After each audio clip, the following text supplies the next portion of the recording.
Hi, this is Sam Barron, author of the book that you're about to listen to. If you enjoy listening to this audiobook as much as I enjoyed writing the book, please consider subscribing to my BookEmpathy channel on YouTube and also consider buying a copy of the book to help support the author. Thank you and happy listening. BookEmpathy.com presents Desert Highway by Sam Barron. Narrated by Virtual Voice Heart.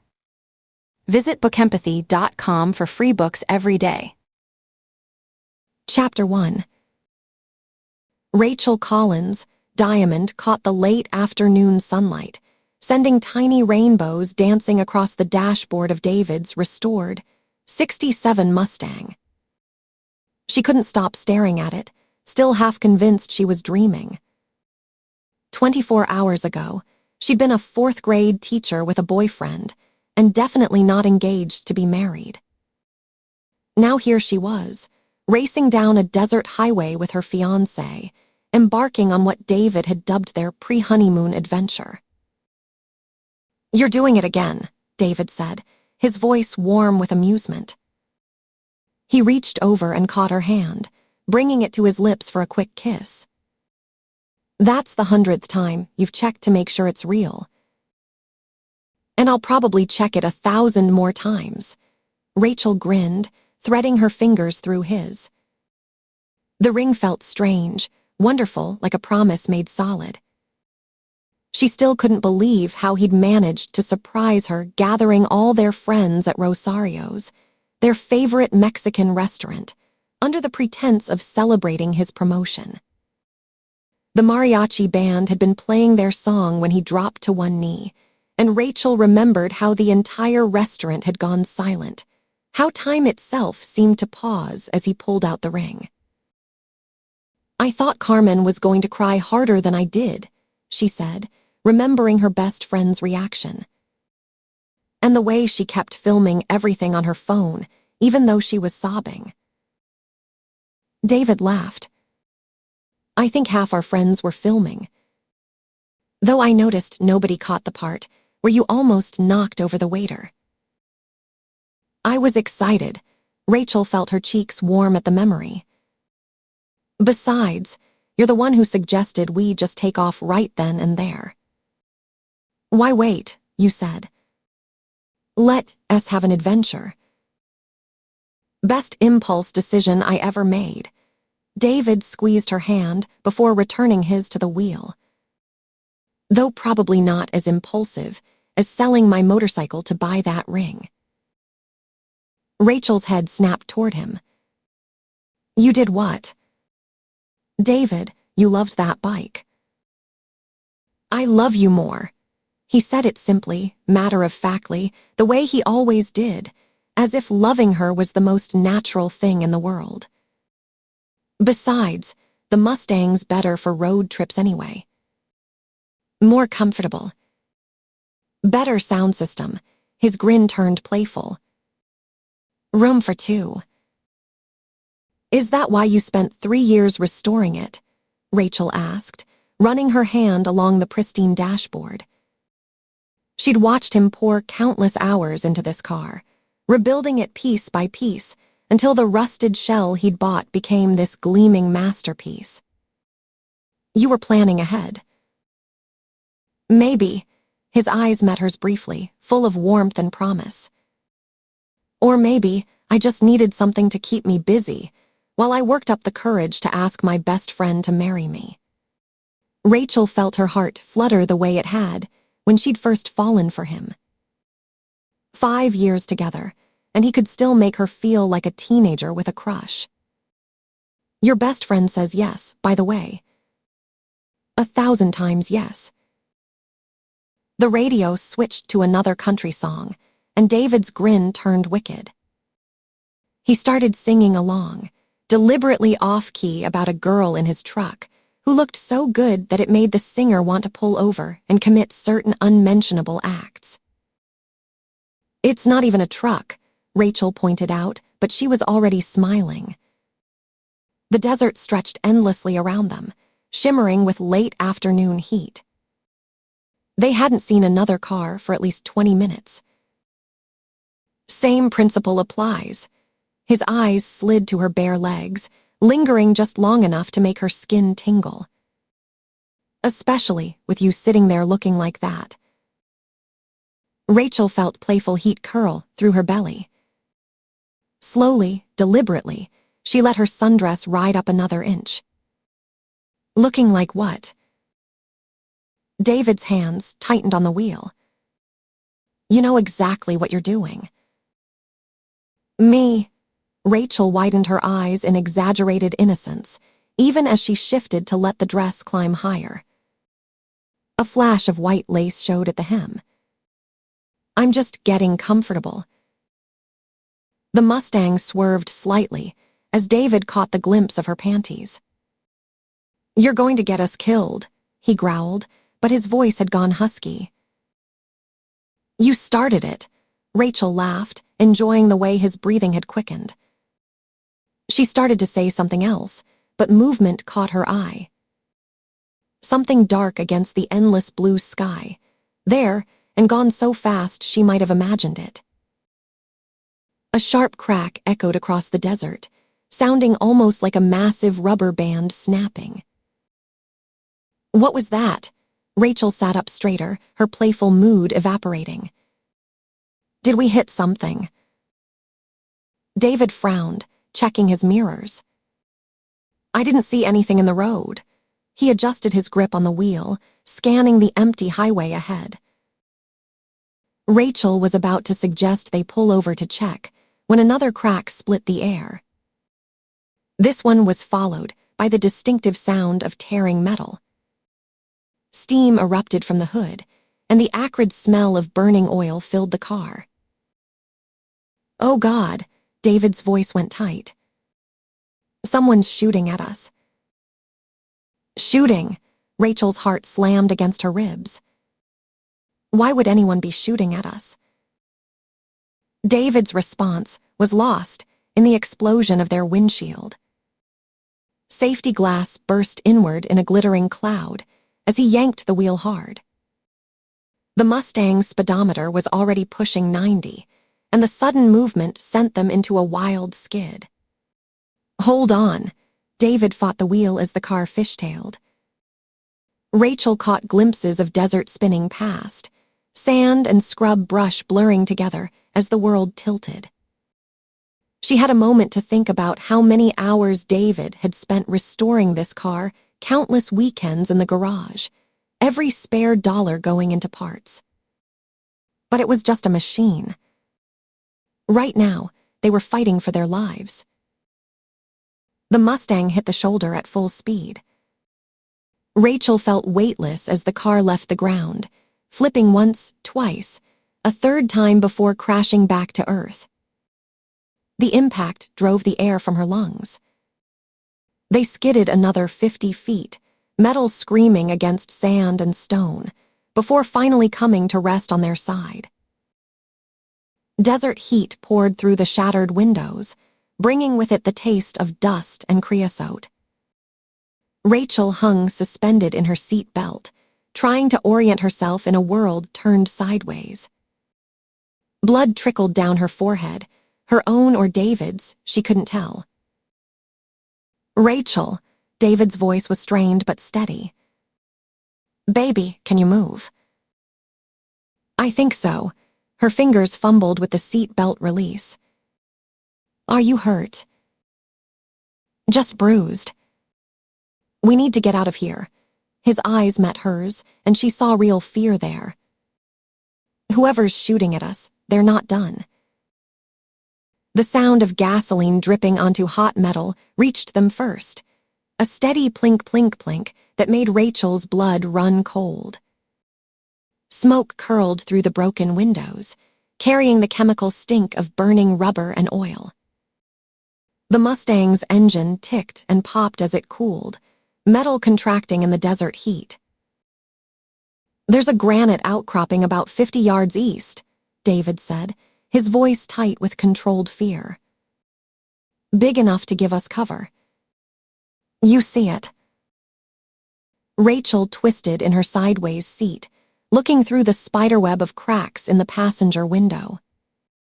The rock formation rose from the desert floor like the fin of some ancient creature, its shadow stretching long in the late afternoon sun. I see it. When I count to 3, we crawl out my side. The car will give us some cover until we make a run for those rocks. David was already working his way free of his seatbelt, movements careful and precise. His hands were steady, but Rachel saw the pulse racing in his throat. Stay low, stay behind me. Another shot cracked across the desert, the sound bouncing off distant hills. This one punched through the Mustang's undercarriage, missing them by inches. Rachel smelled hot metal and something else, the sharp chemical tang of leaking fuel becoming more pronounced. Now, David kicked his door open, the metal protesting with a shriek. Desert heat slammed into them like a physical force as they scrambled out onto burning sand. Rachel's sundress caught on jagged metal, tearing along the hem. The diamond ring flashed on her finger as she pulled free, impossibly bright in the harsh sunlight. They crouched behind the overturned car, breathing in dust and fear. The Mustang's paint was scratched and dented.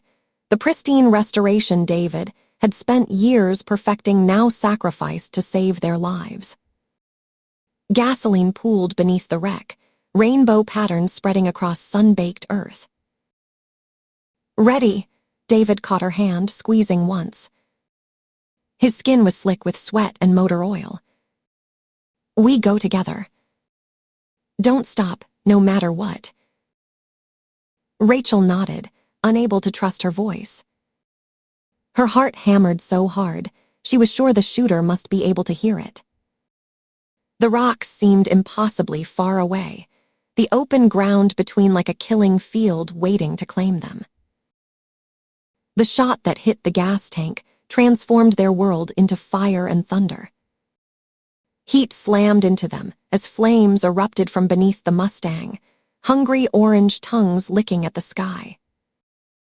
Black smoke boiled upward, casting strange shadows across the desert. Run! David shoved her forward, his hand firm against her back as they sprinted across open ground. Rachel's sandals slipped in loose sand, tiny stones cutting into her feet. The rocks grew closer with each desperate stride, their shadow promising safety if they could just reach it. The shot that took David came from somewhere high above, a crack like summer lightning splitting the sky. He stumbled, his hand spasming against her back. She heard him grunt, more surprised than pained, and then he was falling. No, Rachel tried to catch him, but his weight pulled them both down. They hit the ground hard, sand stinging her bare knees where the sundress had torn away. David, please. Blood spread across his chest in a dark stain, soaking through his white t-shirt. His eyes were wide with shock and something else, a desperate need to protect her even now. Go, he gasped, pushing weakly at her hands. Run, baby. Please. I won't leave you. Rachel grabbed his shoulders, trying to drag him toward the rocks. Her muscles screamed with the effort, arms trembling as she fought against his weight. The sand shifted beneath them, making every inch a battle. Just a little further. The second shot hit him in the back, the impact lifting him slightly before he collapsed again. David's eyes found hers, full of love and terror, not for himself but for her. Rachel, his voice was barely a whisper now. If you love me, run. Tears blurred her vision as she kept pulling, kept trying to save him. A shot cracked past her head, close enough that she felt the heat of its passage. The smell of burned hair filled her nose, as blonde strands drifted to the ground like desert snow. The final shot took David through the throat. His eyes stayed fixed on her face as the light left them, as if memorizing her features for whatever waited beyond. Then he was gone, leaving Rachel alone in the desert with his blood on her hands and a diamond ring that caught the sunlight like tears. She ran. Her legs felt wooden, disconnected, as she stumbled toward the rocks. Each step brought fresh agony as sharp stones cut into her feet through her thin sandals. The sundress that had made David's eyes light up now clung to her skin, dark with sweat and blood, his blood, soaking through the fabric where she'd tried to hold him. The granite outcropping loomed closer, its shadow stretching toward her like an offered hand. Behind her, the Mustang continued to burn, black smoke rising into the desert sky. The car they'd planned to drive to their new life together was becoming David's funeral pyre. Rachel reached the rocks and collapsed against sun-warmed stone, her legs finally giving out. She pressed herself into a natural alcove, trying to make herself as small as possible. The granite was hot against her back, but she barely felt it through the numbness spreading through her body. Silence fell across the desert, broken only by the distant crackle of flames and the pounding of her own heart. She waited for another shot, for the bullet that would reunite her with David. But nothing came. The shooter or shooters seemed content to let her live with what they'd done. She looked down at her hands, still trembling in her lap. The diamond ring caught the sunlight, but now its sparkle seemed obscene. Dark smears marked the stone where David's blood had dried. The same hands that had caressed her face just hours ago now lay still in the desert sand, never to touch her again. 24 hours ago, she'd been teaching 4th grade English. Now here she was, crouching behind a rock in the middle of nowhere, while the love of her life bled out 50 yards away. A breeze stirred the desert, carrying the scent of creosote and burning metal. Rachel touched her ring with shaking fingers, feeling the warm metal against her skin. Tears carved clean tracks through the dust on her face as she watched the sun sink toward the horizon, painting the sky in colors that reminded her of fire and blood. Rachel felt eyes watching her, patient and predatory. Whatever had happened here wasn't random. The precision of the shots, the deliberate way they'd let her reach safety, this was planned. Orchestrated. She hugged her knees to her chest, making herself smaller in her stone alcove. The desert stretched endlessly around her, beautiful and merciless.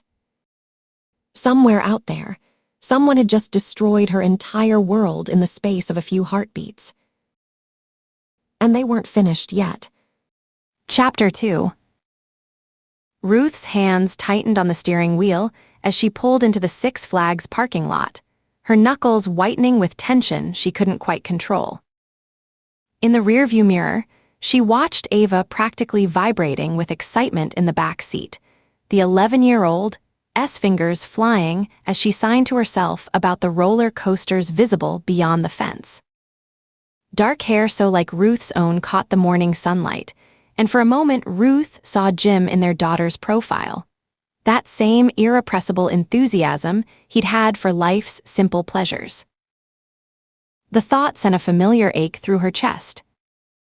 Jim had been gone almost 2 years now, but some mornings Ruth still reached for him across empty sheets, still caught herself saving stories to tell him over dinner. She'd sworn after his death that she'd never risk putting Ava through that kind of loss again. Never let another man close enough to shatter their carefully rebuilt world. But Aaron Tate had changed everything. His black SUV was already parked near the entrance, and Ruth felt her pulse quicken as she recognized his broad-shouldered silhouette leaning against the hood. Even after 6 months together, seeing him still gave her that schoolgirl flutter, though she'd die before admitting it. His sons Jake and Marcus stood nearby, 13 and 11 respectively, the older boy maintaining careful teenage disinterest, while his younger brother pointed excitedly at the distant rides. This wasn't just another date, another casual outing. This was the first time they'd brought all three kids together, and Ruth felt the weight of what that meant. She'd seen the way Aaron looked at her lately, knew the questions building behind his careful smiles. Moving in together was the next logical step. They'd both been dancing around the subject for weeks. But everything hinged on how today went, on whether their children could blend into something resembling a family. "Ready, baby," she signed to Ava as she killed the engine. The endearment felt especially important today, a reminder that no matter what happened, she and Ava were a team first. Her daughter's response was enthusiastic enough to shake the whole car, hands practically blurring as she signed about the Texas Giant and the Batman ride and a dozen other attractions she'd researched obsessively since Ruth had announced this trip. But beneath Ava's excitement, Ruth caught the quick glances toward Aaron's boys, the slight tension in her shoulders that suggested she too understood today's significance. Ruth stepped out into the already warming Texas morning, unconsciously smoothing her shirt as Aaron's smile warmed at the sight of her. She watched Ava hesitate briefly before climbing out, noted how her daughter's usual confidence wavered slightly as she looked at Jake and Marcus. The boys had been learning ASL, practicing whenever they saw Ava during Ruth and Aaron's dates, but this was different. This was a whole day together, hours of potential awkwardness and miscommunication. "There's my girls," Aaron said softly as they approached, his voice carrying that gentle warmth that never failed to make Ruth's defenses crack. He squeezed her hand briefly before turning to Ava, his signing careful but improving, "Ready for some roller coasters?" Ruth held her breath, watching her daughter's response. Everything hinged on these first moments, on whether Ava felt truly welcomed into this expanding circle of family. She'd been so young when Jim died, had retreated so completely into silence afterward. The fact that she was even willing to try this was a minor miracle. Ruth watched Jake step forward, his teenage cool slipping as he signed carefully to Ava. "I looked up videos of the Texas Giant. The first drop is 79 degrees. His fingers stumbled slightly over degrees, but his enthusiasm carried through. Ruth felt something tight in her chest begin to loosen as Ava's hands flew in response, explaining the coaster's recent remodel and upgraded track system. Marcus crowded closer, his 11-year-old energy barely contained as he tried to copy his brother's signs. "Can we go now?" "Please." The words came simultaneously in speech and awkward ASL, and Ruth caught the moment Ava's face lit up at his effort to include her in both forms of communication. They moved through security and ticket lines as a loose unit, Ruth's law enforcement instincts automatically tracking positions and angles even as she tried to relax. Aaron fell into step beside her, close enough that their shoulders brushed. Ahead of them, the kids had already formed their own cluster, Ava's hands flying, as she explained something that had both boys leaning in with genuine interest. "She's good with them," Aaron said quietly. The observation carried weight beyond its simple words. Ruth knew he'd been watching too, assessing how this newly blended group might work. His divorce had been messier than he liked to admit, and his boys had struggled with the aftermath. "They're good with her," Ruth replied, letting herself acknowledge the warmth spreading through her chest as she watched Jake correct his brother's signing with unexpected patience. She worried about the age gap, about teenage resentment and preteen drama. But seeing them now. The Texas Giant loomed ahead, its steel frame cutting sharp lines against the morning sky. Ruth felt Ava's grip tighten on her hand as they joined the line, not from fear but from pure excitement. The queue wrapped around support pillars painted in desert colors, and Ruth found herself studying her daughter's profile as they waited. She looked so much like Jim, sometimes it made Ruth's heart ache. That same sharp intelligence in her eyes, that same quiet intensity of focus. "Mom," Ava's signing caught her attention. "Jake says he's never been on a hybrid coaster before. Can you explain about the steel track on the wooden frame?" Ruth smiled, remembering Jim's enthusiasm for engineering details, the way he'd researched everything before their family outings. "Why don't you tell him? You're the coaster expert." She watched pride bloom across Ava's face at the acknowledgement, saw how Jake's careful attention made her daughter stand straighter. They reached the loading platform, and Ruth felt her pulse quicken for reasons that had nothing to do with the upcoming ride. This was the first test. How would they arrange themselves in the cars? Would the kids naturally separate, or? She needn't have worried.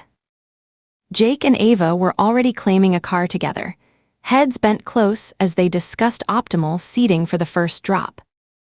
Marcus bounced impatiently behind them, completely forgetting his earlier attempts to seem cool like his brother. The easy acceptance in their body language made Ruth's throat tight.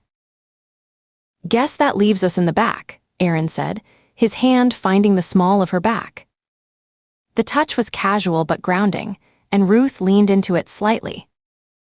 "Unless you're scared." She shot him a look that made him grin. They'd faced down armed suspects together, worked protection details that would turn most cops gray. A roller coaster, hardly registered on their scale of adrenaline events. But as the safety bar locked across their laps, Ruth found herself more focused on the car ahead, where her daughter sat between Jake's gangly, teenage frame and Marcus's barely contained energy. The first drop produced screams from both boys, while Ava's silent laughter shook her whole body. Ruth felt Aaron's hand find hers as they crested the hill, his fingers interlacing the way they always did. Below them, the park spread out in a landscape of twisted steel and bright colors. For just a moment, as they hung suspended at the peak, Ruth let herself imagine more mornings like this, more shared adventures, more blended moments of family joy. Then gravity took hold, and all her careful thoughts dissolved into pure sensation. She caught glimpses of the kids' car ahead, saw Jake's carefully styled hair whipping in the wind as Ava raised both arms in defiance of the G-forces. Marcus's whoop of delight carried back to them, and Ruth found herself laughing, really laughing, for what felt like the first time in years. The smell of churros and funnel cakes filled the air as they found a shaded table for lunch. Ruth watched the kids arrange themselves naturally, Ava between the boys, all three of them still buzzing from the morning's rides. Jake was showing her something on his phone, while Marcus attempted to steal fries from his brother's tray, causing a minor skirmish that ended in laughter. Ruth felt some of her earlier tension dissolving as she observed them. She'd spent countless nights lying awake, imagining all the ways this could go wrong. Ava had been through so much already, losing her father, retreating into complete silence for months afterward. The thought of disrupting their carefully rebuilt life had seemed almost selfish. But watching her daughter now, seeing her face light up as she taught Marcus more complex signs. "Penny for your thoughts," Aaron's voice was soft beside her. He positioned himself instinctively to maintain sightlines of all three kids while still giving them space to interact. Some habits never quite left you, even on family outings. "Just thinking about how wrong I could have been," Ruth admitted, keeping her voice low. "About all of this." She gestured subtly at their children, who were now engaged in what appeared to be an intense debate about which ride to tackle next, hands flying in a mix of speech and sign. Aaron's shoulder pressed against hers, warm and solid. "Having second thoughts." "The opposite, actually." Ruth watched Ava demonstrate something to Marcus, probably another roller coaster detail, judging by her enthusiastic gestures. The younger boy copied her movements carefully, his face scrunched in concentration. I was so worried about her. About whether she'd feel, she trailed off, searching for the right words. Included, Aaron supplied. Part of things. Ruth nodded, grateful as always for how well he understood. After Jim died, she built these walls. Even after she started communicating again, there was always this distance. This sense that she was holding part of herself back, protecting herself. She took a sip of her drink, using the moment to gather her thoughts. I haven't seen her this open with anyone in a long time. As if to emphasize her point, Ava's silent laughter shook her whole body as Jake attempted to catch a French fry in his mouth and missed spectacularly. The teenager's carefully maintained cool slipped completely as he joined in the laughter, all pretense of being too mature for such things forgotten. They're good kids, Aaron said, his voice carrying that particular pride Ruth had come to recognize. All of them. The afternoon brought a whirlwind of activities, each one revealing new aspects of their emerging dynamic. At the bumper cars, Ruth couldn't help but grin as Ava displayed surprisingly tactical driving skills, coordinating with Jake to trap Marcus in a corner. The boys' initial surprise at her strategic thinking quickly turned to respect, and soon they were working as a team to dominate the floor. The antique carousel provided another moment that made Ruth's heart swell. Marcus had initially protested that it was too baby, but when Ava signed that it was one of her favorite rides because she could feel the music's vibrations through the horse, his attitude changed completely. He chose the horse next to hers, and Ruth watched him tap out the rhythm on the golden pole, sharing the experience in a way that showed unexpected sensitivity for an 11-year-old. Did you see that? She asked Aaron softly as they watched from the ground. The tapping, he nodded, his expression warm. Jake used to do the same thing when Marcus was learning piano. Finding ways to share music make it visible. His hand found hers, squeezing gently. Kids can surprise you with their capacity for understanding. The park's newest attraction, a virtual reality coaster, brought out Jake's inner tech enthusiast. Ruth watched with growing amazement as he explained the technology to Ava, his signing becoming more fluid as excitement overcame his usual self-consciousness. Her daughter absorbed every detail, asking questions that showed she was truly following his explanation, and Ruth saw Jake's face light up at having such an engaged audience.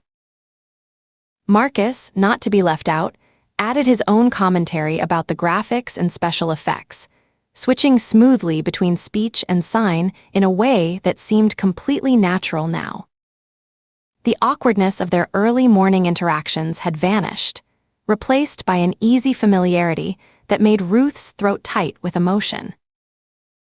Watching them wait in line together, heads bent close as they discussed the ride's features, Ruth felt Aaron's presence warm beside her.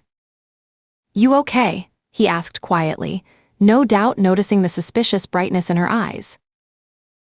Better than okay, she managed, letting herself lean into him slightly. She gestured at their children, at the easy way they'd formed their own little unit. I never expected this. Any of it. Aaron's arm slipped around her waist, and for once Ruth didn't stiffen at the public display of affection. Some things were worth letting your guard down for. Get used to it, he said quietly, in his calm, resolute way. This is your life now. She smiled at him. A bright schoolgirl smile that she didn't know she still had in her to give, not since Jim. I could get used to it. The rest of the day went by like a breeze. Before she knew it, they were at dinner at the kids' favorite restaurant, laughing at a joke one of the boys had just told. Ruth watched Ava's face, creased and with a smear of pizza sauce on her upper lip, and felt a wave of motherly love that threatened to overwhelm her. She felt Aaron take her hand and squeeze it meaningfully. That night, after they put the kids to bed, they made sweet love in Aaron's bed. She came, and she cried after she came. He touched her face, looking concerned, but she smiled up at him with her shining eyes, and he saw that they were tears of joy. He nodded and kissed her, cuddling her until she fell asleep in his arms. Ben's call came the next morning when she was starting to stir. She saw Aaron sit up, leaning on one elbow as he watched her. She listened to Ben and then hung up. Aaron nodded and began pulling on his boots. She loved that about him, the way he somehow knew what was what without needing to be told. That was the very thing that had irritated the heck out of her at first, the way he somehow sensed things instinctively, the way he didn't need stuff spelled out, or to talk something to death, the way some people did. He just accepted things and got on with it. She began pulling on her pants too. Time to go back to work. Chapter 3. Trooper James Carraway slowed his patrol car as he spotted the plume of black smoke rising from the desert floor. Heat waves distorted the horizon, turning the distant mountains into mirages. Dispatch, this is Unit 227 on routine patrol sweep. I've got what looks like a vehicle fire about a quarter mile east of mile marker 142 on Highway 62. Going to investigate. Request backup and emergency response. Copy that, 227. Backup is approximately 20 minutes out. As he approached, details emerged through the shimmer of heat. A classic Mustang flipped onto its side, flames still licking at what remained of the interior. He parked at a safe distance and scanned the area before exiting, the desert heat hitting him like a wall as he stepped out. Texas Highway Patrol, he called out. Anyone injured? Anyone need assistance? The Mustang had taken quite a roll before coming to rest. Debris trail stretched nearly 50 yards back toward the highway. That's when he spotted the body. A male victim, face down in the sand, surrounded by a dark stain that had soaked into the ground. Multiple gunshot wounds. This wasn't an accident, it was a crime scene. He drew his weapon and moved with tactical precision. Dispatch, we've got a homicide at the vehicle fire. Male victim, multiple GSWs. This is now a crime scene. I need. A faint sound caught his attention, a voice, barely audible over the desert wind. Hold that update, he told dispatch. I may have a survivor. Carraway tracked the sound to a granite outcropping about 50 yards east of the wreck. Texas Highway Patrol. I'm here to help. Is someone there? Help. Please help me, a woman's voice hoarse with thirst and fear. The crack of the rifle reached him a split second after impact. White-hot pain exploded in his left shoulder, spinning him half around. He dove for cover behind a stunted mesquite, already searching for the shooter's position. The desert was clear of any structure for well over a mile in every direction. The nearest cover or elevation he could see was a ridge about a mile and a half out. That had to be it. Officer down, he gasped into his radio. Taking fire from unknown position. Shooter might have elevation and long-range capability. Possible sniper. Repeat, possible sniper. The woman's voice called out again. Are you hit? Oh God, did he get you too? Caraway pressed his hand against his shoulder, feeling warm blood seep between his fingers. The bullet had gone clean through, missing bone but tearing muscle. He assessed his position, poor cover too exposed. The outcropping where the woman sheltered was his best bet. I'm going to try to reach you, he called back. Stay down, stay in cover. He sprinted toward the rocks. The second shot kicked up sand at his feet. The third missed by inches. But somehow he made it, diving into the natural alcove where a young woman huddled, her blonde hair matted with blood and dust, her sundress torn and stained. I've got you, he said, automatically shielding her with his body as another shot cracked against the granite. I'm Trooper James Caraway, Texas Highway Patrol. Rachel, she whispered. Rachel Collins. He killed David. Shot him right in front of me. Her voice cracked, and Caraway saw she was trembling despite the heat, shock taking hold. Why is this happening? He tried to ignore the pain and speak confidently. Stay calm and remain under cover, ma'am. We'll get you out of here. You're hurt, Rachel said, her voice a rasp that barely resembled her own. Her tongue felt swollen in her mouth, her lips cracked from dehydration. I'll be all right, Caraway replied, though pain tightened the corners of his eyes. But we need to move. My cruiser, if I can reach it, I can drive back here and get you out. Rachel stared at him in horror. You can't go back out there. He'll kill you. If we stay, we both die. Caraway checked his weapon. I need your help. If you can create a distraction, throw some rocks in the opposite direction. It might give me the seconds I need. Rachel's hands trembled as she gathered fist-sized stones from the alcove floor. Her engagement ring caught the light, the diamond now clouded with dust and blood, David's blood. Ready. On my mark. 3, 2, 1. Mark. She threw the first stone toward the western edge of the outcropping. It clattered against granite with a sharp sound that echoed across the desert. 2 more followed in quick succession. Caraway launched himself from cover, moving with surprising speed despite his injury. For a moment, Rachel dared to hope. The shot, when it came, seemed almost casual.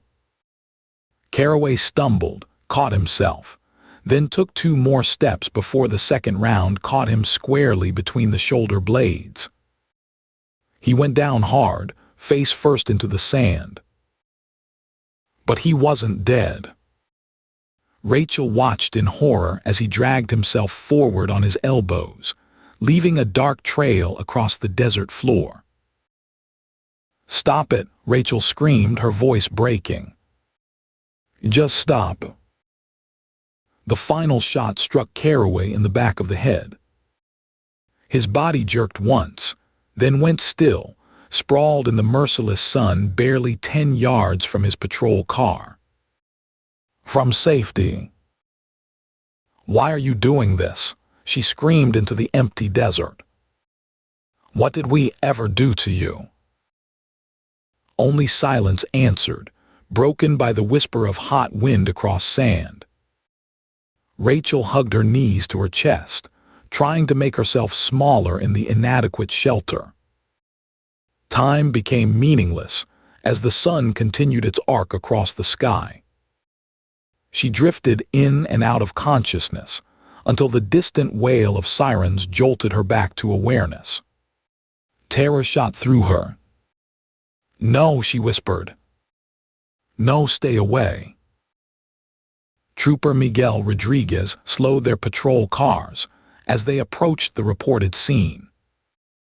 "I don't like it," said Peterson from the second unit over the radio. "Caraway's a 20-year veteran. If he could respond, he would." They spotted Caraway's cruiser parked on the shoulder, driver's door still open. Beyond it, Rodriguez could make out the burned shell of the Mustang and something else, a shape on the ground that could only be a body. "We go in careful," Rodriguez said, pulling his unit to a stop about 50 yards back. Peterson parked another 30 yards behind, maintaining their staggered approach.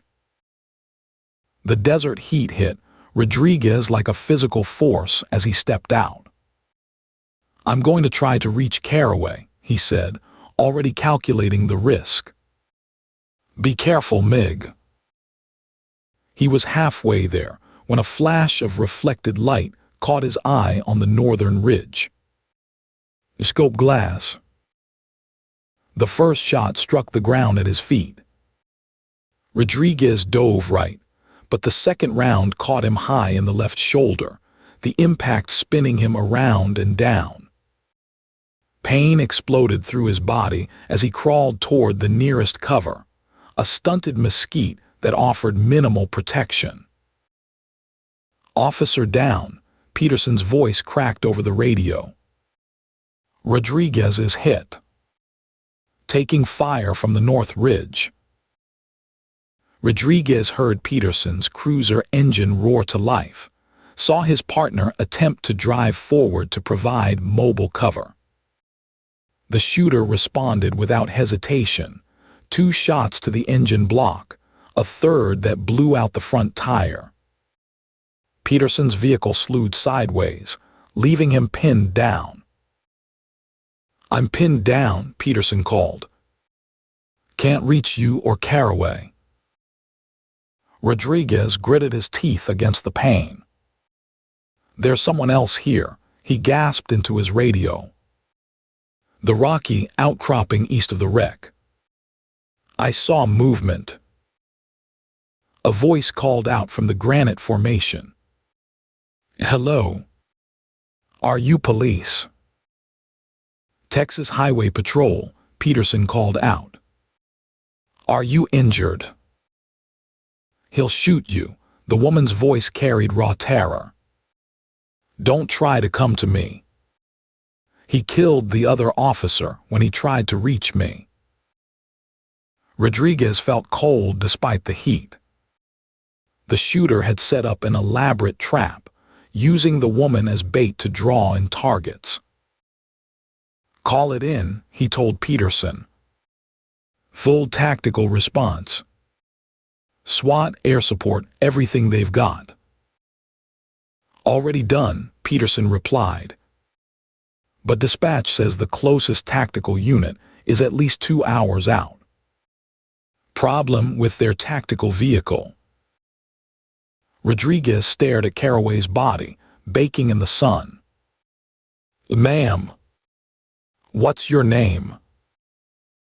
"Rachel. Rachel Collins." "Rachel, I need you to stay in cover. Help is coming, but it's going to take time." Rodriguez tried to keep his voice steady despite the pain in his shoulder. "He won't let anyone leave," Rachel called back, her voice breaking. "He's just watching. Waiting." Rachel stared at the wounded trooper, trying to make sense of his presence through the haze of thirst and terror. After endless hours alone with only David's distant corpse for company, another human voice seemed almost hallucinatory. Now there were 3 officers, one dead, one wounded, one pinned down. The heat had become unbearable in her granite prison. She'd lost track of time, but the sun's position suggested she'd been here for nearly a day. No water, no shade except this small alcove, nothing but grief and fear for company. In the distance, Rodriguez hadn't moved in too long. Peterson called his name repeatedly over the radio, his voice growing more desperate each time. No response came. "Ma'am." "Rachel," Peterson's voice reached her again. "I need you to respond if you can hear me." She tried, but the words wouldn't form. Her tongue felt swollen, too large for her mouth. Her vision swam, darkness encroaching at the edges.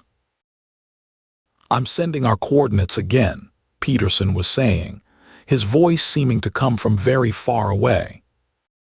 "Officer down, repeat, officer down. Civilian in immediate danger. Need immediate tactical response." Rachel let the words wash over her without comprehension. The diamond ring flashed one final time in the merciless sun, then darkness began to blank out her vision. She knew she was fainting, whether from dehydration or shock, she couldn't tell, maybe both. She welcomed the blessed respite. The shooter wouldn't let any of them leave. That much was becoming clear. This wasn't random. This was a trap, carefully laid and patiently executed. And they'd all walked right into it. Chapter 4. Heat shimmered off the highway like a mirage, turning the distant mountains into wavering ghosts. Ruth studied the tactical map spread across her Range Rover's hood, where State Trooper Captain Mike Ramirez had marked the shooter's last known positions in red. Even in the shade of the impromptu command post, really just 3 patrol cars parked in a triangle, sweat rolled down her spine. The thermometer in her vehicle had read 105 when they'd pulled in. That was 20 minutes ago. "First victim was found here," Ramirez said, tapping the map with a blunt finger. His face was drawn with exhaustion and something darker, the look of a man who just lost one of his own. Dried sweat had left salt rings on his uniform shirt. A trooper on a regular patrol sweep saw the wreck and called it in before he went to investigate. Trooper James Carraway. Good man, 20 years on the job. He took a breath, steadying himself. Never even got his weapon clear. Risked his life to get to the lady out there, to protect her with his body. Sniper shot him 4 times. By the time his backup arrived, he was already gone. "And the others?" Aaron asked. He stood beside Ruth, their shoulders almost touching, a habit born from years of partnership. Both of them had already memorized the preliminary report during their 2-hour drive from Dallas, but sometimes you needed to hear the details in person. See how they affected the people speaking them. Troopers Rodriguez and Peterson responded to Carraway's request for backup. Ramirez's finger traced their approach route on the map. The paper was already curling in the brutal heat. Standard 2-car response to an officer down. They were taken down aggressively by the shooter. Professional work, first rounds took out their engines, disabled both vehicles. Rodriguez took one in the shoulder, trying to reach Carraway. Peterson managed to get mobile cover behind his unit, but he's been pinned down ever since. Ruth studied the terrain through her tactical glasses. The desert stretched endlessly in every direction, broken only by scattered rock formations and the occasional scrub brush. Perfect sniper country, clear lines of sight, elevated positions, plenty of escape routes. This wasn't some random psycho taking potshots. This was a planned operation. "The original victims?" she asked. From the wreck, Trooper Carraway was checking. "Male deceased, female survivor. Guy's body's still out there, too hot for my people to reach." Ramirez gestured at the map again. "Girls behind some rocks near the wreck. Been there since yesterday afternoon. No water, no shelter, temperature climbing past 100. He let that hang in the air. The implications were clear. In this heat, Without water, Rachel Collins's survival window was closing fast. What's our tactical support look like? Ruth kept her voice neutral, professional, though she could already see where this was heading. SWAT's 2 hours out of Midland minimum. Maybe longer in this heat, their transport's having AC issues. DPS helicopters grounded for maintenance. Ramirez's expression was grim. I've got 4 more units staged here, but that shooter's got the whole area dialed in. Anyone moves within half a mile, they take fire. Precise fire. No misses. Ruth felt Aaron shift beside her. A minute till that meant he'd reached the same conclusion she had.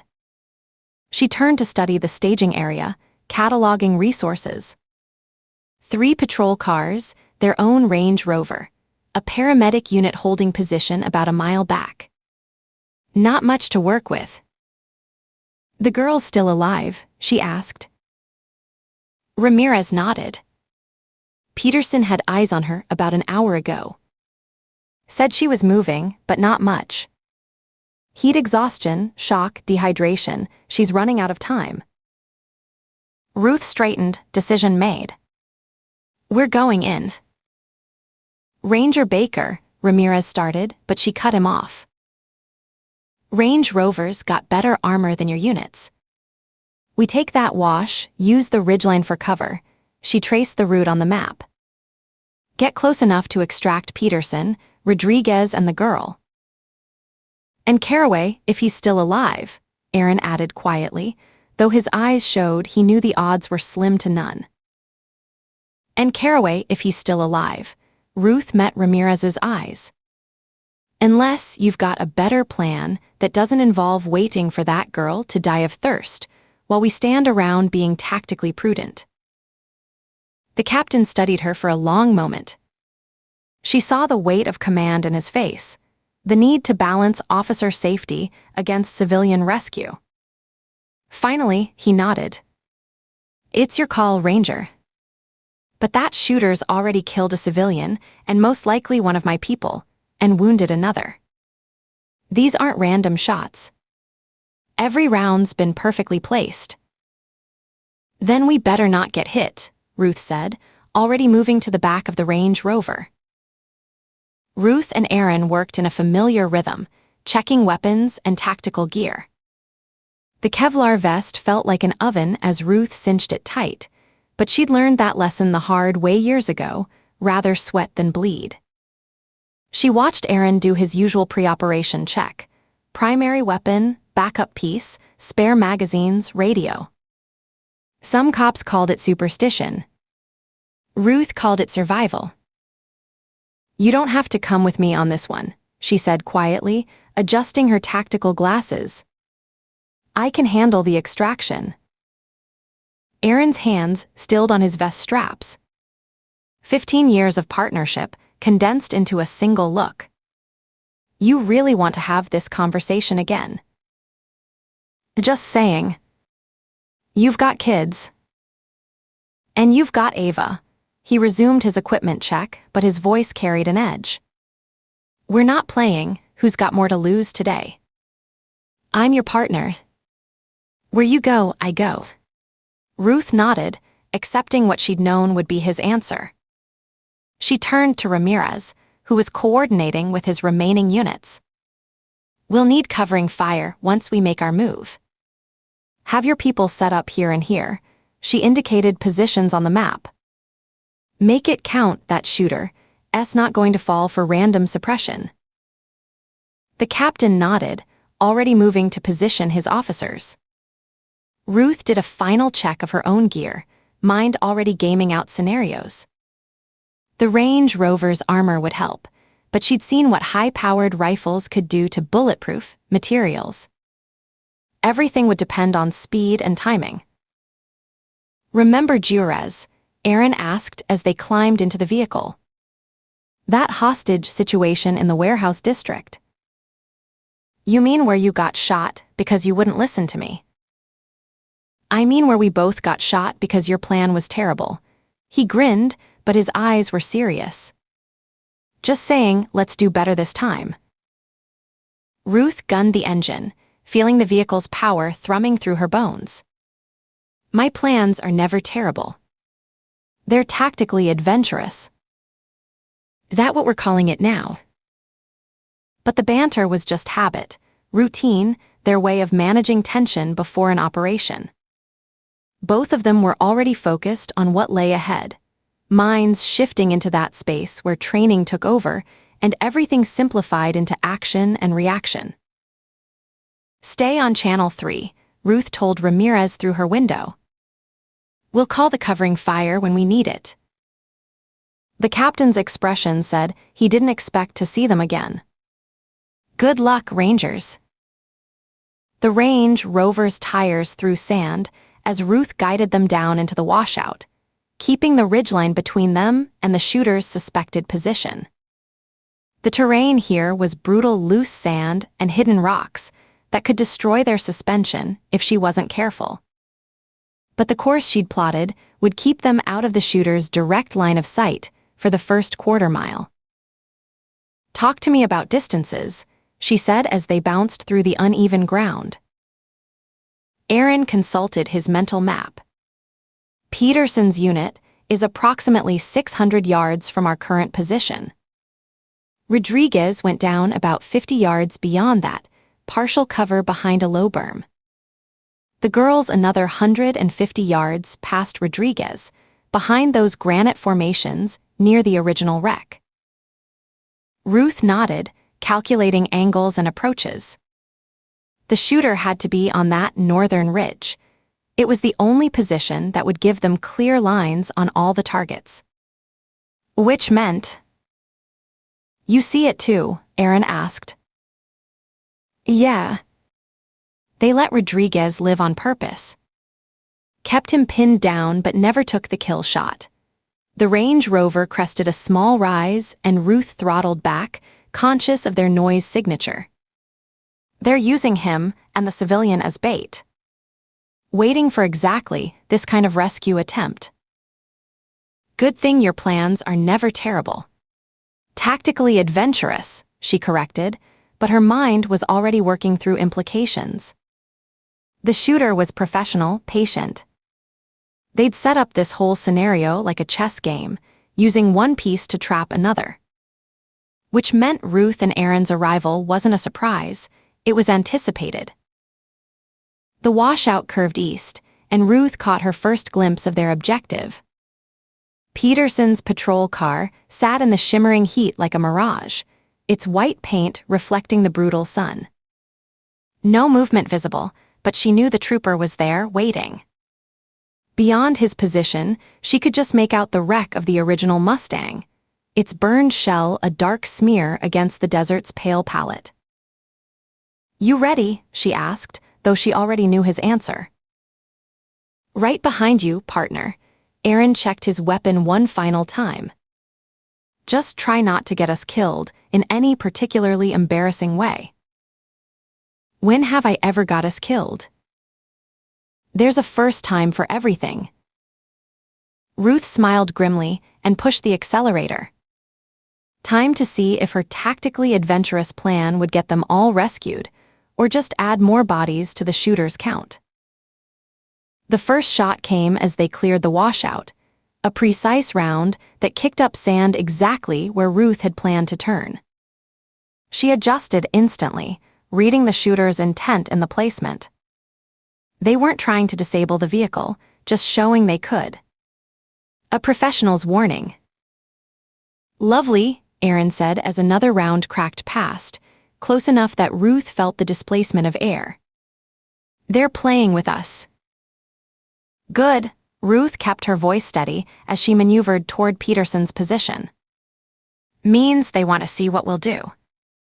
Gives us room to maneuver. The patrol car grew larger in their windshield, a white and black island in a sea of sand and heat.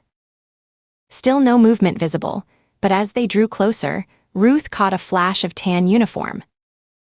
Peterson was still alive, still holding position. Professional discipline, even after hours in this killing heat. Two more shots bracketed their approach, each one precisely placed to warn rather than damage. Ruth felt the shooter's expertise in every round, the kind of skill that came from years of practice and countless operations. This wasn't some random psycho. This was someone who killed for a living. "Trooper Peterson," she called over her radio as they pulled alongside his unit. "Texas Rangers. Stay down until we're in position."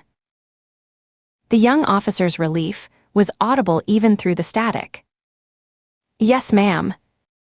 Be advised, Rodriguez is still alive, last I saw. But he's lost a lot of blood." Ruth studied the berm, where Rodriguez lay through her tactical glasses. 50 yards of open ground, every inch of it covered by the shooter's position. The trooper had managed to find minimal cover, but the sun had been brutal. If he was still alive, after nearly 2 hours in this heat. "Called it," Aaron said, already checking his trauma kit. "You're going for him." "We're going for him." Ruth shifted to get a better angle on the approach route. "Peterson stays here, maintains his position. If this goes wrong, someone needs to be able to tell them where to find our bodies." A shot cracked past, as if emphasizing her point, close enough that she felt stone fragments pepper the Range Rover's armor. The shooter was getting impatient, tired of their deliberation. "Time to move." "Ready?" she asked Aaron, though she already knew his answer. "Just remember what I said about dying embarrassingly." Ruth nodded to Peterson, who had his weapon ready. "Covering fire on my mark. 3 round bursts, space them irregular. Make it look desperate." "Yes, ma'am." The trooper's voice was steady despite his exhaustion. "What about the shooter's position?" "It's still unknown, but far as we can tell, that ridge to the southwest is the likely point. There's no way I can hit them from this far with my P320. "Don't worry about hitting them. Just make it look good." Ruth checked her weapon one final time. "They're too professional to get rattled by suppression fire. This is about giving them something to think about." She took a deep breath, feeling time slow the way it always did before action. The desert heat pressed against her skin like a living thing, trying to sap her strength before she began. But Ruth had learned long ago that comfort was optional. Survival wasn't. "Marked." Peterson opened fire as Ruth and Aaron exploded from the Range Rover's cover. The distance to Rodriguez's position was only 50 yards, but it felt like 50 miles as they crossed the open ground. Sand shifted treacherously under their boots, each step a potential stumble that would leave them exposed.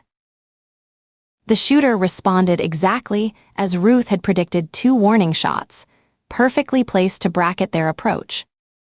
Whoever they were experienced enough not to be worried by Peterson's covering fire, but she hoped at least the muzzle flashes might throw their focus. She felt Aaron tense beside her, wanting to dodge, but she kept their pace steady. No point trying to outmaneuver someone this skilled. Better to be predictable, give them a clear shot. Make them wonder why you weren't afraid. They found Rodriguez conscious, but barely lucid, his uniform dark with blood and sweat. The wound was clean through and through, missed anything vital, but he'd lost a lot of fluid between the bleeding and the heat. His skin was hot to the touch, pulse rapid and thready under Ruth's fingers. "Cavalry's here, trooper. Texas Rangers Baker and Tate," she said, keeping her voice calm as Aaron checked the wound. "Think you can walk if we help?" Rodriguez's eyes were glazed with pain and dehydration, but he managed a weak nod. "Sniper. High ground. We know. Don't worry about them right now." Ruth looked at Aaron. "How bad?" "Bad enough. He needs water and real medical attention soon." Aaron was already pulling outfield dressings. But he'll make it if we can get him out of this heat. The next shot was different, faster, sharper, closer. A change in the shooter's mood. Ruth felt the shift in intent even before the round kicked up sand inches from her boot. The warning period was over. Now they would have to earn their escape. "Peterson," she called into her radio. "Light it up. Everything you've got." The trooper's response was immediate controlled bursts that sent rounds cracking toward the northern ridge. The suppression fire wouldn't hit anything, but it would give the shooter something to consider. Maybe even make them consider adjusting their position, if only slightly. She didn't believe it, but it was all they had. "Now," Ruth said, and they moved as one. Getting Rodriguez up was the hardest part. His legs were weak from blood loss and exposure, barely able to support his weight. They half-carried, half-dragged him across the open ground as rounds tracked their progress.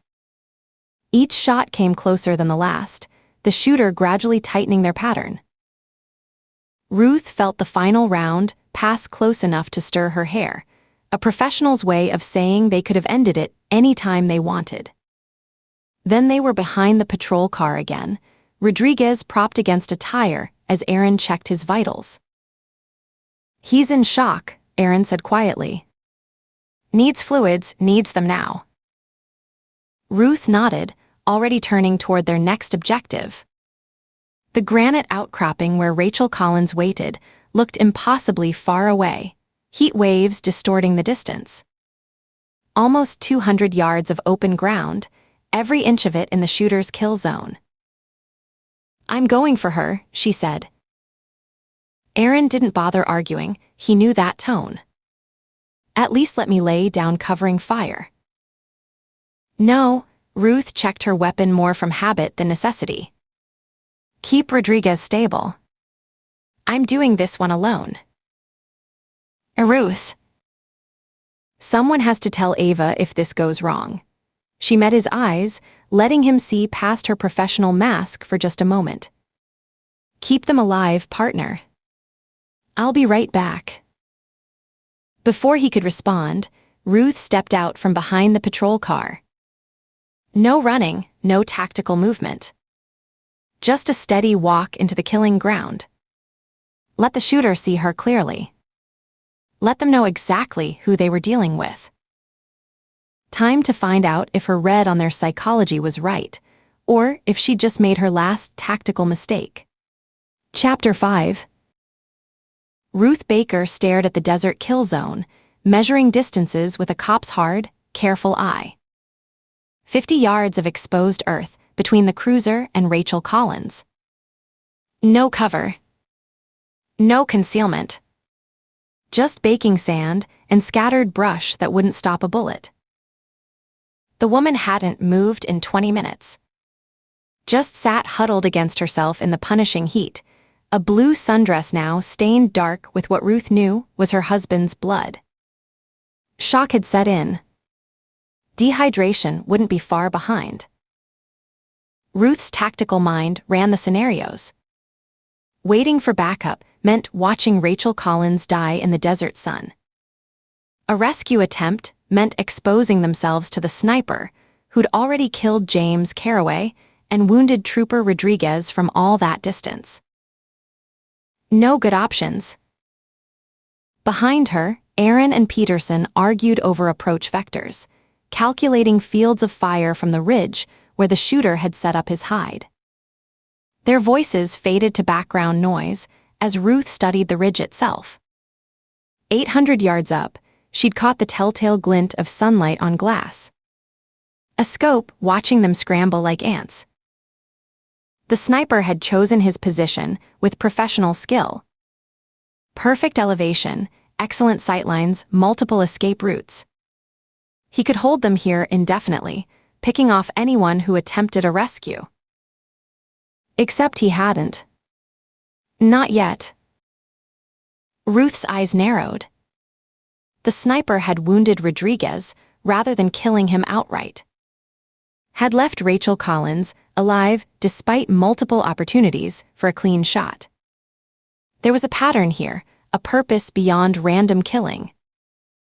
Without a word, Ruth unbuckled her tactical belt. Aaron turned at the sound, his expression shifting from confusion to alarm as she placed her Glock on the cruiser's hood. "What the hell are you doing?" His voice tight, controlled. Ruth unclipped her badge next, setting it beside her weapon. The only thing that might work. Peterson stepped forward, face flushed with desert heat and confusion. Rodriguez watched from where he sat propped against the cruiser's wheel, his face gray with pain but his eyes sharp. Aaron grabbed her arm, fingers digging in. "This is suicide, Ruth." She met his gaze directly, letting him see her certainty. He knew that look. Had learned long ago not to argue when she wore it. Ruth pulled away from his grip and stepped out from behind the cruiser's protection before anyone could stop her. The desert heat hit her like a physical blow as she moved into the open. Each step kicked up small puffs of dust, the only sound in the terrible silence that had fallen. She walked at a measured pace, not too fast to suggest panic, not too slow to suggest hesitation. Just the steady stride of a woman who had made her decision and would see it through. 20 yards out, Ruth raised her hands slowly, palms open to the sky. Eyes fixed on the distant ridge, where death might be calibrating its aim. 30 yards and sweat trickled between her shoulder blades, though whether from heat or fear, she couldn't tell. Her tactical training screamed at her to move unpredictably, to seek cover, to make herself a difficult target. Instead, she walked straight and true, offering herself as the easiest target the sniper would ever have. 40 yards, and she could make out Rachel Collins's cracked lips, the 1,000-yard stare of someone who had witnessed something no one should see. The woman hadn't registered Ruth's approach, her mind somewhere far beyond this killing ground. Ruth stopped at the halfway point, turned her back on Rachel Collins, faced the ridge directly, raised her hands higher. The crosshairs would be on her forehead now. Ruth could feel it like a physical touch, the weighted presence of someone studying her face through magnified optics. At this range, with a competent shooter, the bullet would strike before she heard the shot. Death would be instantaneous. Clean. She stood motionless, waiting. The desert sun beat down mercilessly. Sweat beaded on her forehead, trickled down her temple. She didn't wipe it away. Didn't move. Didn't drop her gaze. Ruth's arms began to burn with fatigue, but she kept them raised. Her shadow stretched sharp and dark against the pale earth, a silhouette perfect for target acquisition. The silence hummed in her ears, broken only by the rush of her own blood. Her mind drifted to Ava. Sweet, silent Ava, who had already lost her father barely a year ago. Who might, any second now, become an orphan. The diamond on Ruth's finger caught the harsh sunlight, sending tiny rainbows dancing across her vision. Aaron had placed it there only yesterday, his hands gentle as he'd asked her to build a life with him. She might not live to see tomorrow's sunrise. Might not get to tell Ava goodnight again, or feel Aaron's arms around her in the darkness. Might not get to grow old, to see her daughter become a woman, to build the future they'd just begun to imagine. Deserve ain't got nothing to do with it. The thought came unbidden in her father's rough voice. Old Texas wisdom that had followed her through 15 years of law enforcement. Good people died every day. Bad people lived long, comfortable lives. The universe didn't keep score, didn't balance accounts. The bullet either came or it didn't. It didn't come. 1 minute stretched into 2. Her shoulders screamed with the strain of maintaining the position.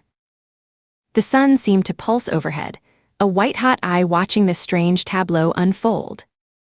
Still, Ruth didn't move. In her peripheral vision, she could sense Aaron's tension. Could picture him behind the cruiser, every muscle coiled to spring, desperate to run to her and drag her back to safety.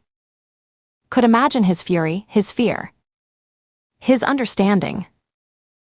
This was the job. Always had been. 3 minutes now. An eternity in the desert silence. Her arms trembled visibly, but she kept them raised. Sweat soaked through her shirt, plastered it to her back. The heat was a living thing, pressing against her skin, seeking entry to cook her from within. Finally, when her muscles threatened to betray her, Ruth slowly lowered her arms. The movement deliberate, unhurried. She turned away from the ridge and covered the remaining distance to Rachel Collins. Up close, the woman looked even worse than Ruth had feared. Sunburned skin stretched tight over her features. Cracked lips. Eyes fixed and dilated.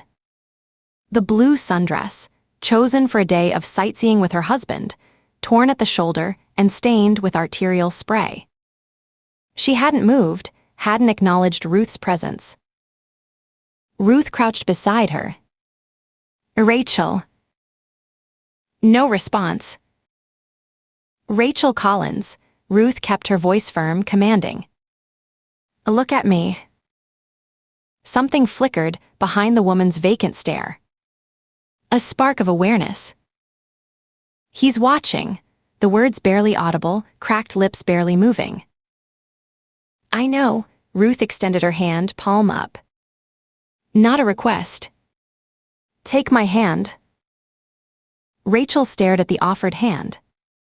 Time stretched, became something tangible in the desert heat. Then, with agonizing slowness, she placed her trembling fingers in Ruth's. Stand up, again not a request. Ruth supported Rachel's weight as they rose together. The woman's legs shook with exhaustion and dehydration. Standing fully upright, she swayed dangerously. Ruth slipped an arm around her waist, steadying her. Look at me, Ruth commanded. Not at the ground. Not at the ridge. At me. Rachel's eyes found hers, something like determination flickering across her face. A glimpse of the woman she had been before watching her husband's execution. Walk, Ruth turned them both toward the cruiser, movements measured and deliberate. The walk back felt longer than the walk out. Each step a victory against fear and exhaustion, and the growing certainty that the sniper's patience might finally run out. Ruth could still feel the weight of that watching presence, cold calculation from the ridge. She didn't rush, didn't hurry Rachel along. Just maintained their steady pace across the exposed ground. 20 yards from safety, Rachel stumbled. Her knees buckled. Ruth caught her weight, kept her upright through sheer force of will. I can't. Tears cut clean tracks through the dust on Rachel's face. You can.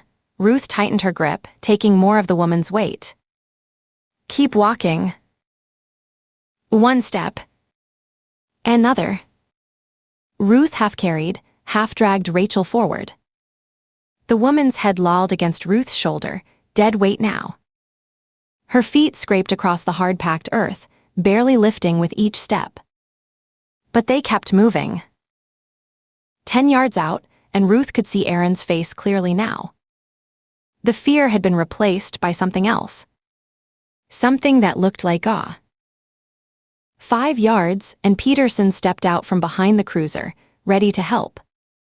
Rodriguez had managed to prop himself up straighter, watching their approach through pain-glazed eyes. The last few steps were the hardest. Rachel's consciousness had faded entirely, her body limp against Ruth's side. By the time they reached the cruiser, Ruth's muscles burned from the strain of supporting the woman's dead weight. Her shirt was soaked with sweat, her own and Rachel's. Aaron was there instantly, his strong hands taking Rachel's weight as Ruth guided her to sit in the cruiser's open back door, in the narrow strip of shade it provided. He wrapped an emergency blanket around her shoulders, not for warmth in the desert heat, but to combat the shock evident in her vacant stare. Ruth stepped back, legs suddenly unsteady as the adrenaline that had carried her through the rescue began to ebb. The delayed fear hit her like a physical blow, sending tremors through muscles that had been steel-rigid moments before. She leaned against the cruiser's trunk, composing herself through sheer discipline. Peterson was staring at her with naked admiration. That was... Ruth silenced him with a look. She hadn't done it for recognition. Hadn't done it to be brave. She'd done it because it was necessary, because the alternative was watching a traumatized woman die alone in the desert heat while they waited for backup that would arrive too late. Aaron finished securing the blanket around Rachel's shoulders and rose. His eyes found Ruth's, and the look in them was complex: relief, anger, pride, and something deeper that made her heart skip despite her exhaustion. He crossed to her in 3 quick strides. "Don't ever do that again." Ruth met his gaze steadily. There was nothing to say. They both knew she'd do exactly the same thing if the situation demanded it. This was the job. Always had been. Aaron held her eyes for a long moment, then shook his head slightly. The anger drained from his expression, replaced by something that looked a lot like wonder. "You are something else," he said finally. Ruth shrugged, uncomfortable with the raw emotion in his voice. She turned away, her professional mask sliding back into place. But as she issued orders, coordinating the scene on grim autopilot, Ruth allowed herself one quick glance toward the ridge where the sniper had watched it all unfold. The sun had shifted position, and whatever glint of glass she'd spotted earlier was no longer visible. He was still there, though. She could feel it. Watching. Waiting. This wasn't over.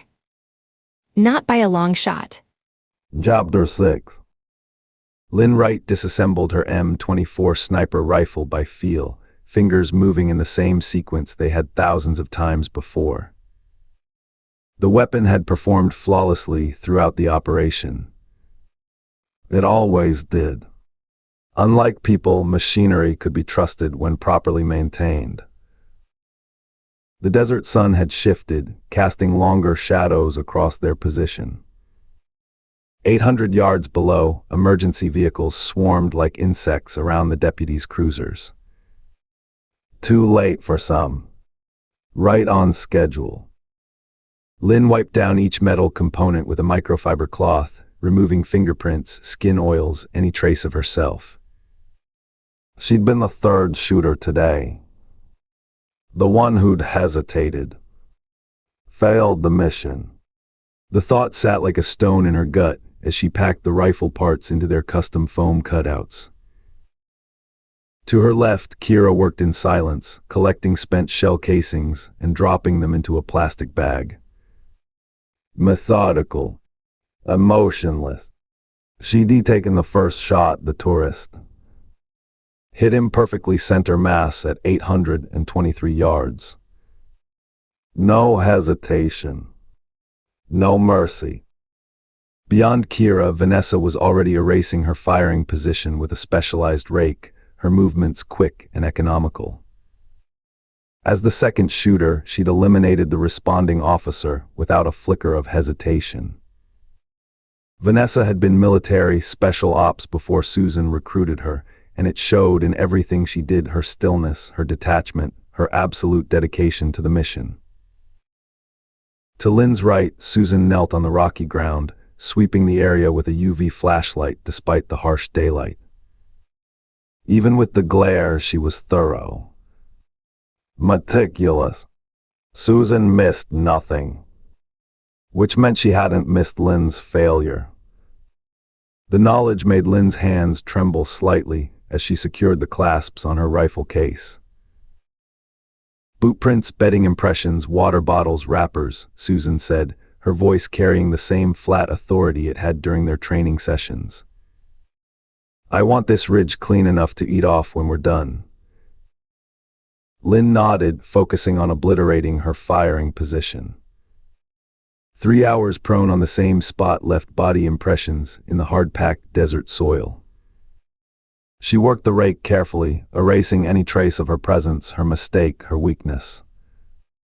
The memory of the female ranger walking out into the open, hands raised, back straight, looking directly at her position, it wouldn't leave her mind. Kira moved to the ledge, scanning the desert below with her binoculars. Medical transport arrived. They're loading the woman and the wounded deputy. And the female ranger, Susan asked. Still at the scene. Coordinating, Kira's voice carried no inflection. Just data points, observations. Perfect execution, Vanessa, Susan said, casting an approving glance toward their second shooter. The timing on that officer was crucial. Vanessa nodded once, acknowledging the praise without visible emotion. Atmospheric conditions were ideal. No adjustment needed. Lynn felt Susan's gaze shift to her back but didn't turn. Kept working the rake, obliterating evidence, wishing she could erase her failure as easily. The female ranger should be dead. The crosshairs had been centered on her forehead for 3 full minutes. Perfect conditions. No wind. Clear sight picture. The shot that never came. Pack it in, Susan said finally. We move in 5. Lynn shouldered her pack, now 20 pounds lighter without the ammunition. The 4 women moved as one, leaving the ridge the same way they'd arrived 12 hours earlier, single file, 10 yards apart, walking carefully in each other's footprints where the terrain allowed. No words were exchanged as they descended into the canyon. None were needed. They'd rehearsed this operation for months, each movement choreographed, each contingency planned for. Every step had gone according to plan. Except Lynn's hesitation. Except the female ranger walking away alive. The desert heat pressed against them as they moved deeper into the canyon. Loose rock occasionally skittered down the slope, the only sound beyond their measured breathing. 3 miles to the vehicles, hidden where satellite imaging showed a blind spot in the usual surveillance paths. 3 miles to either punishment or reprieve. Lynn watched Susan's back as they walked, trying to read her mood from the set of her shoulders, the rhythm of her stride. But Susan gave nothing away. Never had. That's what made her the perfect leader. And the most dangerous. Vanessa walked directly ahead of Lynn, her movements fluid and silent despite the rough terrain. Where Kira was technically precise and Lynn was methodical, Vanessa moved like a predator, efficient, instinctive, lethal. Lynn had always found her the most intimidating of the group, even more than Susan in some ways. Vanessa never questioned, never hesitated. The perfect soldier for their cause. 2 hours into their extraction, the distant thrum of rotors echoed through the canyon. Lynn froze mid-step, her body instantly responding to thousands of hours of training. Beside her, Kira did the same. Ahead, Susan raised a closed fist, the signal to hold position. The helicopter's beating blades grew louder, its shadow racing across the canyon floor like a predator. Lynn pressed herself against the rock face, becoming part of the landscape. Her coyote-brown tactical gear blended with the sun-bleached stone. Her breathing slowed to almost nothing. The search pattern was standard, grid-based, methodical. The pilot knew what he was doing, which meant they'd called in county resources. Maybe state. Not federal yet, or it would be multiple aircraft. The helicopter hovered 200 feet above them, its downdraft stirring dust devils in the canyon. Lynn kept her eyes closed against the swirling grit, focusing on remaining perfectly still.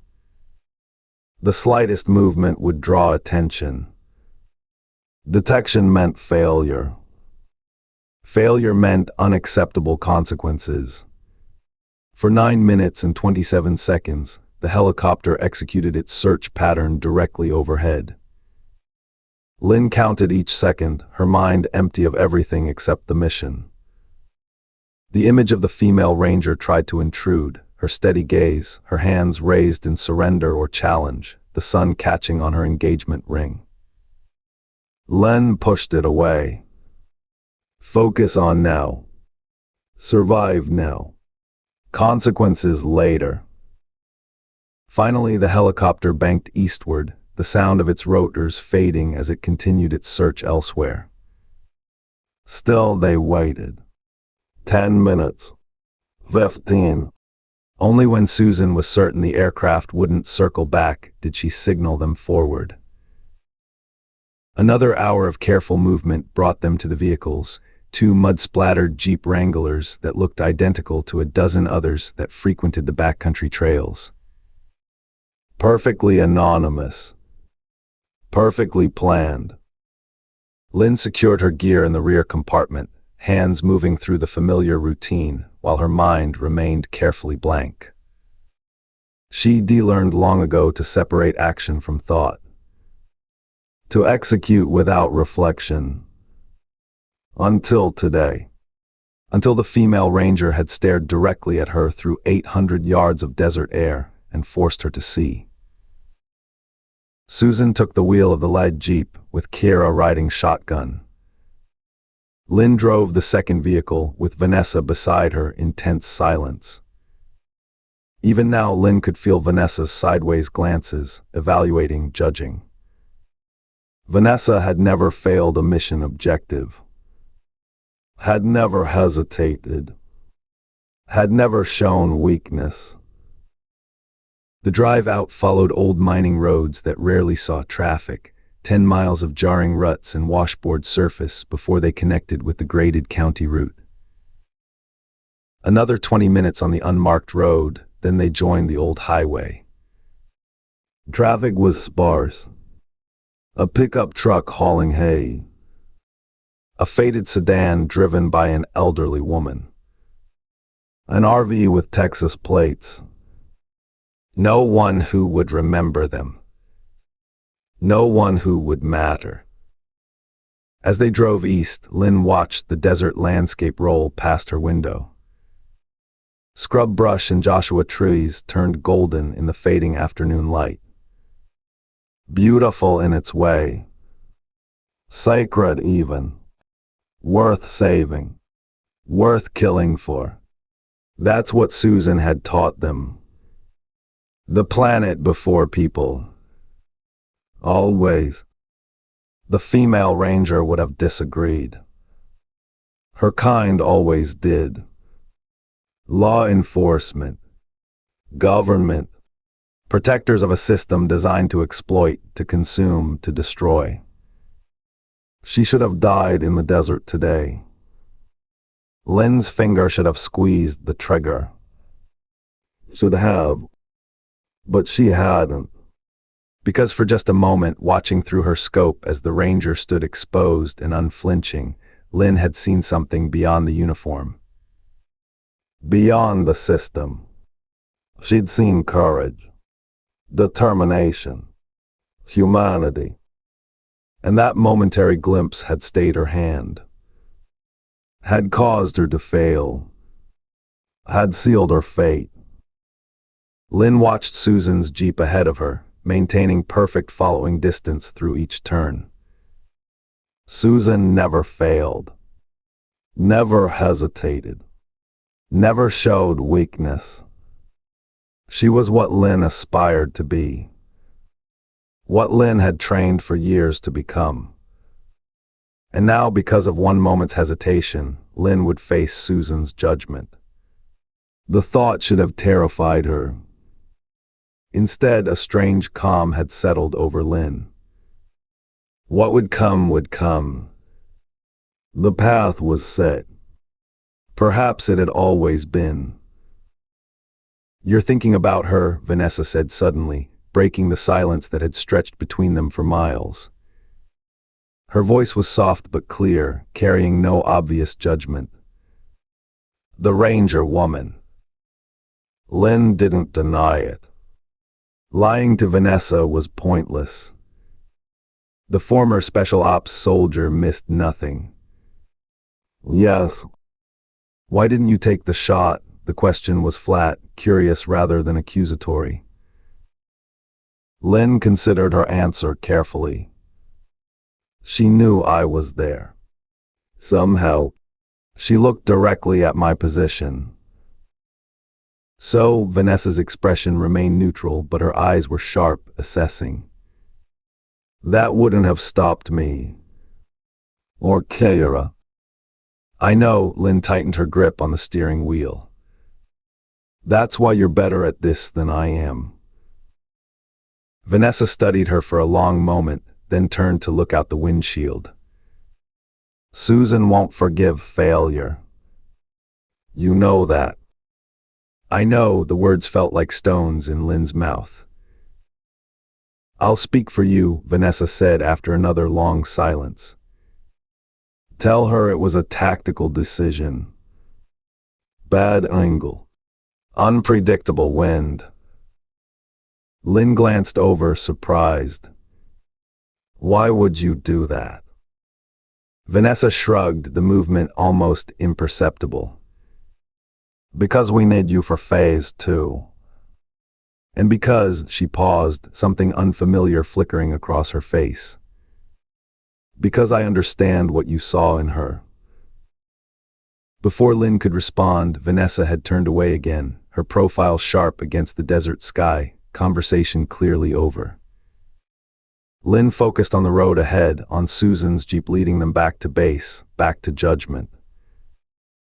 The sun touched the horizon as they approached the compound, a nondescript industrial facility surrounded by 8-foot chain-link fencing topped with razor wire. The sign by the entrance read Quantum Core Technologies in simple block letters. Nothing to draw attention. Nothing to remember. Lynn followed Susan's Jeep through the gate after it rolled open automatically, recognizing their transponders. The parking lot could accommodate 50 vehicles, but held only a dozen, all easily forgettable. Their headlights swept across the main building's reflective windows as they parked in their designated spaces. Mission completed. Almost perfectly. Except for Lynn's failure. Except for the female ranger who still lived. The facility's interior maintained the same utilitarian aesthetic as its exterior, polished concrete floors, recessed lighting, minimal furnishings. Lynn carried her gear through the security checkpoint, submitting to the retinal scan without breaking stride. The steel door hissed open, revealing the central corridor. To the right, beyond a wall of bulletproof glass, the server farm hummed with quiet efficiency. Row upon row of black cabinets stretched into the distance, blue status lights blinking in hypnotic patterns. The operation's digital heart. The reason they existed. Lynn followed Susan, Keira, and Vanessa down the corridor, past the humming server farm, through another security door, and into the living quarters. The sharp smell of cleaning products and the softer notes of essential oils replaced the antiseptic scent of the main facility. Home, or the closest thing to it. Debrief in 30, Susan said, already moving toward her private quarters. Glane up first. Lynn carried her gear to the armory, securing her rifle in its designated locker, then proceeded to her own quarters. The small room held only the essentials: a bed, a desk, a chest of drawers. No personal items. No photographs. Nothing that couldn't be abandoned in 3 minutes if necessary. She stripped methodically, placing her tactical gear in the laundry chute for processing. The desert had left its mark on her body, fine dust in the creases of her neck, salt lines from dried sweat across her shoulders. Evidence of the day's work. Evidence to be erased. Lynn paused before the mirror, studying her reflection with a stranger's detachment. The hormones had reshaped her face, softened her jawline, redirected the distribution of muscle and fat. 5 years of transition, of becoming. She barely remembered the person she'd been before. Before Susan. Before the mission. Her hand moved to the surgical scars on her chest, still slightly pink despite the years since the procedure. Kira and Vanessa had completed their transitions years ago, including the gender reassignment surgery Lynn still awaited. Another milestone on the path. Another step toward belonging. She gathered her shower caddy and towel, hesitating at her door. The communal showers would be faster, but today she needed privacy. Today she needed to think. She headed for the private bathroom at the end of the hall, locking the door behind her. The hot water sluiced over Lynn's body, washing away desert dust and the day's tensions. She closed her eyes, letting the steam envelop her. For just a moment, she allowed herself to remember the female ranger standing alone in the kill zone, hands raised, eyes somehow finding Lynn's position on the ridge. As if she knew. As if she could see right through the scope to the person behind it. The fantasy was ridiculous, of course. At 800 yards, even with the best optics, the ranger couldn't have seen details of Lynn's hide. But something had passed between them in that moment. Some understanding. Some recognition. Lynn shut off the water abruptly, ending the dangerous train of thought. Sentiment was weakness. Weakness was failure. Failure meant consequences. She knew this. Had always known this. She dried herself quickly, efficiency replacing introspection. Dressed in standard indoor uniform, gray track pants, black t-shirt, facility-issued sneakers. Tied her damp hair back in a simple ponytail. Assumed the mask of calm competence that had served her for years. 28 minutes after Susan's order, Lynn entered the common area. Kira was already seated at the conference table, her posture perfect, her expression neutral. Vanessa sat beside her, still except for the rhythmic tapping of one finger against the tabletop, her only tell when anticipating conflict. The wall screens displayed mission data, satellite imagery, weather conditions, surveillance photos of the targets taken weeks earlier during reconnaissance. Lynn took her assigned seat, feeling the weight of the empty chair beside her. 4 shooters. 4 perspectives. Perfect execution. That had been the plan. Except for her hesitation. Except for her failure. Susan entered exactly at the 30-minute mark, carrying a tablet that controlled the wall displays. She wore the same facility-issued clothing as Lynn, Kira, and Vanessa, but somehow made it look like a uniform of authority. Perhaps it was her posture. Perhaps it was the certainty in her eyes. Perhaps it was the fear she inspired without apparent effort.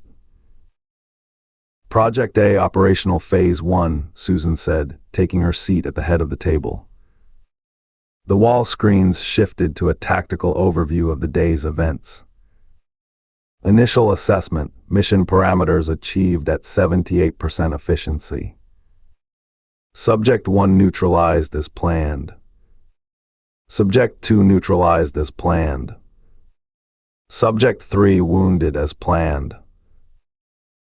Lynn kept her breathing steady as Susan's gaze swept across her.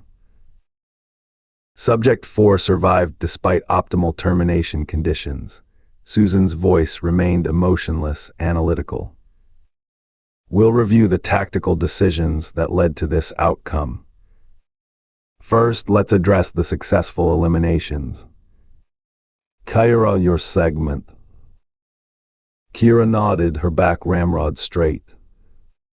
Target acquisition at 9:43 hours. Subject 1 driving vehicle doing approximately 80. Male Caucasian but possibly Hispanic. Kill shot through windshield. Subject 2 female Caucasian left unharmed to attract further subjects. Subject 3 walking perimeter of vehicle male Caucasian, approximately 50 years of age. Conditions optimal. Wind negligible. Humidity 17%. Subject's vehicle position provided cover for subject 2 as intended. Susan nodded. The tactical decision to leave subject 2 alive was correct. The emotional impact of witnessing her companion's death, combined with isolation and exposure, created the intended cascade effect. Your assessment. Subject 2 performed as expected, Kira said. Initial shock response, followed by attempted assistance to subject 1, followed by retreat to limited cover. Her presence successfully drew in law enforcement as projected. Susan turned to Vanessa. Subject 3. Your assessment. Vanessa's report was characteristically concise. Target acquisition at 10:21 hours. First responder male, law enforcement. Conditions optimal. Wind negligible. Subject 3 attempting rescue of subject 2 at the time. Kill shot executed at 10:23 hours. Subject eliminated as planned. Excellent timing, Susan acknowledged. Your shot created the perfect interval for secondary response units. Lynn watched the bloodless dissection of the morning's carnage, remembering the deputy's vehicle, the way his body had slumped forward after Vanessa's shot. Not targets. People. The thought came unbidden, dangerous. She pushed it away. Lynn, Susan said, turning her attention to the third shooter. Subject 3. Your assessment. Lynn straightened imperceptibly. Target acquisition at 10:23 hours. First responder male, sheriff's deputy. Conditions optimal. Shot executed at 10:28 hours, shoulder placement as instructed. Subject was immobilized but maintained consciousness. Able to radio for assistance as planned. Susan nodded, her expression revealing nothing. The timing was precise. Well executed. The praise should have brought relief. Instead, Lynn felt the noose tightening. The part they hadn't yet discussed loomed before her like a precipice. The female ranger. The shot not taken. The failure that couldn't be explained away. And then, Susan said, her voice dropping slightly, we come to subject 4. And subject 5. The rangers who responded to the distress call. She tapped her tablet, bringing up high-resolution images of the two rangers, the man and the woman. Kira, your observations. Both subjects followed predicted response patterns initially, Kira said. Standard tactical approach. Secure perimeter. Assess victims. Establish command presence, she paused. The female subject's subsequent actions deviated from all predictive models. Lynn's pulse quickened. Here it came. Her failure laid bare. Yes, Susan said, turning to Lynn. Let's discuss that deviation. And your response to it. Chapter 7. Lynn felt the weight of Susan's expectation like physical pressure. The room's temperature seemed to drop several degrees as both women waited for her explanation. Her justification. Her confession. Subject 4 separated from cover at 11:42 hours, Lynn began, her voice carefully neutral. Female, approximately 35 years of age. She removed her tactical equipment, including sidearm and vest. Deliberately exposed herself in the kill zone. Susan's expression remained unchanged. And your tactical response? I established target acquisition. Conditions remained optimal. Wind negligible. Humidity 19%. Distance 812 yards. Lynn paused, the words sticking in her throat. I maintained target tracking for 3 minutes and 7 seconds. Without firing, Susan completed the thought. Not a question. An observation. A judgment. Lynn met her gaze directly. No point hiding now. Correct. Without firing. Silence stretched between them, taut as a tripwire. On the wall screens, video captured by their surveillance drones showed the female ranger standing alone in the desert, arms raised, face turned toward Lynn's position. The footage had none of the impact of seeing it through her scope. None of the connection Lynn had felt in that moment. Explain, Susan said finally. Lynn had prepared a dozen justifications during the extraction. Tactical reassessments. Strategic considerations. Ammunition conservation. All lies. All transparent to someone like Susan, who could read deception in the smallest micro-expression. She knew, Lynn said simply. Susan's eyebrow rose fractionally. Knew what? My position. My intention. Lynn struggled to articulate what had happened in that moment. She looked directly at me through 800 yards of desert air and made a choice. To stand. To face it, she drew a breath. It was unexpected. Unexpected, Susan repeated, the word flat and empty of inflection. You compromised operational security because a target surprised you. No, Lynn said, then corrected herself.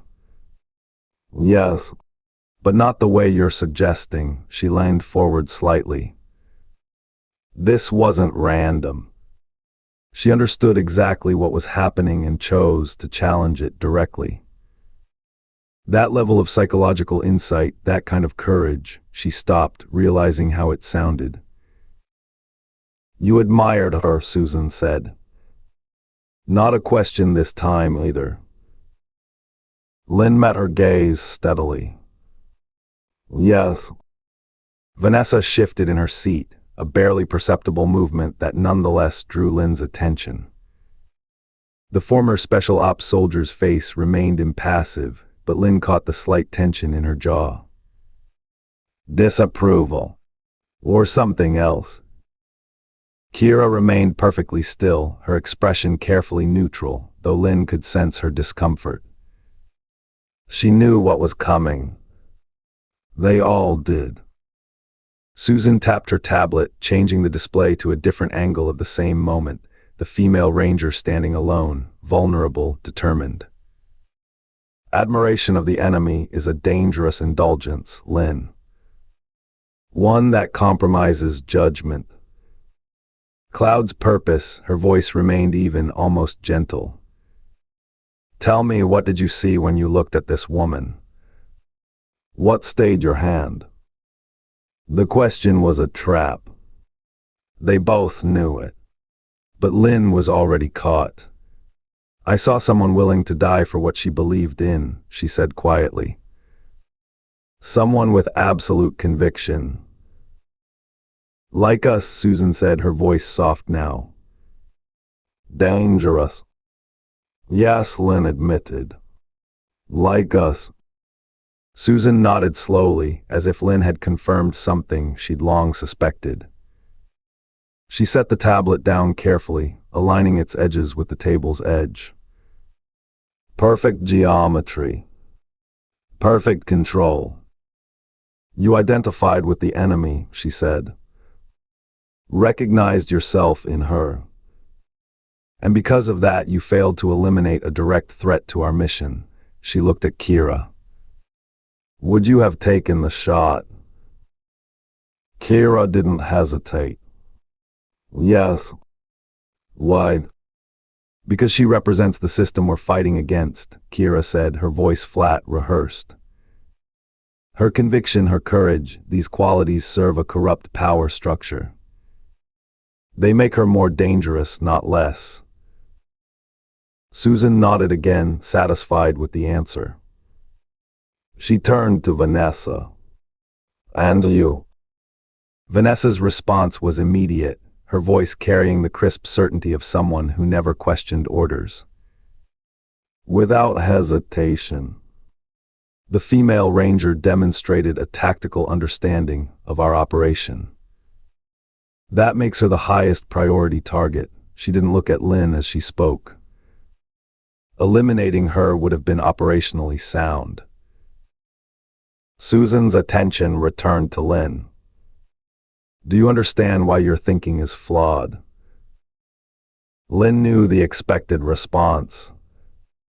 Had given it herself during countless training sessions and mission debriefs. The enemy was not human. The enemy was the system. The enemy was anyone who upheld the structures destroying the planet. Individual qualities, courage, conviction, compassion, were irrelevant.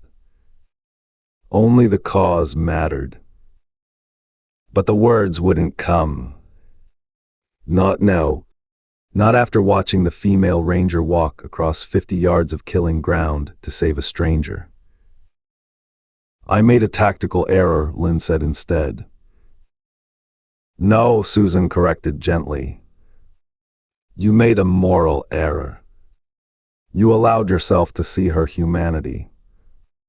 To recognize it. To honor it, she leaned forward. There is no humanity left to honor, Lynn. Not in them. They forfeited that when they chose to participate in planetary destruction. When they chose to uphold a system that slaughters billions of animals, that poisons the earth, that burns the future for profit. Lynn remembered when she'd first heard Susan speak these words, 5 years ago at a campus climate rally. How they'd ignited something in her: rage, purpose, belonging. How they'd transformed her from a lonely, confused computer science student into a soldier for the planet. Into someone who mattered. The female ranger walks away today, Susan continued. She returns to her life. To her meat-eating, resource-consuming, planet-killing existence. And because you hesitated, she will continue to protect the system that is driving us toward extinction. Was her humanity worth that price? The question hung in the air between them, impossible to answer. Because Susan was right. Lynn had compromised their mission. Had allowed a personal reaction to override operational discipline. Had failed. I'm sorry, she said finally. The words felt hollow, inadequate.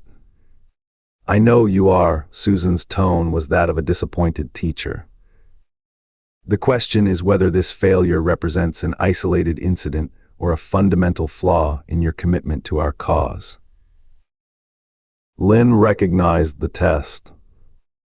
The right answer was clear: admit the error, reaffirm dedication, promise perfect execution in the future. But something had changed inside her today. Some certainty had cracked, allowing doubt to seep in. And Susan, who missed nothing, would see it immediately.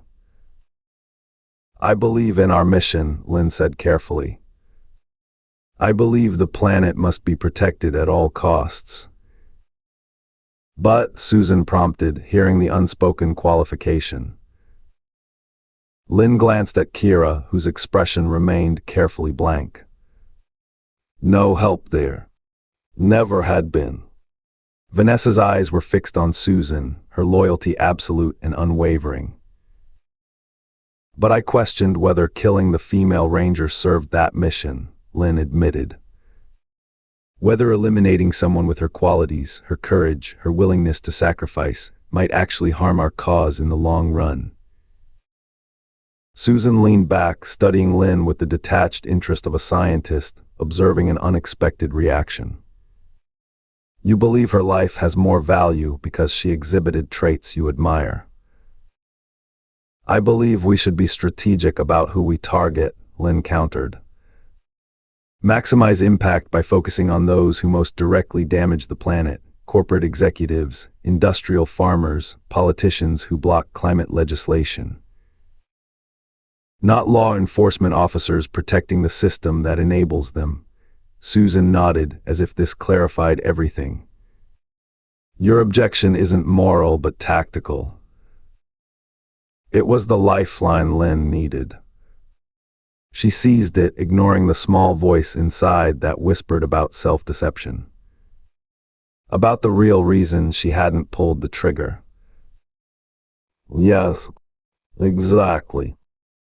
"Then consider this." Susan tapped her tablet again, bringing up a new image on the wall screen: the female ranger. 3 years ago, the Texas Rangers led the operation that captured and imprisoned the Green River Seven. Lynn felt the blood drain from her face. The Green River Seven, environmental activists who had sabotaged an oil pipeline, preventing millions of gallons of crude from flowing into protected wilderness. Heroes in their movement. Martyrs serving decades in federal prison because of women rangers like the one she had spared. "I didn't know," she whispered. "No, you didn't." Susan's voice had hardened imperceptibly. "You made an emotional decision based on incomplete information. You projected your own values onto an enemy combatant. And because of that, one of our movement's most effective adversaries walks free." Lynn had no response. The tactical justification she'd hoped would save her had just been shattered. The female ranger was exactly the kind of target their mission was designed to eliminate. And Lynn had failed to take the shot. "We'll discuss your future role in the organization after dinner," Susan said, closing the subject with the finality of a judge's gavel. "For now, let's address operational security for Phase 2. The meeting continued, Lynn contributing automatically when required, her mind elsewhere. On the ridge. On the moment she'd looked through her scope and seen Ruth Baker staring back, unflinching. On the decision she'd made in that fraction of a second that might now cost her everything. 90 minutes later, the debrief concluded. Susan tapped her tablet a final time, clearing the wall screens. Dinner in 30 minutes. Full nutrition review afterward. Operational planning for Phase 2 begins at 600 tomorrow. Lynn and Kira nodded, the familiar routine offering temporary comfort. Vanessa remained seated, her eyes meeting Susan's in silent communication. Whatever was coming, reassignment, punishment, worse, would wait until after they'd eaten. Another of Susan's rules. Clear minds. Full stomachs. Logical decisions. Back in her quarters, Lynn sat on the edge of her bed, staring at the blank wall. Her future had never felt so uncertain. Not even during those first chaotic months after Susan had recruited her from the university climate action group. Not even during the grueling training that had transformed her from an anxious computer science student into a weapon for the cause. She thought about running. Just walking out of the compound, disappearing into the vastness of the desert. But there was nowhere to go. No identity to assume. No life to return to. Lynn Wright existed only within these walls, only as part of this mission. Without it, who was she? The mess hall was empty when Lynn arrived, too early, but she couldn't bear the confinement of her quarters any longer. She busied herself preparing the evening meal, finding comfort in the routine. Plant-based protein, locally sourced vegetables, grain harvested from the compound's own fields. Nothing that had caused suffering. Nothing that had damaged the earth. Clean food for clean consciences. Kira arrived exactly on time, her movements precise as she collected her portion and took her assigned seat. Vanessa entered moments later, her face betraying nothing of the earlier discussion. Neither woman spoke as they began eating. What was there to say? They both knew the protocols for failure. Had witnessed them enforced before. Susan entered last, her timing perfect as always. She served herself, then joined them at the table, completing their square. For several minutes, the only sounds were those of quiet, efficient eating. Susan had taught them to be present with their food, to honor the plants that had died to sustain them, to consume with awareness and gratitude. Lynn tasted nothing, her mind still cycling through scenarios. Reassignment to a support role. Retraining. Psychological reconditioning. Or worse, there were rumors about what happened to those who failed critically. Who compromised operational security? Who endangered the mission? We need to discuss what happened today, Susan said finally, setting down her fork. Lynn's failure to eliminate Target 4. Lynn set her own fork down, appetite vanishing completely. Across the table, Kira continued eating, her face carefully blank. Avoiding eye contact. Creating distance between herself and what was about to happen. Vanessa watched with an unreadable expression, her posture betraying neither tension nor relaxation. I've reviewed the mission footage, Susan continued, her voice conversational. The target acquisition was perfect. Conditions optimal. You had 3 minutes and 7 seconds of clear shot opportunity. She tilted her head slightly. That's not hesitation, Lynn. That's a choice. Lynn nodded. No point denying it. Yes. You chose to let this woman live. This enforcer of a system that kills billions of sentient beings annually. That is burning our planet for profit. That values consumption over conservation. Susan's voice remained even, reasonable. Help me understand why. The question seemed genuine. As if Susan truly wanted to understand, to find some justification that would make sense of Lynn's actions. A sliver of hope took root in Lynn's chest.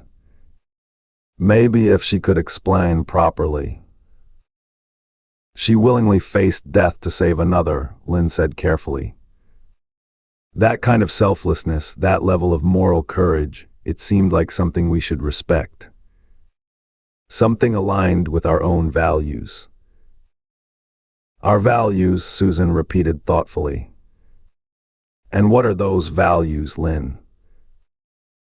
Protection of the innocent. Sacrifice for a greater good. Courage in the face of opposition.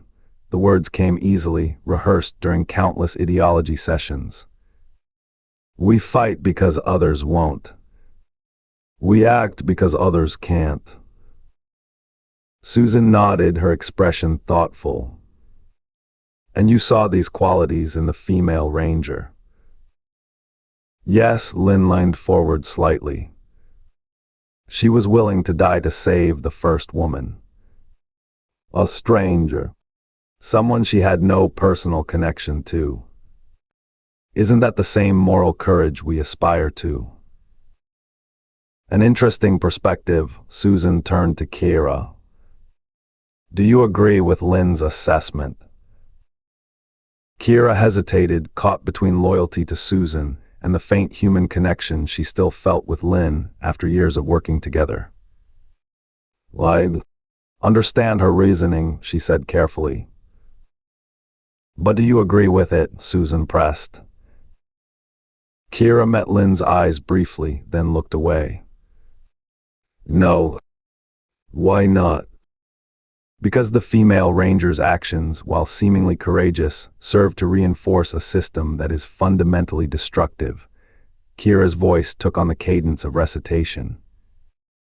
Individual virtue in service of collective vice is not virtue at all. Precisely, Susan turned to Vanessa. And your assessment? Vanessa didn't hesitate. The enemy's perceived virtues are irrelevant. They either advance our cause or oppose it. There is no middle ground, her voice carried absolute conviction. The female ranger's courage makes her more dangerous, not less. She inspires others to uphold the very system we're fighting to dismantle. Susan nodded approvingly before turning back to Lynn. Our mission is not to reward individual acts of courage or compassion. It's to dismantle the systems that make such acts necessary. The female ranger may have shown personal bravery, but she did so while upholding a power structure that enables planetary destruction. Lynn knew the argument well. Had made it herself many times during their theoretical discussions. Had used it to justify previous operations, previous targets. But today, watching the female ranger walk unarmed across the killing ground, something had shifted inside her. Some fundamental certainty had cracked. What if we're wrong? The words escaped before Lynn could stop them. Silence descended on the table. Even Kira looked up, shocked by the question. No one questioned the mission. No one challenged Susan's vision. No one survived doing so. Vanessa's posture shifted almost imperceptibly, a subtle tensing that only those trained to notice would see. Her hand moved slightly closer to her waist, where Lynn knew she kept a small blade, even during meals. Always prepared. Always loyal. Wrong about what exactly? Susan asked, her voice dangerously soft. Lynn knew she should backtrack, apologize, claim fatigue or stress. But the crack inside her had widened, letting doubt flood in. Wrong about who the enemy is. Wrong about how to save the planet. Wrong about, she gestured at the compound around them, at the years of planning and training and killing. All of this. Susan's expression didn't change, but something cold entered her eyes. I see. I didn't mean. No, you did, Susan set her napkin down with deliberate precision. You've been having doubts for some time, haven't you? The hesitation today wasn't isolated. It was the culmination of a pattern. Lynn couldn't deny it. Susan would know. Susan always knew. Tell me, when did it start? The questioning, Susan leaned forward slightly. Was it after the pipeline operation? The data center? Or earlier when we took action against that factory farm's CEO.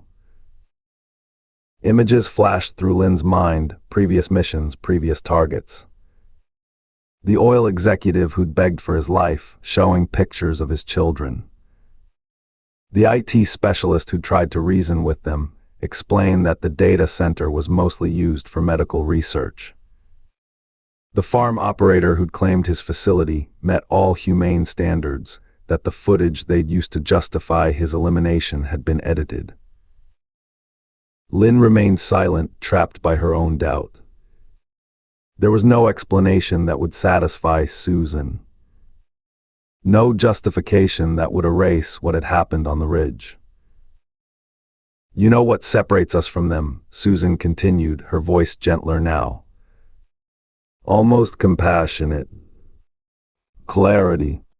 We see the world as it is, not as we wish it to be. The system cannot be reformed. The destroyers cannot be reasoned with. The only way forward is through decisive action. She reached across the table, her hand coming to rest near Lynn's, not touching, but close enough to suggest connection. We are planet protectors, Lynn. The last line of defense for a world that cannot defend itself. When you look through your scope, you can't see individuals. You must see the system they uphold, the destruction they enable, even when they perform acts of seeming kindness or courage. Lynn knew the doctrine by heart, had helped refine it during late-night strategy sessions, had taught it to new recruits, had lived by it for 5 years. Until today. Until the female ranger had stared directly at her position, hands raised, back straight, unflinching in the face of certain death. The female ranger, Susan said, sensing Lynn's continued resistance, has personally led operations against environmental activists. She's sent our allies to prison. She's protected the corporate interests destroying our planet. One act of personal courage doesn't erase that history. Lynn nodded slowly. I understand. Do you? Susan studied her face. Because what happens next will determine your future with our movement. With this community we've built, her voice softened further. With your family. The word hung in the air between them. Family. The connection Lynn had sought all her life. The belonging she never found until Susan had recognized her potential. Had invited her in. Had given her purpose. If I had another chance, Lynn said carefully, choosing each word with precision, I would make a different decision. And why is that? Susan pressed. Because I understand now that individual acts, however admirable, don't change the system those individuals serve. The female ranger remains an enforcer for planetary destruction, regardless of her personal courage. The words were ashes in her mouth, but Lynn delivered them with conviction. With the certainty Susan demanded. Because the alternative was unthinkable. Susan nodded, satisfied. Then you understand what needs to happen. For the good of the mission. For the safety of our family. For the future of the planet. Yes, Lynn knew what was expected. The ritual confirmation of loyalty. The reaffirmation of shared purpose. I do. Kira, Susan turned to the other woman. Your assessment. Kira hadn't looked up from her plate during the entire exchange. Now she raised her head, eyes carefully empty. Lynn's hesitation endangered the mission. Compromised operational security. Left a dangerous adversary alive. The words came without emotion. But she understands her error now. And you believe her? A fractional pause. I do. Vanessa, Susan shifted her attention. Vanessa's response was immediate and direct.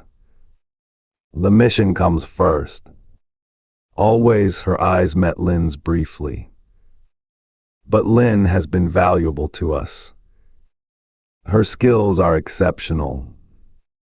This was an isolated error in judgment. She maintained Susan's gaze steadily. I believe she deserves one chance to prove her continued loyalty. Lynn felt a surge of surprise at Vanessa's support.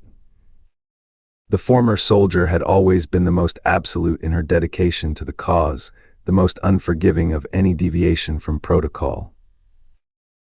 Susan considered this, her face unreadable. The mission must come first. The planet must come first. Individual feelings, individual judgments, these are luxuries we cannot afford. She looked back to Lynn. Do you agree? Yes, Lynn said, steadier now. Committed to the performance that might save her life. The mission first. Always. Susan's smile was warm, genuine. As if a cloud had passed and the sun had emerged. I'm glad to hear it. Now I believe we were discussing Phase 2 operational security. The tension in the room eased slightly. Lynn allowed herself to breathe. To hope. Maybe, just maybe, she had navigated the worst of the storm.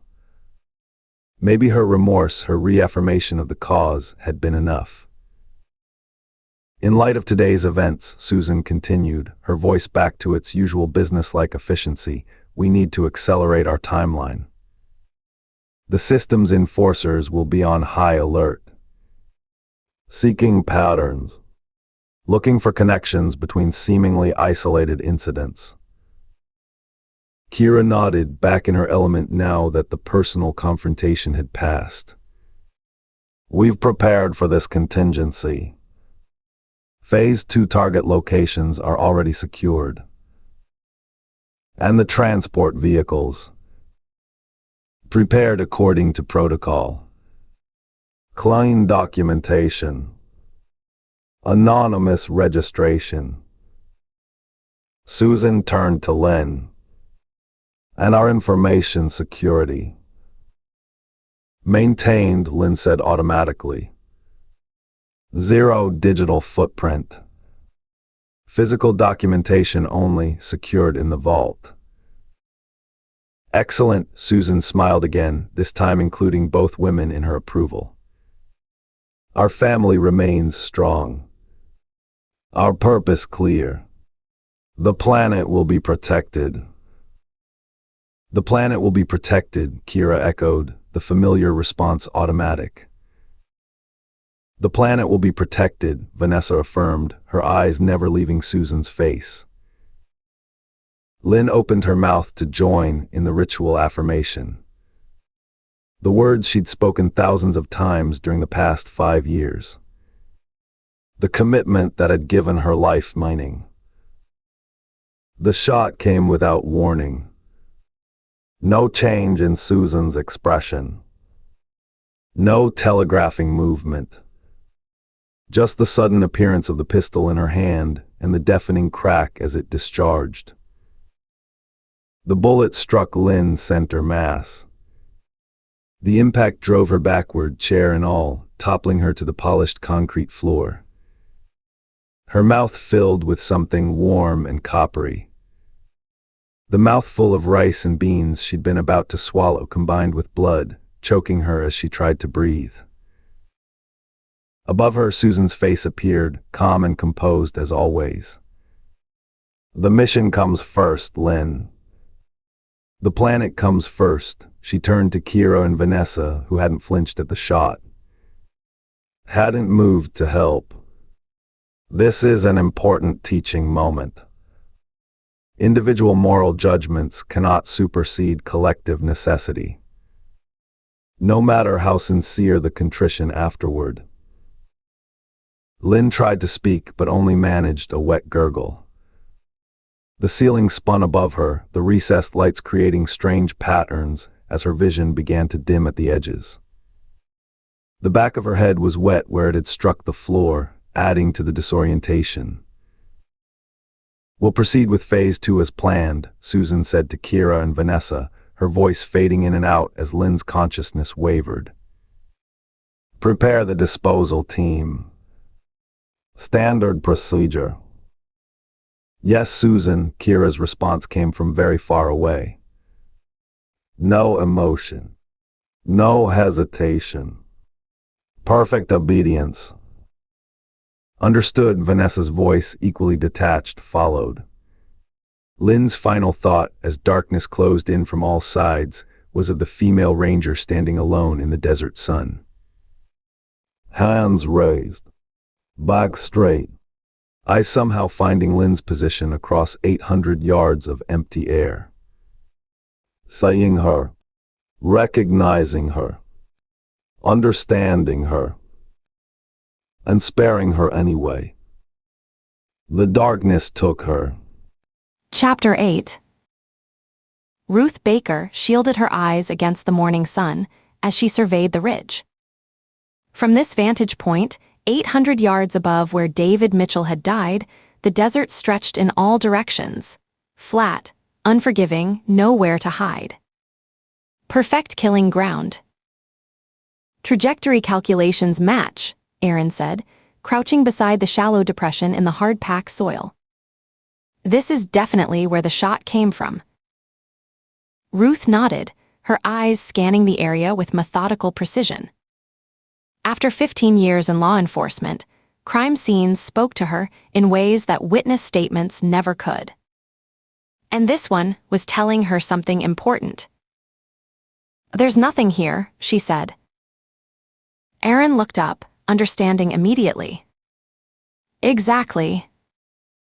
CSI Tech Melissa Chen approached, her expression tight with professional frustration. "I've never seen a crime scene this clean. No shell casings, no boot prints aside from our own, no discarded equipment, not even a water bottle cap or cigarette butt." She gestured at her kit, barely touched. "I've swabbed where we think the shooter positioned themselves, but I'm not optimistic." Ruth wasn't surprised.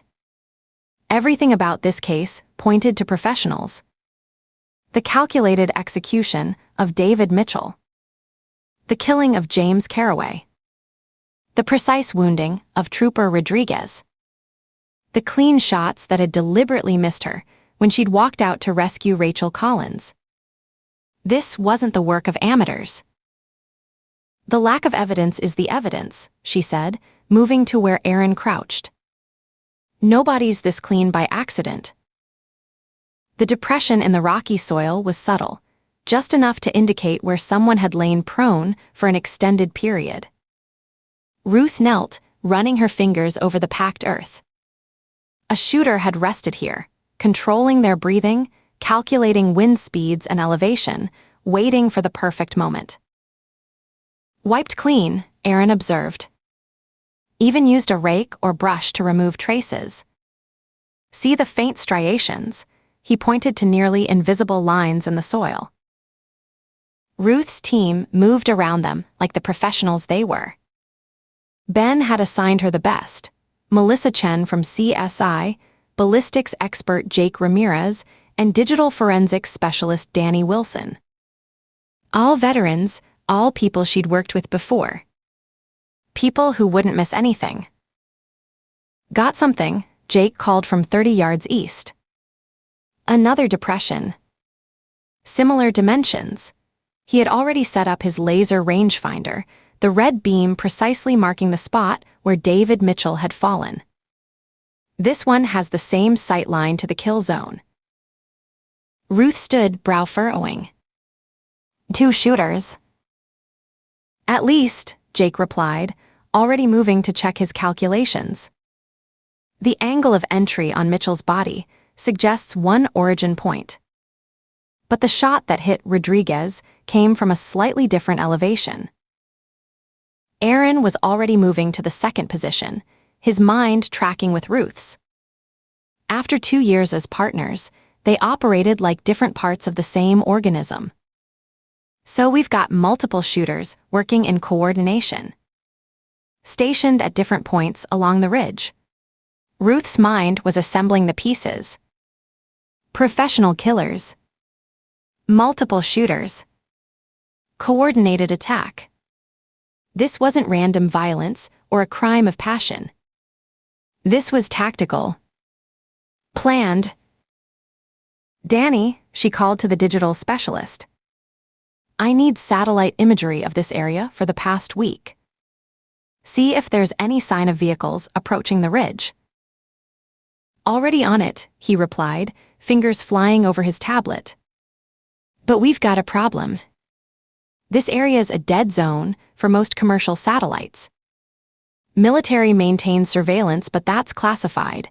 He looked up, squinting against the sun. I might be able to get something from weather satellites, though resolution will be garbage.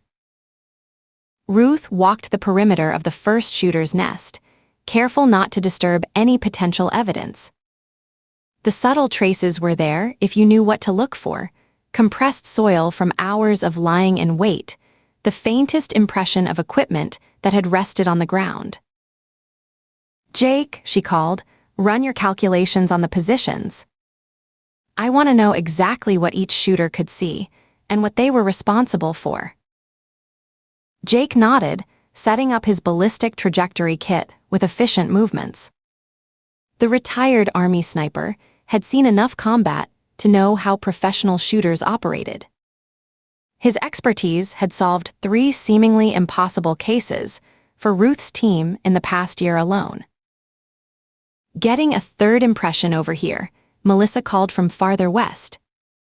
Similar dimensions, same viewpoint to the kill zone. 3 shooters. Ruth felt the pieces shifting in her mind, assembling into a clearer picture. The precision of the attack. The calculated timing of each shot. The way they had manipulated the situation, drawing in first responders, then law enforcement.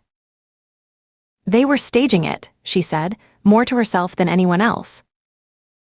Aaron appeared at her side, anticipating her train of thought as always. Creating a kill zone. Using each victim to draw in the next. But why? Ruth surveyed the 3 positions, mapped out in her mind. Why target a random tourist? Why draw in law enforcement? Maybe they weren't random, Aaron suggested. Maybe Mitchell was specifically chosen. Ruth considered this, her eyes on the desert below where Peterson was coordinating with county deputies to secure the wider scene. They'd need to dig deeper into David Mitchell's background. There might be a connection they were missing. Jake was already at work, setting up laser pointers at each shooter's position. The red beams cut through the morning air, converging on points below where each victim had been positioned. Got our firing solutions, he called. First shooter took out Mitchell. Clean shot, center mass, 823 yards. He pointed to the western nest. Second shooter hit Trooper Caraway. 4 rounds, 827 yards. He moved to the eastern position. Third shooter wounded Rodriguez. Shoulder shot, non-lethal but debilitating, 819 yards. Ruth walked between the positions, studying the layout. All 3 had clear lines of sight to the kill zone. All 3 were positioned to cover different approaches. Professionals, Jake agreed. Military trained, I'd bet money on it. The spacing between positions, the site selection, the precision of the shots. This isn't amateur hour. Military, Aaron frowned. Or law enforcement. Jake shrugged. Could be either. Could be private military contractors. The skill level's elite, whatever their background. Look at this, Melissa called from the central position. She knelt, examining the ground with a magnifier. Faint fabric impression. Someone sat here for a long time. She made a cast of the impression, working with careful precision. Ruth joined her, studying the subtle indentation. How long would a shooter need to be in position to leave marks like that? Hours, Jake answered from nearby. Minimum 3, probably more like 5 or 6. Professional snipers will set up long before a target arrives. Get comfortable, control breathing, become one with the environment. So we're looking at a team that arrived pre-dawn, set up in coordinated positions, and executed with military precision, Ruth summarized. Then collected everything, shells, equipment, trash, and vanished without a trace. Sounds like an assassination team, Aaron said quietly. Ruth nodded slowly. But assassins target specific high-value individuals, not random tourists and state troopers. She moved to the edge of the ridge, surveying the desert below. From this height, she could see the full scope of what had happened. Mitchell's vehicle, now just a distant speck. The positions where each officer had fallen. The exact spot where she had walked out, exposed and vulnerable, to reach Rachel Collins. The memory made her skin prickle. That long walk into the kill zone, feeling the crosshairs on her, knowing a bullet could end her at any moment. She de-sensed the shooter watching her. Had somehow known they wouldn't fire. "Jake," she called, turning back to the team. "When I walked out to Rachel Collins, which position would have had the clearest shot at me?" Jake crossed to the eastern position, kneeling where the third shooter had lain. "This one." Perfect angle, no crosswind issues. He sighted along an imaginary rifle. At that distance, with that visibility, it would have been one of the easiest shots of the day. Ruth felt a chill that had nothing to do with the desert morning. But they didn't take it. "That's what doesn't fit," Aaron said, joining them. Everything else about this operation was ruthlessly efficient. Mitchell executed. Caraway too. Rodriguez wounded, but in a way that would ensure more officers responded. He paused. Then suddenly, they start missing shots around you. Deliberately. Maybe they ran out of ammunition, Melissa suggested. Jake was already shaking his head. Professional team like this. They'd each have brought enough rounds for their assignment plus contingencies. And even if one shooter was running low, the others could have compensated. "So why spare me?" Ruth asked, more to herself than anyone else. Aaron's eyes met hers, the concern in them unmistakable. Maybe it wasn't about sparing you. Maybe it was about sending a message. "Found something," Jake called from where he'd been examining the soil near the central position. He held up a small evidence bag holding a tiny sliver of a thread, barely visible to the naked eye. Fiber. Synthetic black, caught on a rock where the shooter would have been lying. Unless one of you was wearing nylon tactical gear. Melissa took the bag, examining it with professional interest. "It's hard to be certain with this small a sample, but I suspect this is high-end material. The kind used in specialized equipment. I'll run tests when we get back to the lab, but my first guess would be military-grade sniper gear." "So we're definitely looking at professionals," Ruth said. "But that still doesn't tell us why." Danny had been working with his ballistic calculator, running simulations based on the positions and known shots. "I think I can tell you how many total rounds were fired." He looked up from his equipment. "Based on the evidence and witness statements, 7 or 8 shots total. Mitchell took 1. Caraway took 4. Rodriguez took 1. That leaves at least 3 shots unaccounted for." "Warning shots," Aaron said. "Around Ruth." Danny nodded. "The trajectory confirms it." The third shooter fired 3 times during your rescue attempt, Ranger Baker. All deliberately wide. All from this eastern position. He pointed to the depression in the soil. This shooter had you in their sights for over 3 minutes. Could have taken the shot any time. Ruth remembered the silence as she'd stood there, arms raised, waiting for death. The weight of eyes watching her through rifle scopes. The certainty that her life hung by a thread. So we have 3 snipers working in perfect coordination, she summarized. Each with specific targets and roles. All professionally trained. All equipped with high-end gear, she looked at Aaron. Except one of them decided not to complete their mission. Which raises the question, what was the mission? Aaron moved back to the central position, surveying the whole scene. If this was a standard hit, why not just take out Mitchell and disappear? Why the elaborate setup drawing in law enforcement? Maybe law enforcement was the target all along, Ruth suggested. Mitchell was just bait. Jake looked up from his tablet. I've got something on the satellite imagery. It's low resolution, but there's movement along this ridge approximately 18 hours before the shooting. He turned the screen so they could see. 4 figures approaching from the east. I can't make out details, but the timing fits. 18 hours, Melissa frowned. That means they camped here overnight before the shooting. Professionals, Jake repeated. They'd want to acclimate, study the environment, get comfortable in their positions. Wait a second, Ruth said. 4 figures. Ruth studied the blurry satellite image. 4 figures, moving with what appeared to be deliberate precision even at this resolution. Can you track where they came from? Or where they went afterward? Jake shook his head. Satellite passed over again 4 hours after the shooting. By then, they were gone.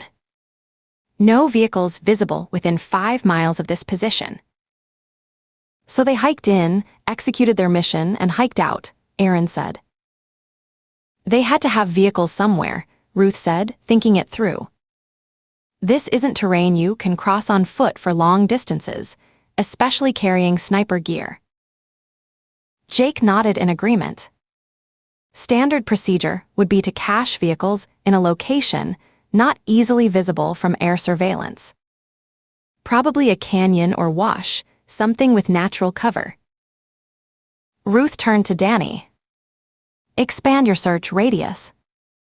Look for any roads or trails that could accommodate vehicles within a 10-mile radius. Focus on areas with natural concealment. On it, Danny replied, already manipulating the satellite images on his tablet. Melissa had finished collecting what little physical evidence they'd found: soil samples, the single fiber, impressions from the shooter's positions. I'll get these to the lab ASAP, but don't hold your breath. These people knew how to avoid leaving evidence. Ruth walked the ridge one more time, her eyes taking in every detail, committing the scene to memory. 3 shooters. 3 positions. 6 shots. 1 decision not to kill that had saved her life. Something about this feels personal, she said as Aaron joined her at the ridge's edge. The way they drew in law enforcement specifically, he asked. That and, Ruth hesitated, finding it difficult to articulate the feeling. The decision not to shoot me. It wasn't random. That shooter made a choice. Aaron was quiet for a moment, his mind working alongside hers as it had for years. If it was personal, that means there's a connection between the shooters and either the victims or law enforcement. Or both, Ruth said. We need to dig deeper into James Carraway's background. See if there's anything that would make him specifically targeted rather than randomly selected. And we need to look at recent cases, Aaron added. Anyone released from prison who might have a grudge. Anyone who threatened law enforcement specifically. Ruth nodded, but her mind was already tracking in a different direction. The precision of it all. The coordination. This wasn't a vendetta hit. This was, she struggled to find the word. Tactical. Strategic. Almost like a military operation. Military, Aaron repeated thoughtfully. Or terrorism. The word hung in the air between them. Terrorism would explain the targeting of civilians and law enforcement. The message sending. The precise execution. If it is terrorism, Ruth said, then there's likely more to come. This would just be the first phase. Target selection, operational testing, assessment of response capabilities, Jake said, joining them. The former Army sniper had seen enough combat to recognize the patterns. Classic opening, moves for a coordinated campaign. Ruth felt the weight of the implications settle on her shoulders. If this was indeed the first strike in a terrorist campaign, then more people would die unless they could identify and stop the perpetrators. We need to compile a list of known domestic and international terrorist groups with the capability to field a team this sophisticated, she said. Cross-reference with any recent chatter or intelligence about potential attacks in the region. I'll contact Homeland Security, Aaron said. See if they've picked up anything on their channels. And I want everything we can find on the David Mitchell and Rachel Collins, Ruth added. Bank records, phone logs, social media, travel history. There has to be a reason they were targeted. Danny looked up from his tablet. I think I've found something on the vehicle angle. There's a network of old mining roads, about 3 miles east of here. They don't show up on most maps, but they're still passable with the right vehicle. He turned the screen to show them. This canyon here would provide perfect concealment for vehicles waiting for extraction. Ruth studied the image. How long would it take to hike from here to there? In this terrain carrying gear, Jake considered. 2 hours minimum. Probably closer to 3. That gives us a timeline, Ruth said. Shots fired at 10:43 a.m. If they moved out immediately afterward and maintained a good pace, they could have reached vehicles by 1:30 p.m. at the earliest. County roads in that area are minimal, Aaron noted. Few intersections, limited traffic cameras. They could have been 50 miles away before anyone started looking for them. Ruth turned to face her team, decision made. Danny, I want you and a county tactical unit to check out that canyon, see if there's any evidence they used it as a vehicle cache. Jake, dig deeper on those satellite images, see if you can track any vehicle movement in that area after the shooting. Melissa, fast-track those fiber and soil analyses. I want to know everything about our shooters that science can tell us. The team acknowledged their assignments, already moving with purpose. Ruth took one last look at the ridge, at the 3 positions where killers had lain in wait. Professional. Precise. Patient. And one of them had chosen to let her live. What do you think? Aaron asked quietly as they walked back to their vehicle. Ruth considered the question, weighing the evidence, the patterns, the implications. I think we're dealing with something new. Something that doesn't fit our existing parameters for either professional hits or terrorist actions. She paused at their SUV, looking back at the ridge. And I think they're not finished. Aaron nodded, his expression grim. If this was just phase 1. Then phase 2 is already in motion, Ruth finished. They drove away from the ridge in silence, each lost in thought. The desert stretched around them, vast and empty and full of hiding places. Somewhere out there, 3 killers were planning their next move. The question wasn't if more people would die, but when.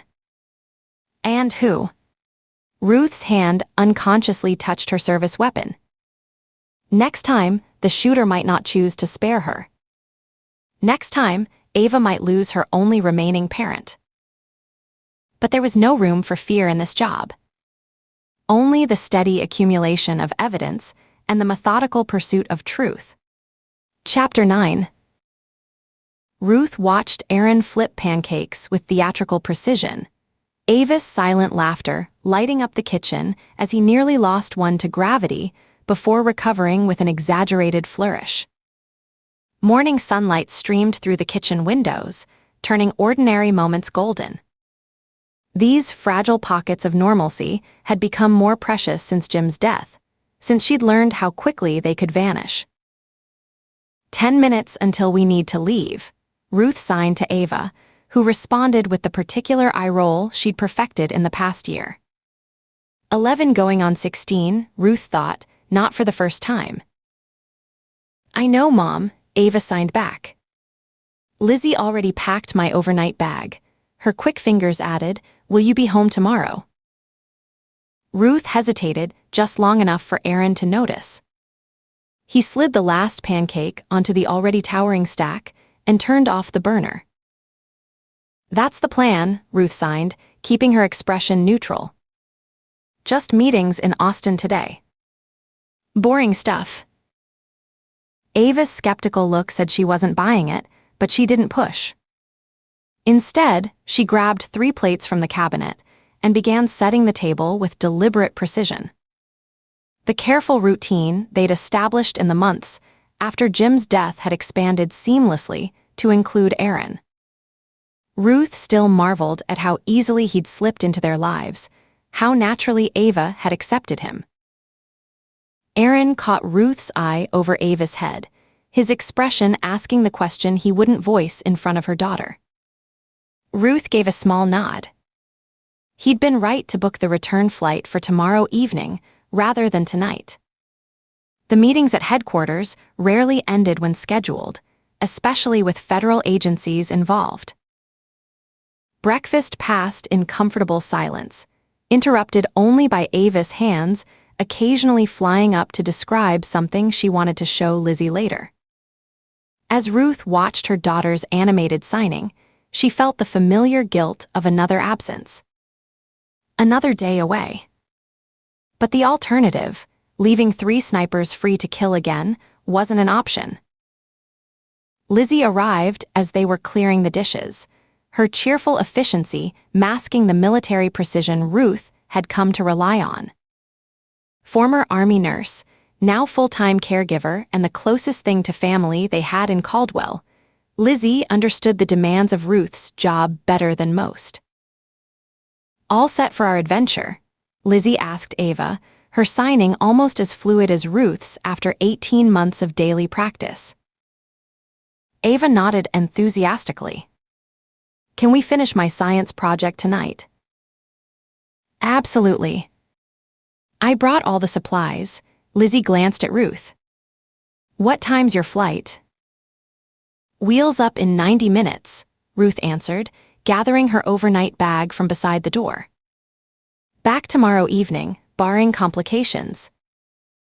So, the day after tomorrow, Lizzie said with a knowing smile. Got it covered either way. Ruth hugged Ava goodbye, holding on perhaps a moment longer than usual.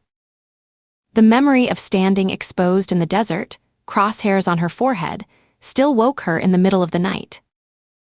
The awareness of how close Ava had come to losing her second parent in less than 2 years.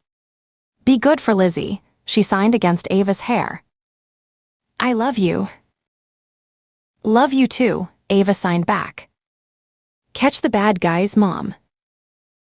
In the car, Aaron waited until they'd turned onto the highway before breaking the silence. She'll be fine. Lizzie's got the security protocol down better than some rangers I've worked with. Ruth nodded, eyes on the road. I know. But No buts. Just, Ruth searched for words. Standing on that ridge yesterday. Seeing how precisely they'd planned it all. How easily they could have, she trailed off. But they didn't, Aaron said quietly. And now we're going to find them. Ruth tightened her grip on the steering wheel. Yes. We are. Texas Rangers headquarters in Austin maintained its characteristic blend of modern security and historical gravitas. The limestone building housed both the administrative offices of the state's elite law enforcement division and a museum commemorating nearly 2 centuries of Ranger history. Ruth had always appreciated the balance, the acknowledgement that even the most storied institutions needed to evolve. Ben Miller met them in the lobby, his perpetual scowl softened slightly by what passed for a greeting smile on his weathered face. 25 years with the Rangers had left their mark in the creases around his eyes, and the silver threading through his close-cropped hair. Good flight, he asked, already leading them toward the elevator banks. Uneventful, Ruth replied. Which is all you can hope for these days. Ben nodded, pushing the button for the 3rd floor.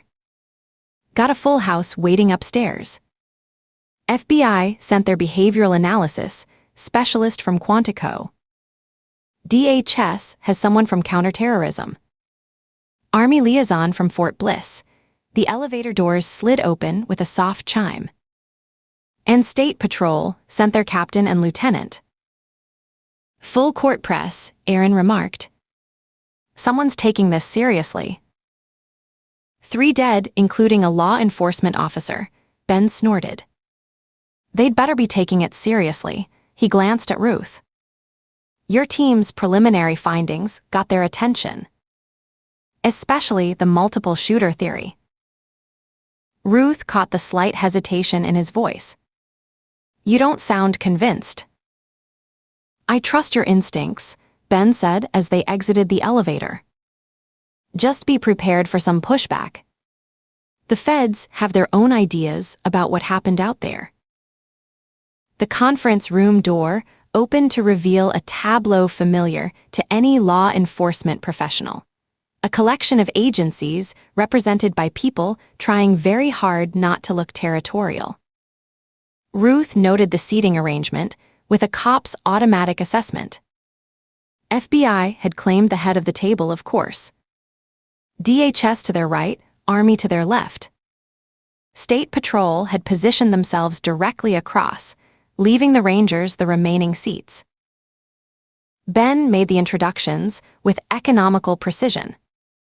Special Agent Cynthia Reeves, FBI Behavioral Analysis.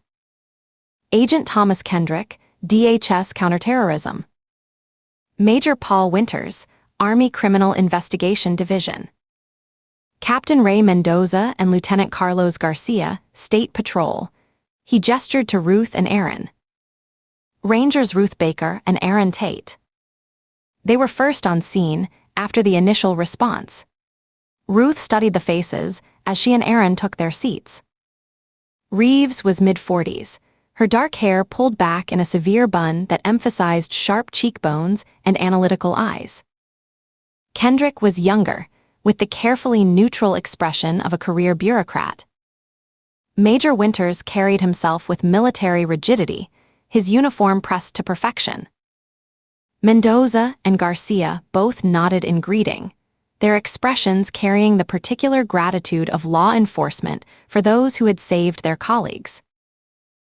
Before we begin, Mendoza said, I want to personally thank Rangers Baker and Tate for their actions. Without their intervention, we would have lost 2 more officers. Ruth acknowledged this with a slight nod. We were doing our job, Captain. Nevertheless, Mendoza continued, State Patrol considers itself in your debt. Whatever you need from us moving forward, you have it. We appreciate that, Ben replied. He turned to the FBI representative. Special Agent Reeves, I believe you're chairing this meeting. Reeves leaned forward, hands clasped on the table. Thank you all for coming. As you know, we're here to coordinate a response to what appears to be a targeted attack on civilians and law enforcement in West Texas. She looked directly at Ruth. Ranger Baker, since you were on scene, perhaps you could walk us through your findings. Ruth stood, moving to the digital display at the front of the room. She connected her tablet and brought up the compiled evidence from the Ridge investigation. Satellite imagery, trajectory analyses, ballistic calculations, and the few physical traces they'd recovered. At approximately 10:43 a.m. on Tuesday, she began, David Mitchell was shot and killed on Highway 62, roughly 15 miles west of the Mercer County line. From a distance, later calculated at 824 yards. His fiancée, Rachel, witnessed the shooting but was not targeted. Ruth clicked to the next slide, a topographical map showing the crime scene and the ridge above. First responder was Trooper James Carraway. He was shot approximately 20 minutes after arrival. Multiple shots fatal. Two more troopers, Rodriguez and Peterson, responded to Carraway's distress call. Rodriguez was wounded upon arrival, non-lethal shoulder wound that nevertheless incapacitated him. Peterson sheltered in place in his cruiser and called for backup. She moved through the investigation timeline methodically, presenting evidence rather than conclusions initially. The laser trajectory analysis. The satellite imagery showing 4 figures on the ridge 18 hours before the shooting. The soil impressions indicating 3 separate firing positions. Based on the evidence we've collected and the ballistic analysis conducted by our specialist Jake Ramirez, we believe this operation involved 3 shooters in coordinated positions along the ridge, Ruth concluded. Each was responsible for specific targets, using what we believe were custom-modified sniper rifles, likely .300 Winchester Magnum or similar. The precision of the shots, particularly at those distances, indicates extensive training and experience. She paused, letting the evidence settle before delivering her theory. This was not a random attack. The shooters deliberately wounded Trooper Rodriguez rather than killing him outright, knowing his distress call would bring more officers to the scene.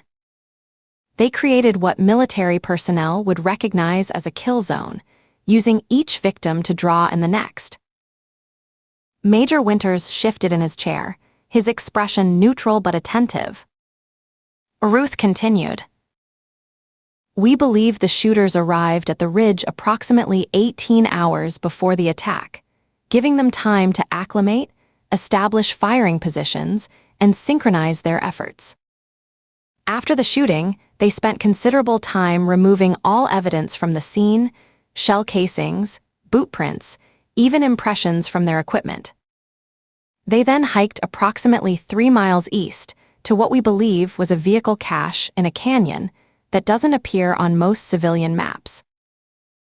Ruth clicked to the final slide, a timeline of the entire operation from setup to extraction. In summary, we're looking for a team of at least 3, possibly 4 individuals with military-level training in long-range marksmanship and tactical operations. The level of coordination, the choice of positions, the precision of the shots, and the methodical removal of evidence all point to professionals with extensive experience. Special Agent Reeves was the first to speak after Ruth returned to her seat. That's an interesting theory, Ranger Baker. But it conflicts with everything we know about sniper psychology. She opened a folder in front of her. Snipers are almost universally lone operators. The psychological profile is consistent across cultures and contexts. Loners, perfectionists, individuals who prefer isolation and autonomy.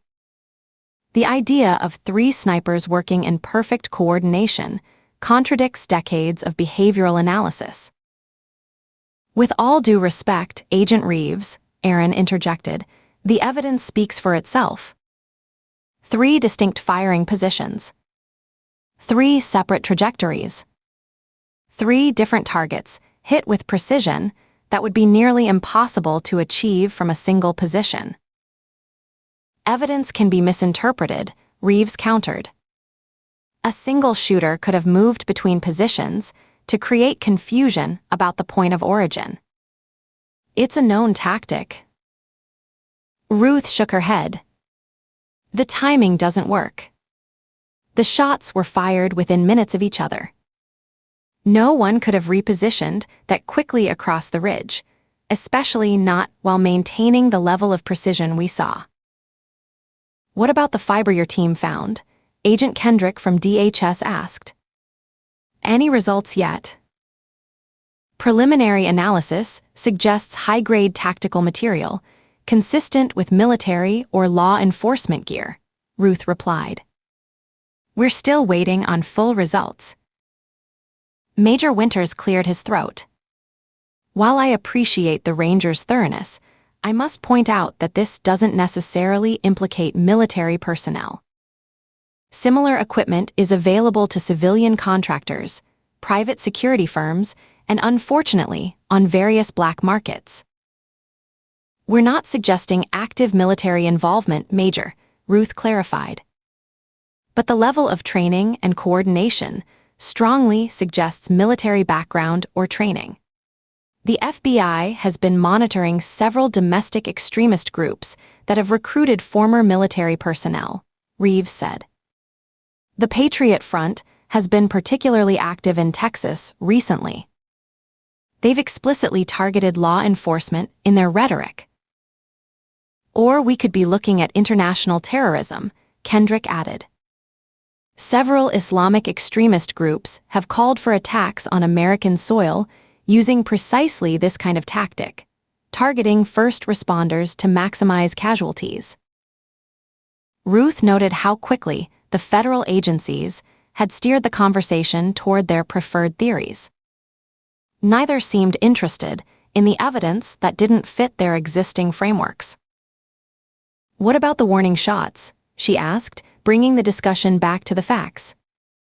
Our ballistics expert confirmed that 3 rounds were fired around my position when I went to rescue Rachel Collins. All were deliberately off target. Warning shots, Reeves looked skeptical. I walked out into the open to reach Rachel Collins.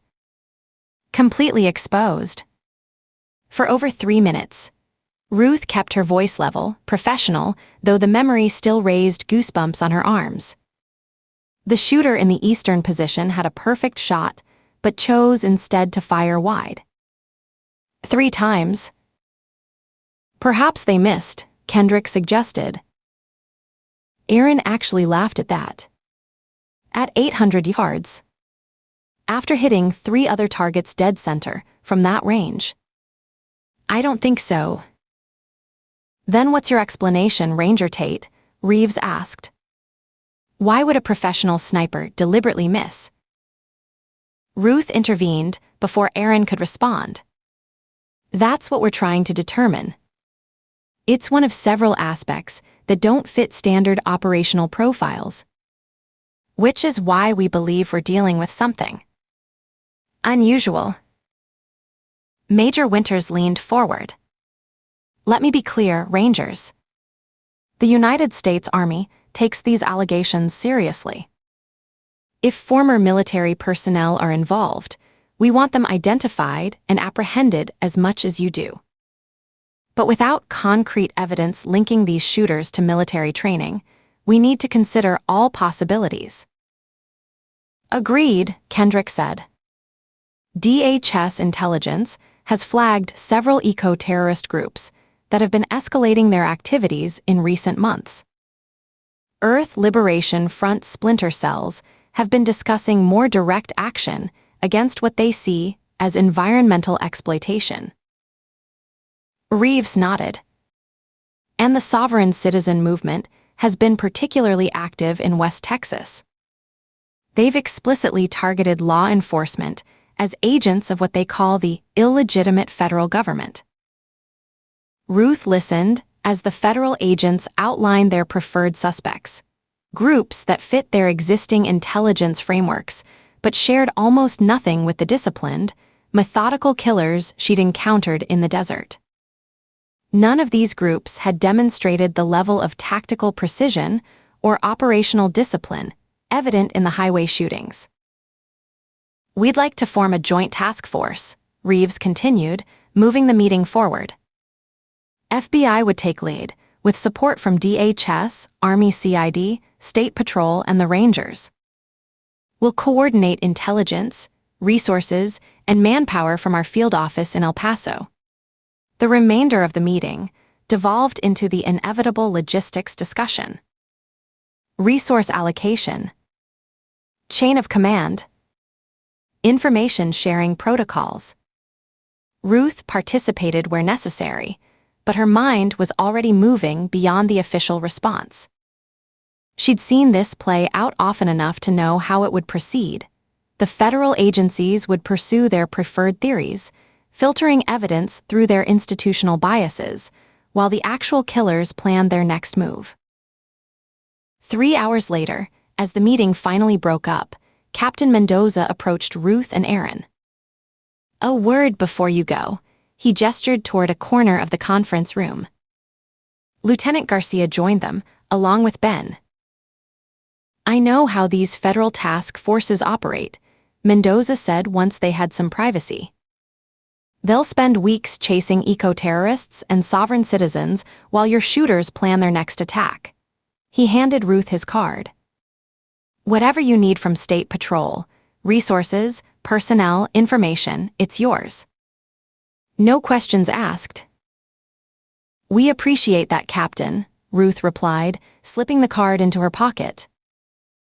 "Your Rangers saved my men," Mendoza said simply. "We don't forget that kind of thing." After the State Patrol officers departed, Ben turned to Ruth and Aaron. "You know I've got your backs." His voice carried years of experience navigating the treacherous waters of interagency politics. "But I need you to play nice with the feds, at least on the surface. They do control the purse strings, and technically, this is their jurisdiction." "We'll smile pretty for the cameras, Ben," Aaron assured him. But Ben knew them too well to miss the unspoken qualification. "But these killers aren't waiting for the joint task force to sort out their organizational chart," Ruth said. "They're planning their next move. And they're not eco-terrorists or sovereign citizens." Ben studied her for a moment, then nodded. "Keep me in the loop." Even on the unofficial stuff, he glanced toward the door where the federal agents had exited. "And watch yourselves. FBI doesn't like having their theories challenged, especially not by state law enforcement." In the elevator descending to the lobby, Aaron waited until they were alone before speaking. "So, we're going off book on this one." "We're pursuing all available leads," Ruth corrected. "If some of those leads don't make it into the official JTF briefings immediately, well, bureaucracy is slow." Aaron's grin was quick and familiar. "That's what I like about you, Baker. Always finding the proper procedural language for breaking the rules." "We're not breaking rules," Ruth countered as they exited into the lobby. "We're just not waiting for permission to do our jobs." Outside, the Texas sun beat down on the headquarters, limestone facade. Ruth paused on the steps, thinking about the 3 shooters on that ridge. Their precision, their patience, their purpose still unknown. "Danny should have the expanded satellite analysis by now," she said. Aaron nodded. "I'll call Jake, see what he found in that canyon." He studied her expression. "You know the feds think we're chasing ghosts, right? 3 coordinated snipers. A 4th who might or might not have been a sniper too. No evidence. No motive. It sounds crazy even to me, and I was there." "There has to be a connection between the 4 of them," Ruth agreed. Some kind of unit maybe. Or a group of some sort. There has to be some way they're all linked, otherwise it doesn't make sense. Whatever the connection, we have to find it before they kill again. Chapter 10. Ruth squinted against the relentless midday sun, the harsh light transforming her tablet screen into a mirror that reflected nothing but glare.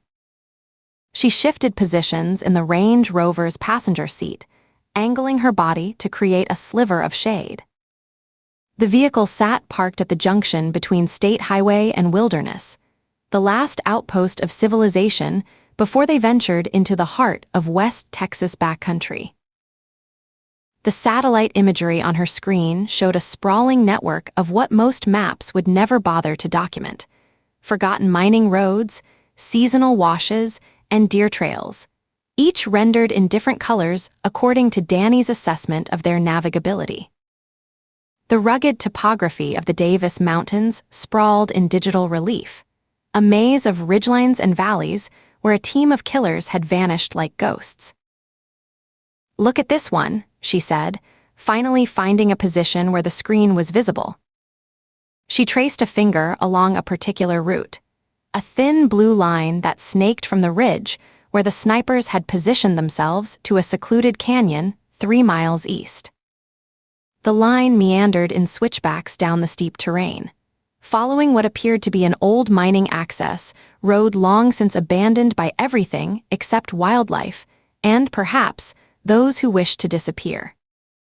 If Danny's analysis is right, this wash provides the perfect extraction route.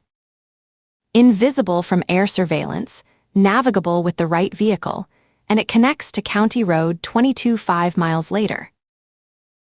Aaron leaned over, his shoulder brushing against hers as he studied the path. His breath carried the faint scent of the black coffee they'd picked up an hour ago at the last gas station. He nodded slowly, his eyes tracking the route with a tactician's assessment. "And CR 22 intersects with the interstate 20 minutes after that," he said, straightening to adjust the GPS mounted on the dashboard. They could have been 2 counties away before we even arrived on scene. His fingers tapped commands into the unit, programming waypoints for their expedition into nowhere. Smart. Efficient. They clearly knew the terrain. Or studied it extensively beforehand, Ruth noted, closing the tablet case and reaching for her water bottle. The plastic was warm to the touch, despite the air conditioning. Either way, we're looking at meticulous planning. Aaron finished with the GPS and settled back into the driver's seat, his hands resting lightly on the steering wheel. Beyond the windshield, heat shimmered off the 2-lane highway, distorting the yellow lines until they seemed to dance. The thermometer on the dashboard read 103 degrees F, and it wasn't even 2 o'clock. "Ready?" he asked, his expression carrying that familiar mix of professional focus and personal concern. She'd seen that look more often since the incident on the desert floor, since she'd walked out, arms raised, into the crosshairs of an unknown shooter. Ruth nodded, settling her ranger hat firmly on her head. Let's see where they went. The Range Rover's powerful engine rumbled to life, the sound briefly overwhelming the hum of the air conditioner before settling into a steady purr. Aaron guided them off the highway's shoulder and onto what barely qualified as a road, twin ruts carved into hard-packed earth, lined with scattered rocks that would shred the tires of anything less robust than their vehicle. Within minutes, the highway disappeared from their rearview mirror, swallowed by the vastness of the landscape. Civilization receded with startling abruptness, the world transforming around them into a primal wilderness of rock and sky. The transition always struck Ruth as both unsettling and oddly comforting, the reminder that despite humanity's pretensions, places still existed where nature remained largely untouched, unconcerned with human dramas. Even murder. The rover's suspension creaked as they navigated over a particularly rugged section, the vehicle rocking side to side like a boat in choppy water. Ruth braced one hand against the dashboard, the other securing her tablet case from sliding off her lap. Far ahead, heat distortion blurred the horizon into a wavering mirage, mountains seeming to float above the desert floor. Melissa said she'd call with an update on the fiber analysis by now, Ruth noted, checking her phone for service. One bar flickered intermittently, cellular coverage as sparse as vegetation out here. As if summoned by the thought, her phone rang, Melissa's name flashing on the screen. Ruth answered quickly, putting it on speaker before the tenuous connection could fail. "Baker," she said. "You're lucky I caught you," Melissa's voice crackled through static. "I'm getting ready to lose you to the dead zone." "What have you got?" Ruth asked, increasing the volume to compensate for the rover's engine noise and the interference on the line. "That fiber we recovered.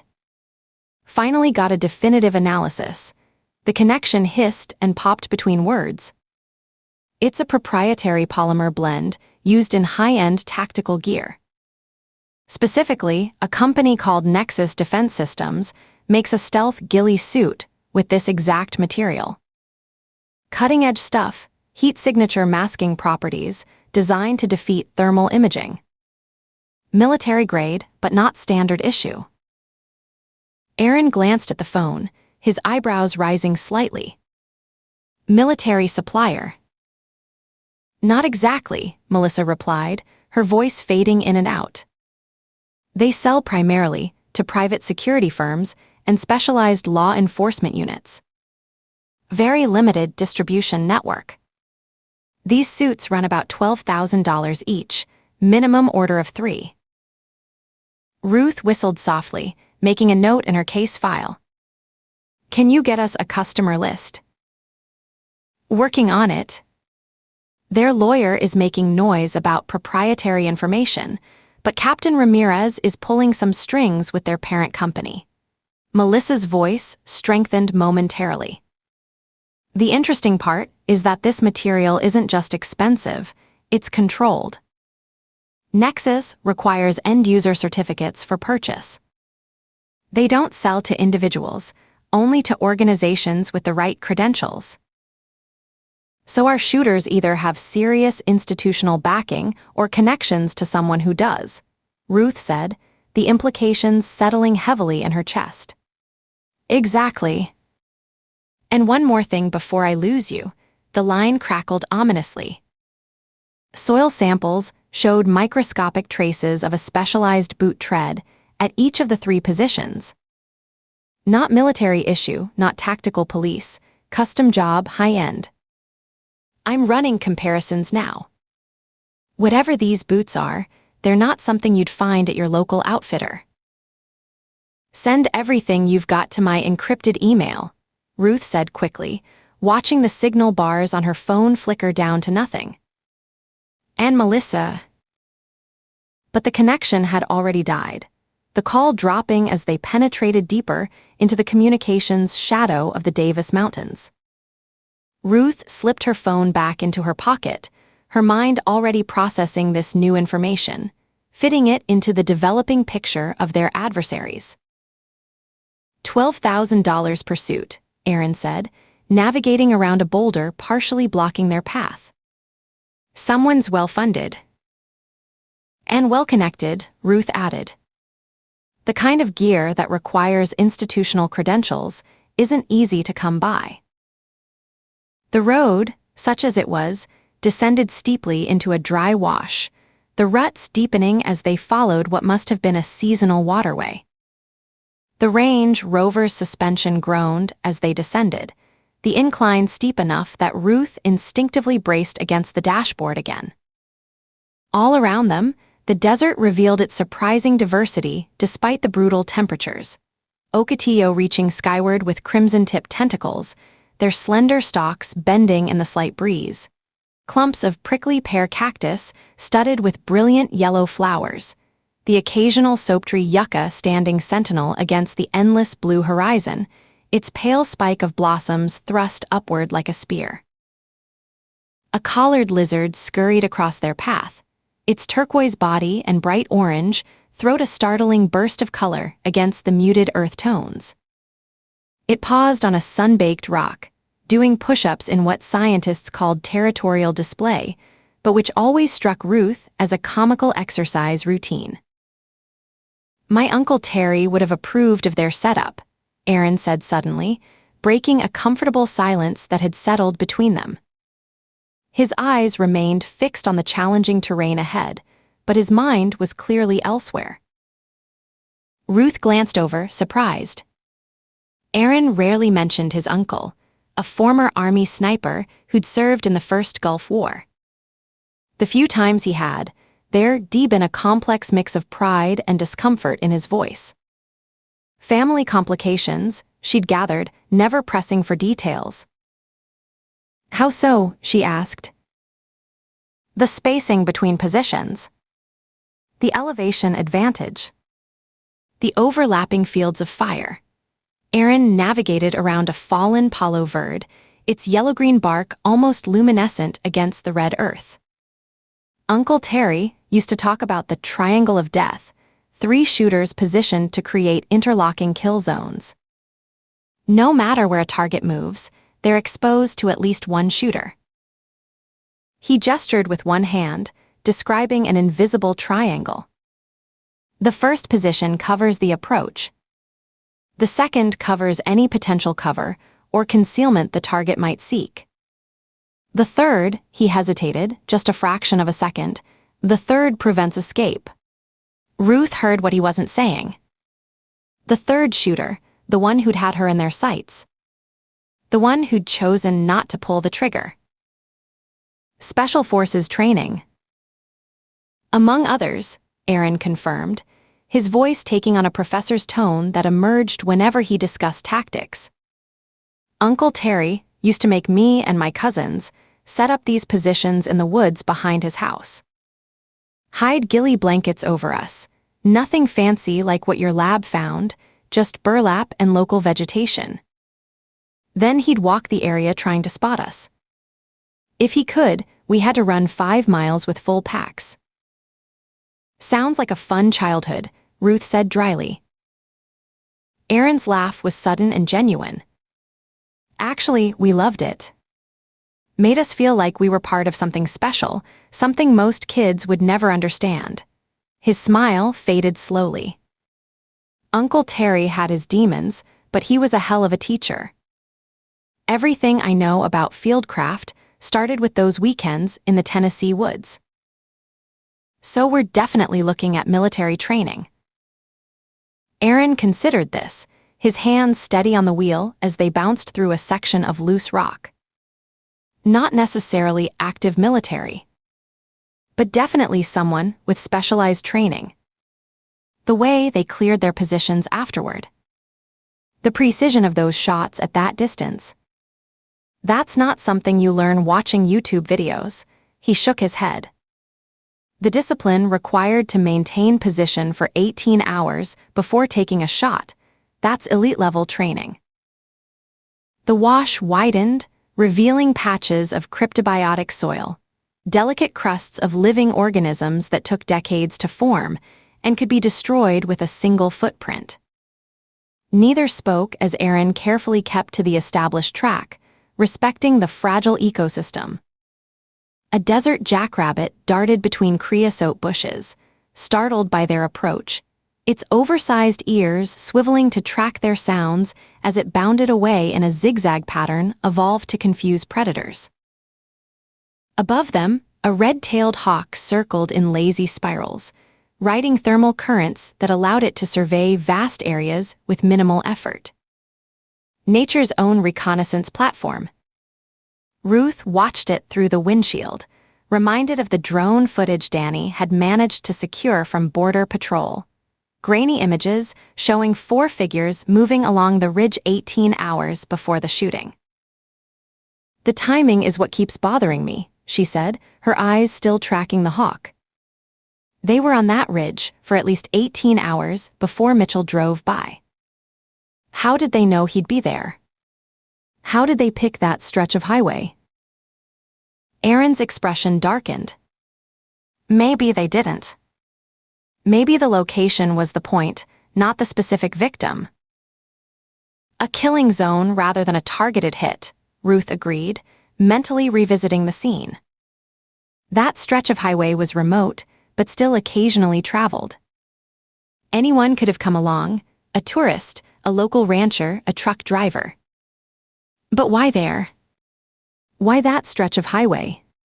Controlled environment, Aaron suggested, downshifting as the path narrowed again, forcing them to slow as they navigated between towering walls of stratified rock. Heat radiated from the canyon walls, the air so dry it seemed to pull moisture from their skin with each breath. Remote enough to set up without being spotted. Good visibility. Limited approach routes for first responders. Multiple extraction options. He nodded toward the terrain around them. Perfect training scenario. Training, Ruth repeated, the word settling uneasily. You think this was some kind of... What? Field exercise. I think these people are methodical. Professional. The kind who rehearse every aspect of an operation. Aaron glanced at her briefly. Everything about that scene was textbook. The shot placement. The follow-up on responding officers. Even the decision to wound rather than kill Rodriguez. It forced Peterson to stay put, pinned down, calling for help. Drawing in more targets, Ruth said quietly. Exactly. Aaron navigated around a precarious hairpin turn. Everything designed to create a predictable response pattern. To control the situation. Ruth's phone chimed with a message, a brief bubble of connectivity as they reached higher ground. She checked the screen, a text from Jake Ramirez. She opened it quickly before the signal could disappear again. Jake S. got something on the ammunition, she reported, reading the message. Says the rifling marks on the recovered bullets don't match any standard commercial or military loads. Custom hand loads, specifically designed for those rifles and those shooters. High copper content, minimal lead, the kind of precision rounds competition shooters use. More evidence of resources and expertise, Aaron noted. Hand-loaded ammunition takes time, equipment, knowledge. It's an art form, really. Uncle Terry used to spend hours at his loading bench, weighing each powder charge to 1/10 of a grain. The canyon walls dropped away suddenly as they rounded another bend, revealing a stunning vista of the Davis Mountains stretching to the horizon, layers of purple, rust, and ochre ridges against the cloudless sky. The beauty was stark, primordial, a landscape carved by forces operating on timescales that made human concerns seem trivial by comparison. Whoever these people are, Aaron said, the panorama reflecting in his sunglasses, they're professionals with serious resources. Custom ammunition. Specialized tactical gear. Extensive training. This isn't some random act of violence. Ruth nodded, watching a dust devil spin across the desert floor in the distance, its funnel twisting earth and air into a brief, localized tempest. The federal task force is wasting time, chasing eco-terrorists and sovereign citizens. This is something else entirely. The wash gradually widened, eventually connecting with what had once been a proper mining road. Aaron shifted into higher gear, the Range Rover finding purchase on the more established track. Scattered among the desert vegetation, Ruth spotted the occasional remnant of human presence. A rusted metal drum half buried in sand, the weathered timber of an abandoned mining claim, spent shotgun shells bleached white by the sun. Ghosts of past intrusions into this wilderness. What about you? Aaron asked after a long silence, his voice carefully neutral. Want to talk about what happened out there? When you walked into the open. Ruth had been expecting this question since they'd left headquarters. Erin had respected her space, waiting for the right moment. She watched a pair of turkey vultures circling lazily overhead, their wingspan impressive against the vast sky. "There's not much to tell," she said finally, knowing even as the words left her mouth that they were insufficient. "I made a calculated decision based on the shooter's behavior." "Bullshit," Erin's voice was gentle despite the harsh word.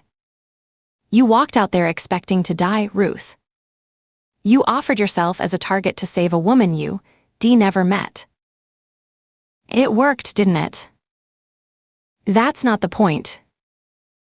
Ruth sighed, absently touching her engagement ring, feeling the unfamiliar weight of it against her skin. "I don't know what you want me to say."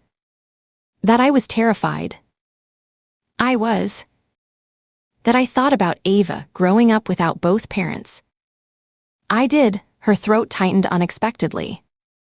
But in that moment, there wasn't a choice to make. Rachel Collins was going to die out there if someone didn't reach her. She looked down at her hands, surprised to find them steady. "When Jim died, I promised myself I'd never put Ava through that again. Never risk making her an orphan. And then yesterday, I broke that promise without a second thought." "No," Erin said, his voice firm. "You did what you were trained to do. What you swore an oath to do." His hands tightened on the steering wheel briefly.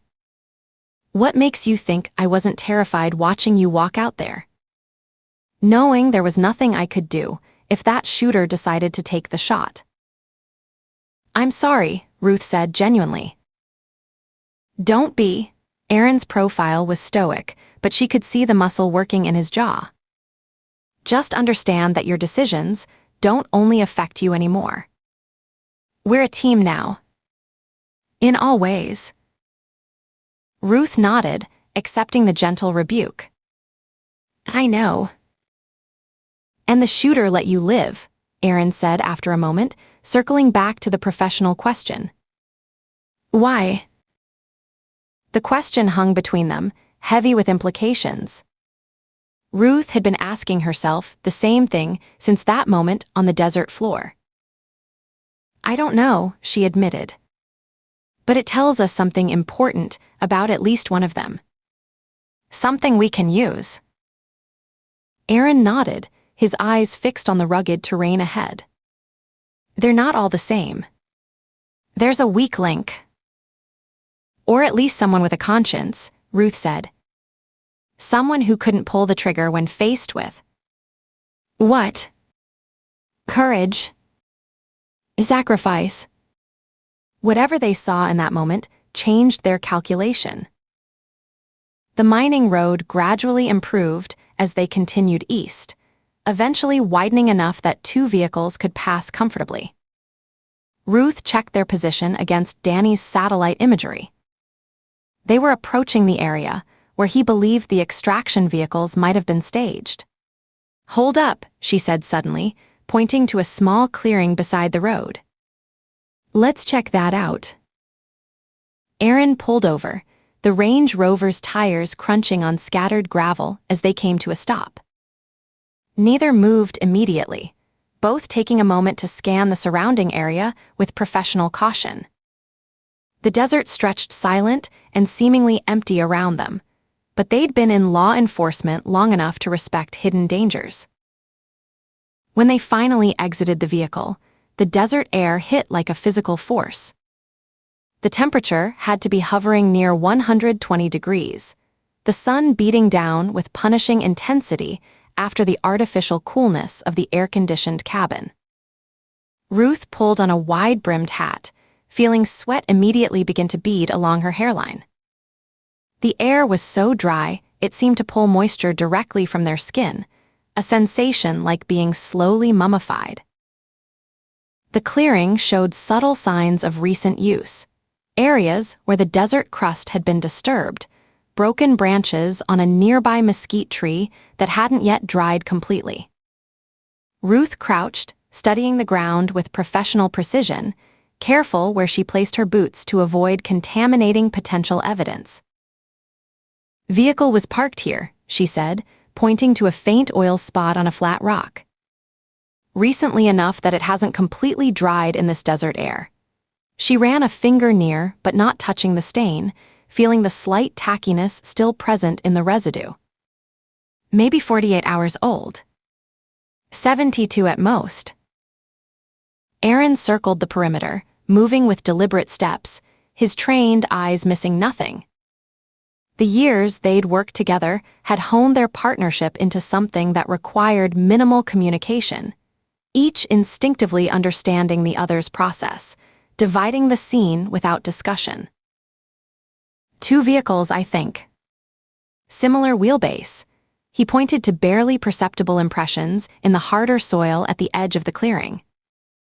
The desert had a way of preserving evidence that would disappear instantly in more forgiving environments. The lack of moisture meaning impressions could remain for days or even weeks if undisturbed. "Standard SUVs or light trucks. Nothing distinctive in the tread patterns." He crouched, examining something more closely. "And look at this." Ruth joined him, kneeling to examine what he'd found. A small rectangle of disturbed earth, recently excavated and replaced. The soil here was slightly different in color and texture from the surrounding ground, looser, less compacted. She carefully brushed away the surface layer with a gloved hand, revealing a shallow hole about the size of a shoebox. "Cash," Aaron said, sitting back on his heels. "They buried something here, then retrieved it before extraction." "Ammunition, maybe." "Extra supplies." Ruth photographed the site from multiple angles, creating a digital record from all perspectives. "Or communications equipment," Aaron suggested, using a small ruler from his kit to measure the dimensions of the hole. If they were up on that ridge for 18 hours, they'd need a relay to maintain contact. This canyon would block direct signals. Ruth stood, surveying the clearing with new understanding. The tactical logic became clear as she mentally reconstructed their operation. So they stage vehicles here, hike to the ridge, execute their operation, then extract back to this location. Clean, efficient, professional. "Military," Aaron said, not quite a question. "Or paramilitary." Ruth wiped sweat from her forehead with her sleeve. Either way, they knew exactly what they were doing. They spent another 20 minutes documenting the site, taking samples and photographs, but finding little else of immediate value. The shooters had been careful, methodical in their preparations, and equally thorough in their departure. By the time Ruth and Aaron returned to the Range Rover, their shirts were soaked with sweat. The brief exposure to the elements, a stark reminder of how quickly the desert environment could debilitate the unprepared. "We need water and food," Aaron said, starting the engine and blasting the air conditioning to maximum. "There's a place about 30 miles back toward the highway. Looks like a dump from the outside, but Ben swears they make the best green chili cheeseburger in 3 counties. Ruth nodded, suddenly aware of her body's demands after hours of intense focus. "Lead the way." "I could eat a horse." According to the local rumors about this place, that might be exactly what we're getting, Aaron replied with a grin, putting the Rover in gear. The drive back was quicker, the route now familiar, the urgency of investigation replaced by the more mundane need for sustenance.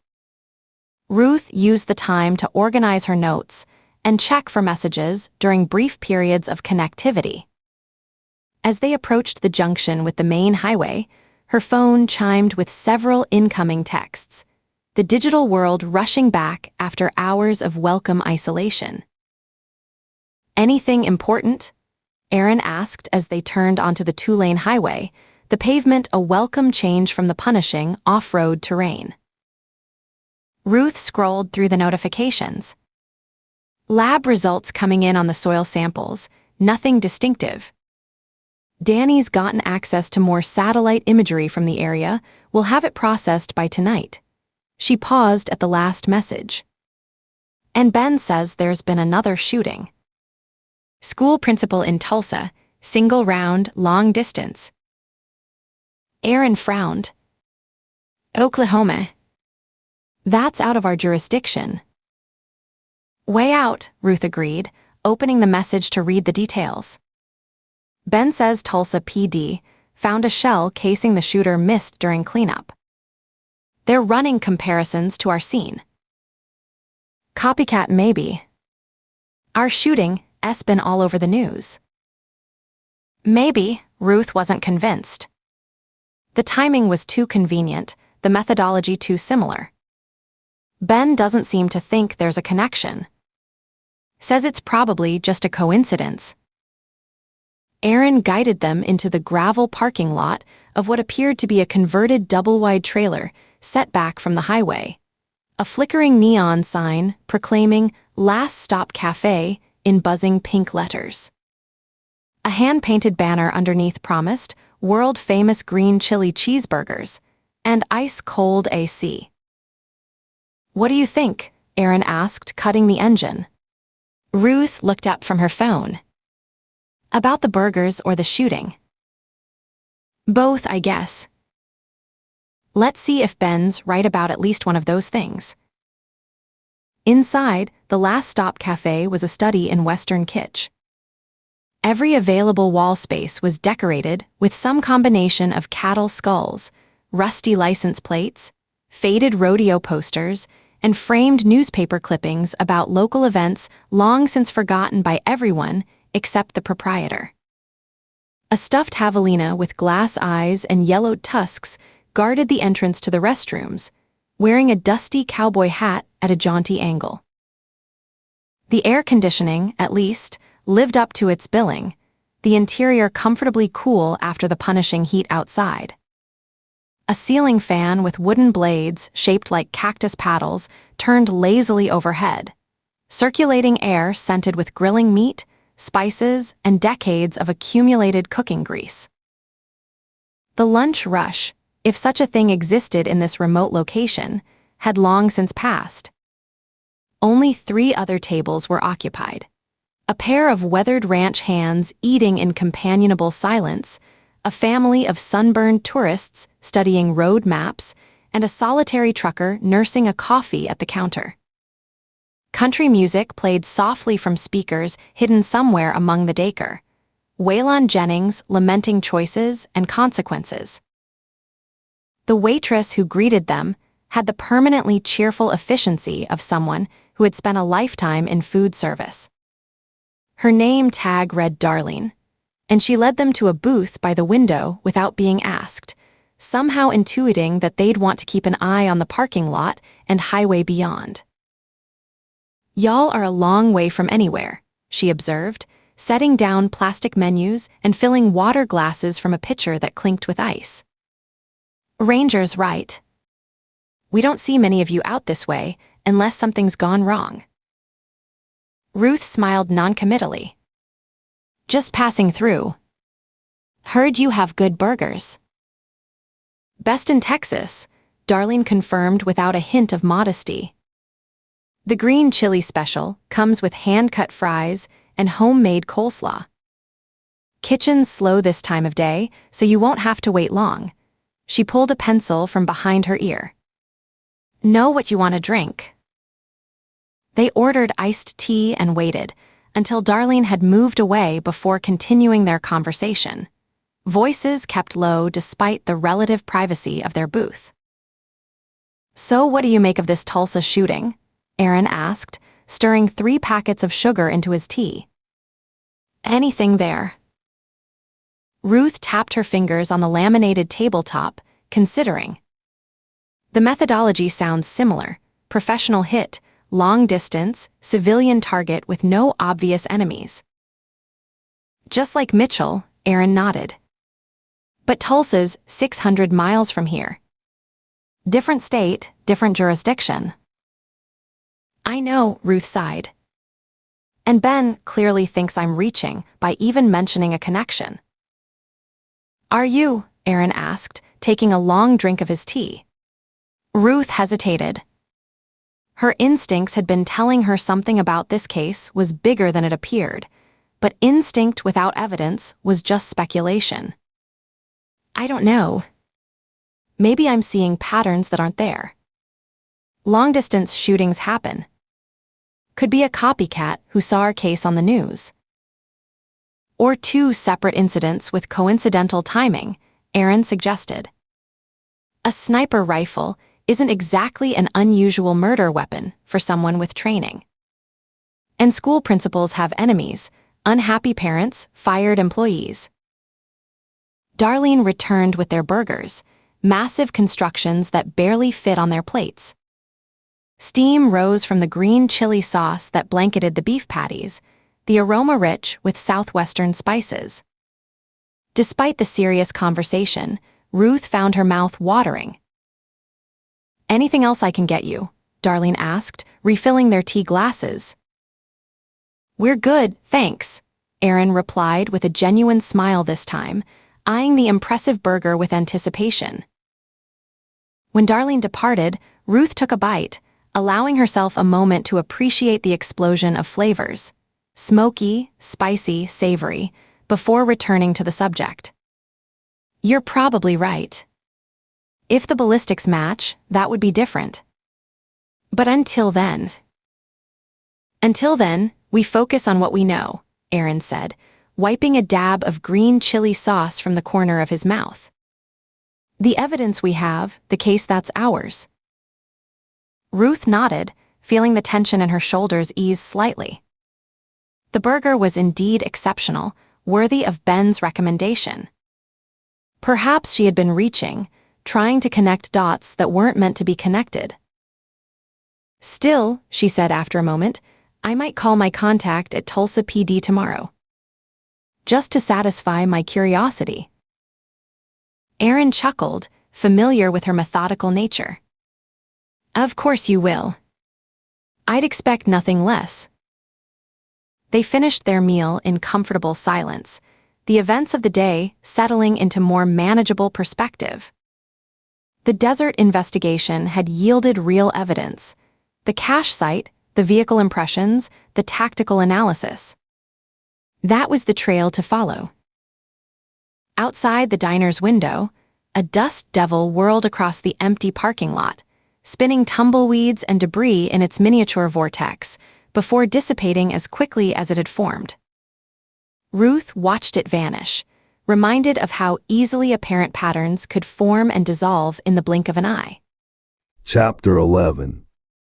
Susan typed efficiently at her workstation, her attention divided between the primary monitor and two secondary screens displaying diagnostic data.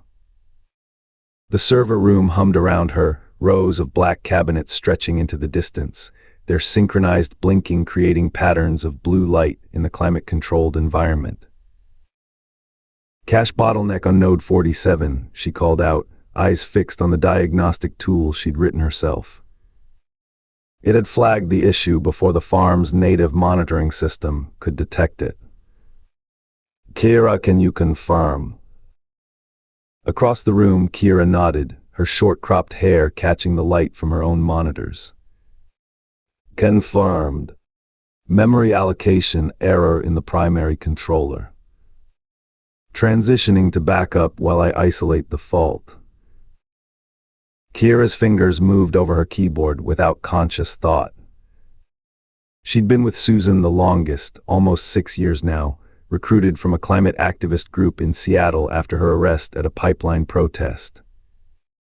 What had started as technical solidarity, Susan offering pro bono its support to environmental organizations, had evolved into something far more focused. More purposeful.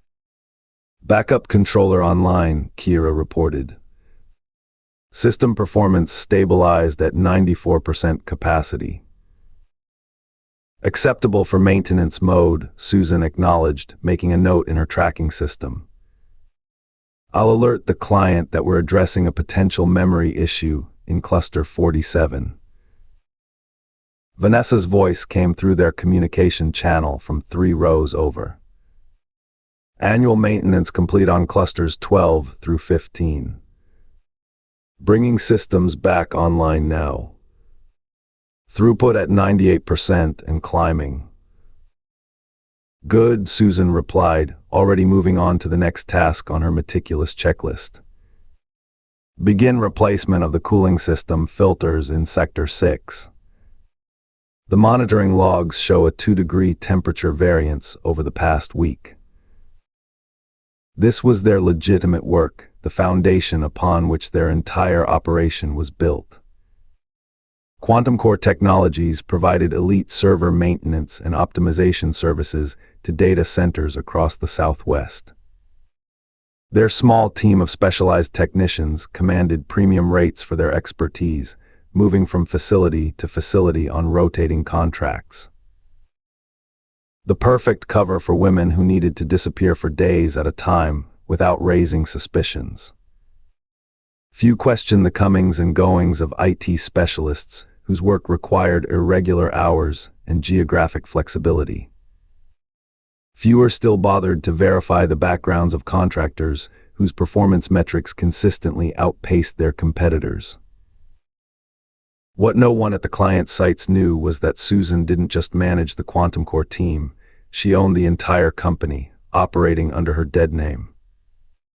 The identity she'd legally abandoned 7 years ago still existed on paper as the founder and CEO of a highly profitable IT services firm. This arrangement provided both the perfect operational cover and a steady flow of potential recruits with the technical skills and psychological profiles she required. Susan checked her watch, a functional black timepiece with no unnecessary embellishments. 10:30 a.m. The new hire would arrive in 2.5 hours. Jessica Miller, 29 years old. Computer science degree from MIT. 4 years at Amazon Web Services, followed by a wrongful termination lawsuit that had been settled out of court after she transitioned. Excellent technical credentials, but more importantly, the right background for potential recruitment. Taking Node 47 offline for component replacement, Kira announced, her voice carrying the focused calm that characterized all their technical work. Nothing wasted, nothing excessive. Estimated completion time, 45 minutes.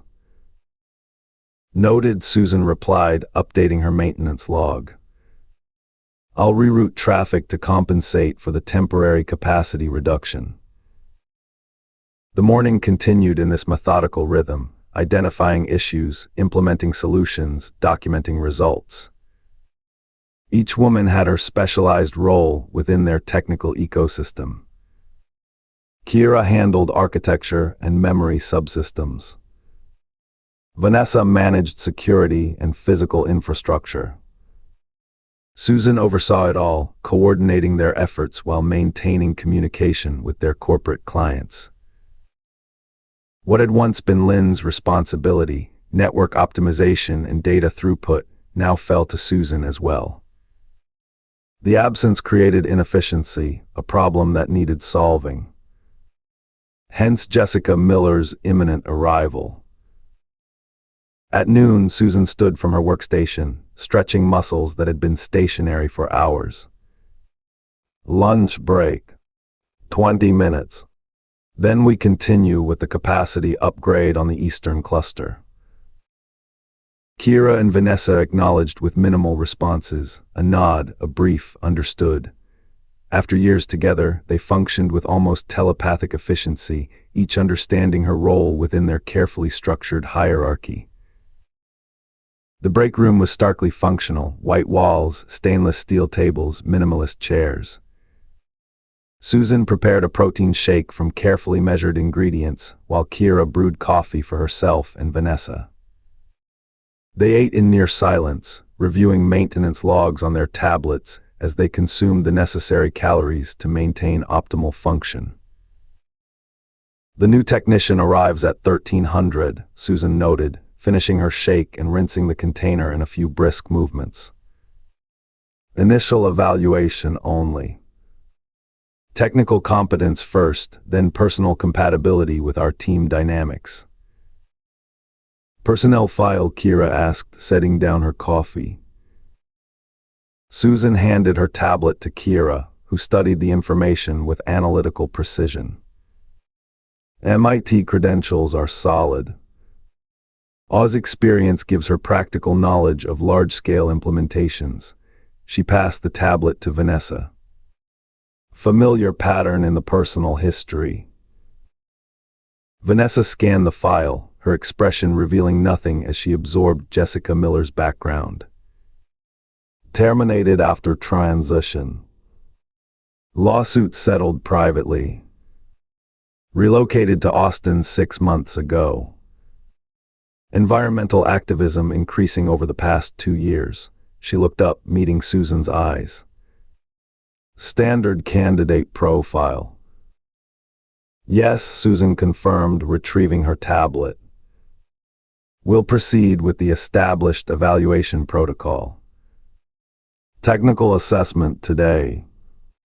Philosophical compatibility over time if she passes the initial phase. Replacement for Lynn, Vanessa asked directly. The name hung in the air between them. Lynn's absence was a tactical reality, nothing more. Emotional attachments were inefficient, counterproductive, dangerous to the mission. Potentially, Susan acknowledged, if she demonstrates the necessary attributes. By 12:20, they had returned to their workstations, resuming their maintenance tasks without a word. Kira completed the repairs on Node 47, bringing it back online with improved performance metrics. Vanessa finished the cooling system maintenance in Sector 6, the temperature variance already decreasing as her adjustments took effect. Susan monitored it all, simultaneously managing her own work queue while coordinating with the facility's permanent staff. The servers hummed around them, processing incalculable amounts of data without awareness or purpose. Tools serving a civilization that was consuming itself. At precisely 1:00 p.m., Susan's tablet alerted her to an arrival at the main entrance. The security system automatically displayed video feeds showing a young woman at the front desk, Jessica Miller, exactly as her file had described.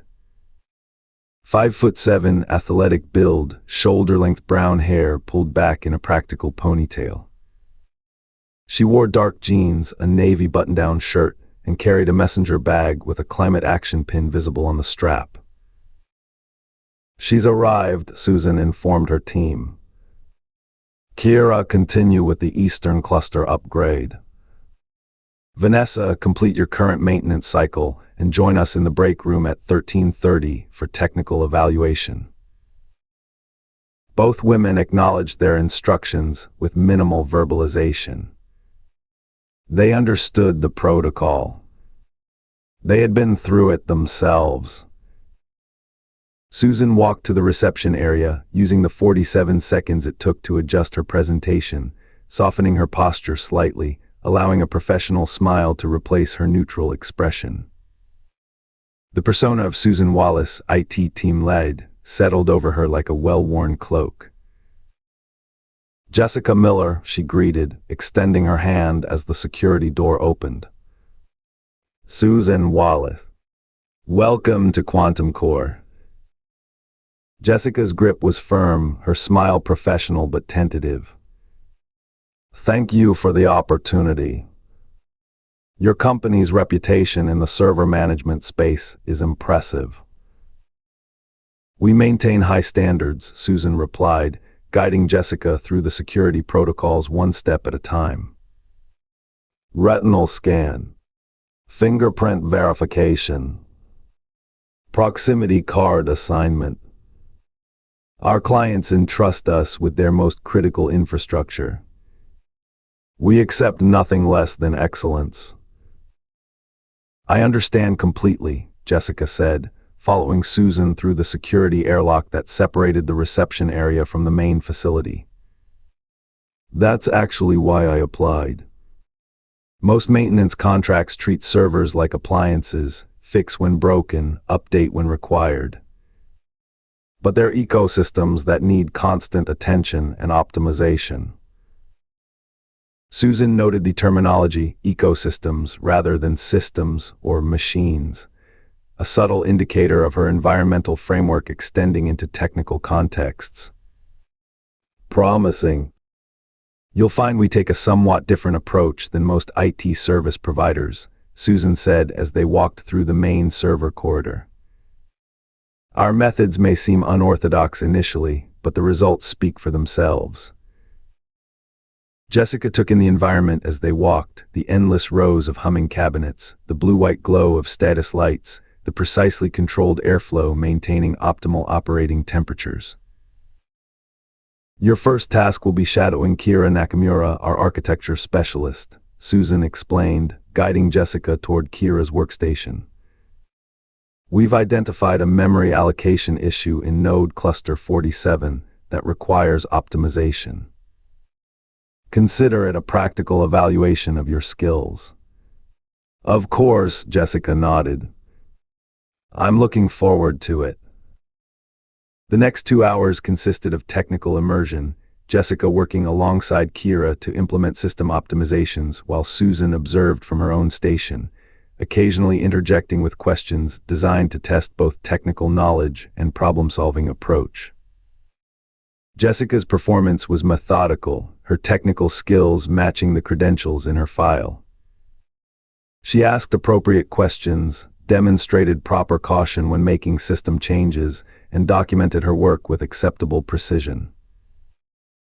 At 3:30, Susan called a break. We'll move to the break room for status review and team coordination. In the break room, Vanessa was already waiting, having completed her maintenance cycle as instructed. Kira and Jessica joined them, the latter showing signs of the intense concentration their work required, slight tension in her shoulders, focused attention that took a moment to shift from technical to social context. Initial impressions of our infrastructure, Susan asked as they took seats around the central table. Immaculate, Jessica replied without hesitation.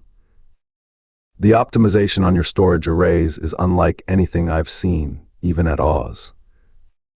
Your cooling efficiency metrics are at least 15% better than industry standard. Whatever proprietary methods you're using, they're extraordinary. We believe in maximizing efficiency in all systems, Susan said, watching Jessica's reactions closely. Wasted energy is unacceptable, particularly given the environmental impact of data centers. Jessica's posture shifted slightly, increased engagement at the mention of environmental concerns. That's refreshing to hear. Most companies talk about green initiatives while doing the bare minimum required for compliance. You relocated from Seattle recently, Susan noted, deliberately changing the subject to observe adaptability. How are you finding Texas? The abrupt topic shift momentarily surprised Jessica, but she recovered quickly. Different. The tech community is smaller but growing rapidly. Housing is more affordable, which is nice. She hesitated briefly. The political climate is challenging in some respects. Challenging how? Vanessa asked, the question seemingly casual but precisely targeted as part of their evaluation process. A shadow crossed Jessica's face, quick but noticeable. Let's just say being a trans woman in Texas comes with complications that weren't as prevalent in Seattle. The transition can be difficult, Kira offered, her voice softening slightly in what passed for sympathy. Particularly for women in our specific circumstances. The deliberate emphasis created a moment of silent recognition, an acknowledgement of shared experiences that outsiders could never fully understand. Jessica studied each of them briefly, realization dawning in her eyes. I didn't realize quantum core was, she began, then paused, recalibrating. The employment statistics for trans women in tech are abysmal. Finding a company that seems to actively recruit from our community is unexpected. We value competence above all else, Susan replied, neither confirming nor denying the observation. Gender identity is irrelevant compared to technical skill and philosophical alignment. Philosophical alignment, Jessica repeated, curiosity evident in her tone. With our corporate culture, Susan clarified smoothly. Precision, discipline, commitment to excellence. The conversation continued, moving through the carefully structured evaluation topics that Susan had perfected over years of recruitment. Professional background, technical preferences, living arrangements, dietary habits, Jessica's veganism confirmed without prompting. Climate concerns passionately expressed, but still within conventional activist parameters. Throughout it all, Susan watched for the markers she'd identified in previous successful recruits. The barely contained anger beneath professional responses. The flickers of disgust when discussing environmental destruction. The subtle tension when recounting experiences of discrimination. Jessica displayed all the right indicators. I should mention, Jessica said during a discussion of Texas energy policies, I noticed the environmental commitment statement on your website. The Zero Carbon Pledge and Sustainable Technology Initiatives. That actually influenced my decision to apply. We take our environmental responsibilities seriously, Susan replied, exchanging a brief glance with Kira and Vanessa.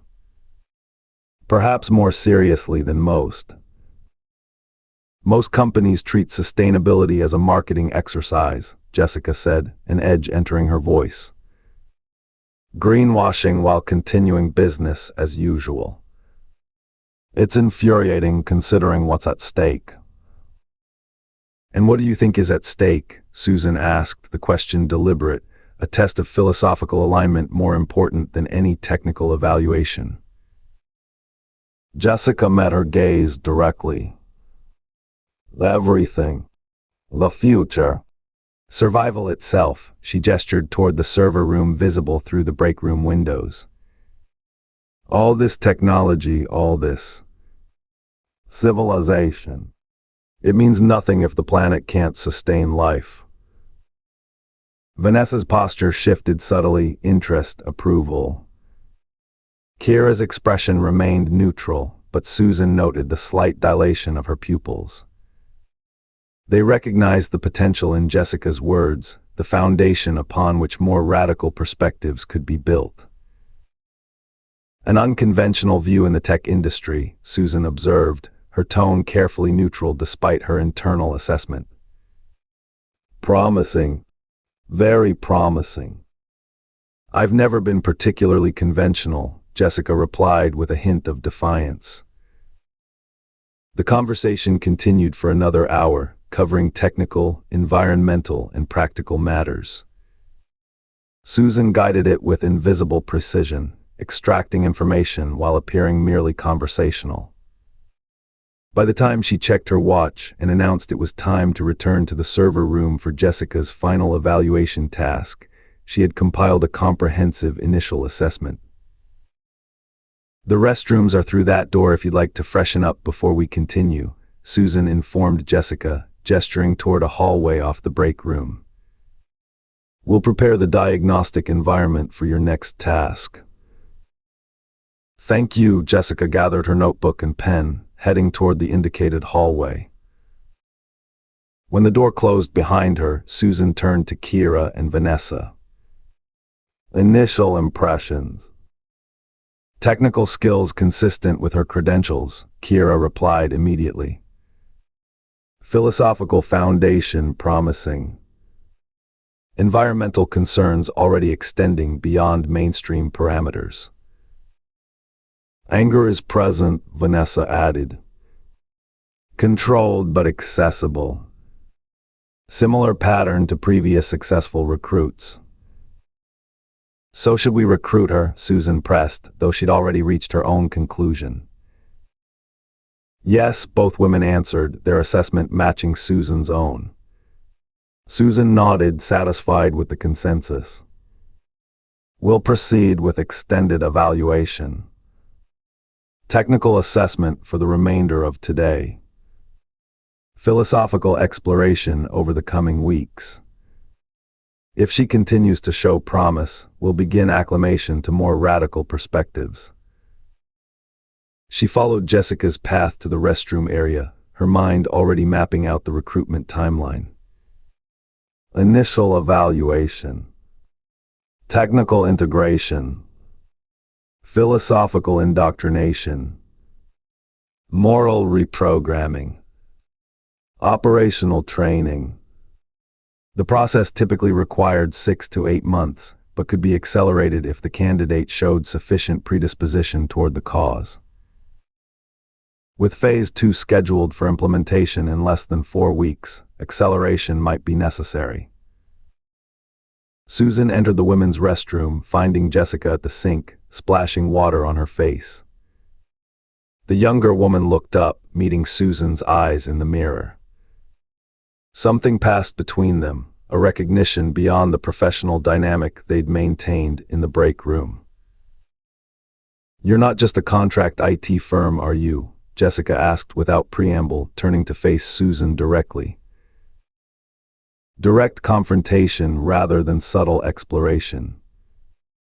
Unusual for a first meeting, but not necessarily disqualifying. It showed confidence, initiative. Qualities that could be channeled productively with proper guidance. What makes you ask that? Susan countered, allowing a slight smile to soften her typically neutral expression. The security protocols are military grade, not commercial standard.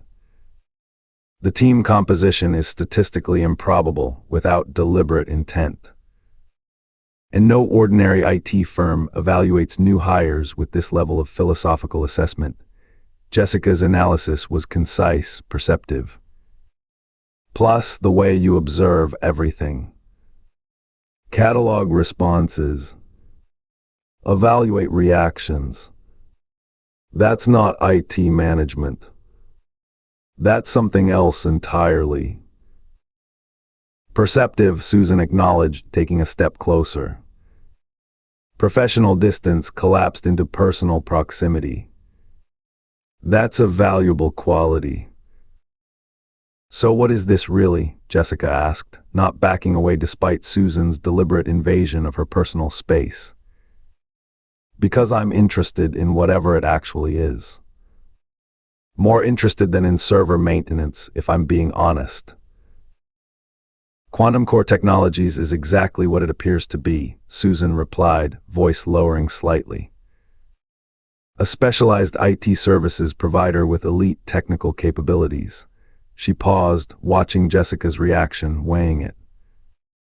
It's also potentially something more for those who demonstrate the right qualities. What qualities would those be? Jessica's voice had dropped to match Susan's, the conversation having shifted into something more intimate than professional recruitment.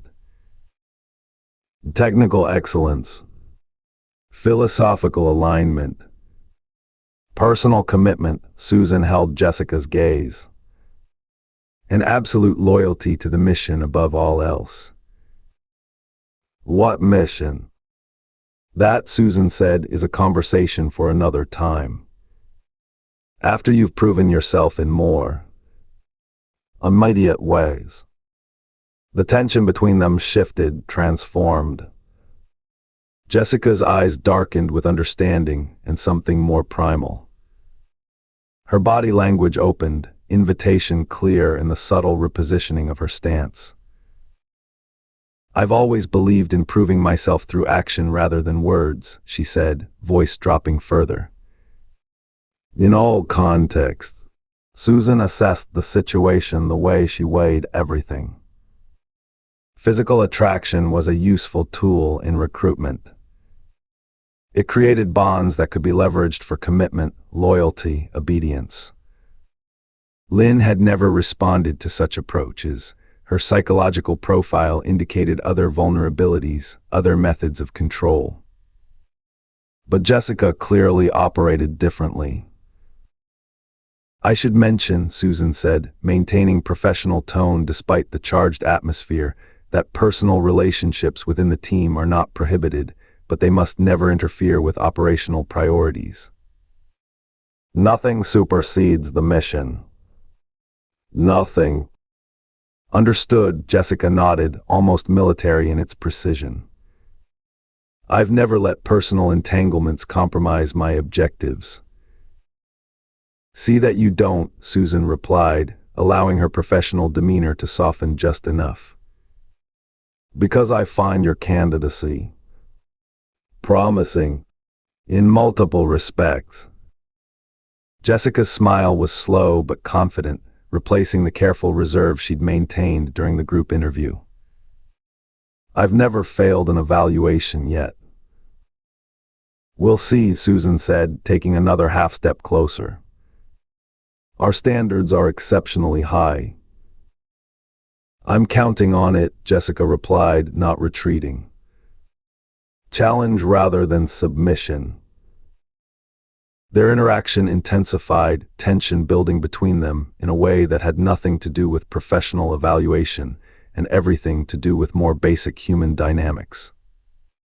Susan noted Jessica's responses, her body language, her willingness to engage on multiple levels simultaneously. Definitely recruitable, Susan thought as their encounter progressed beyond words. The raw material was there: anger, conviction, intelligence, physical capability. All the elements needed for the next phase of their operation. All the components required to replace Lynn and maintain operational integrity. The mission would continue. The planet would be protected. And Jessica Miller would play her part, whether she fully understood that part yet or not. Susan allowed herself a rare moment of satisfaction. Phase 2 would proceed as scheduled. The Rangers who had interfered with their operation would be dealt with. The system that was destroying the planet would face the consequences of its actions. Balance would be restored, one way or another. Chapter 12. Ruth stared at the evidence wall until her eyes burned. 3 days since the shooting, and they were no closer to identifying the killers than they had been standing on that ridge. She de-reviewed every file, every report, every photograph so many times she could recite them from memory, but the answers remained stubbornly elusive.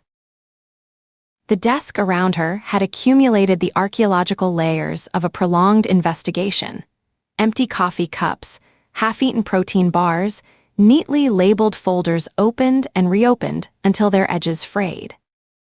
Her notes, meticulously organized at first, now sprawled across every available surface, arrows and question marks connecting theories that led nowhere.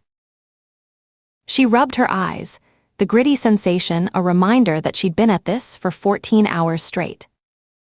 On the wall map, red pins marked the shooting positions on the ridge. Blue pins showed where David Mitchell died, where Trooper Caraway fell, where Rodriguez was wounded.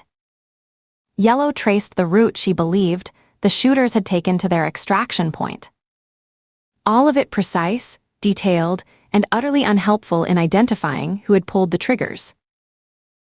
Ruth picked up Melissa's latest lab report on the fiber evidence, though she could practically recite it verbatim. High-end tactical material, proprietary polymer blend. Military grade with heat signature masking capabilities.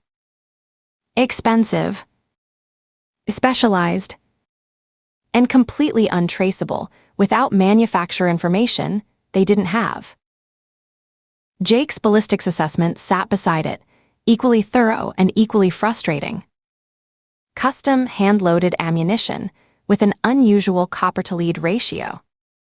The kind of precision rounds used by competitive shooters who loaded their own ammunition rather than trusting factory loads. Distinctive enough to confirm the professional nature of the shooters, but not traceable to any specific individual.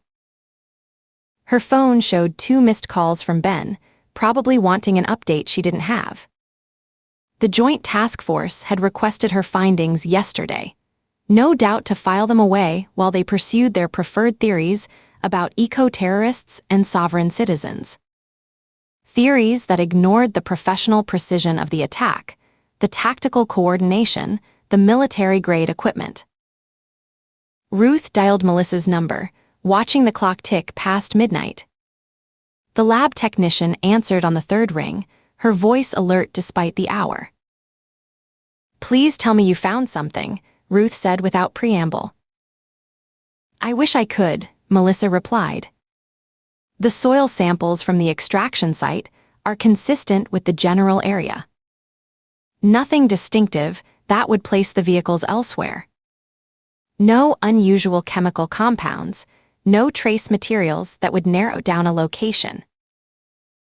Ruth closed her eyes, willing away the disappointment. What about the tire impressions? Standard all-terrain pattern, consistent with commercially available light trucks or SUVs. The depth suggests heavy vehicles, possibly reinforced suspension, but nothing we could use to identify a specific model. "So we have nothing," Ruth said, the words settling in her stomach like stones. "Not nothing," Melissa countered. "We know they used high-end tactical gear that costs more than my annual salary. We know they used custom ammunition, loaded by someone with expertise. We know they operated with military-level discipline and precision. I just wish I had more for you, Ruth." "That's the only part that matters," Ruth said, then immediately regretted her tone. "I'm sorry, Melissa. I know you're doing everything you can." "We all are," Melissa said gently. After they disconnected, Ruth stood and stretched muscles that protested after hours of immobility. The office around her was silent, night shift investigators elsewhere in the building. The emptiness made the space feel larger, the lack of answers more conspicuous. She turned back to the map, studying it as if sheer determination could reveal something she'd missed. 4 people had been on that ridge, according to Danny's satellite imagery. 3 firing positions. 1 coordinator. 1 spotter.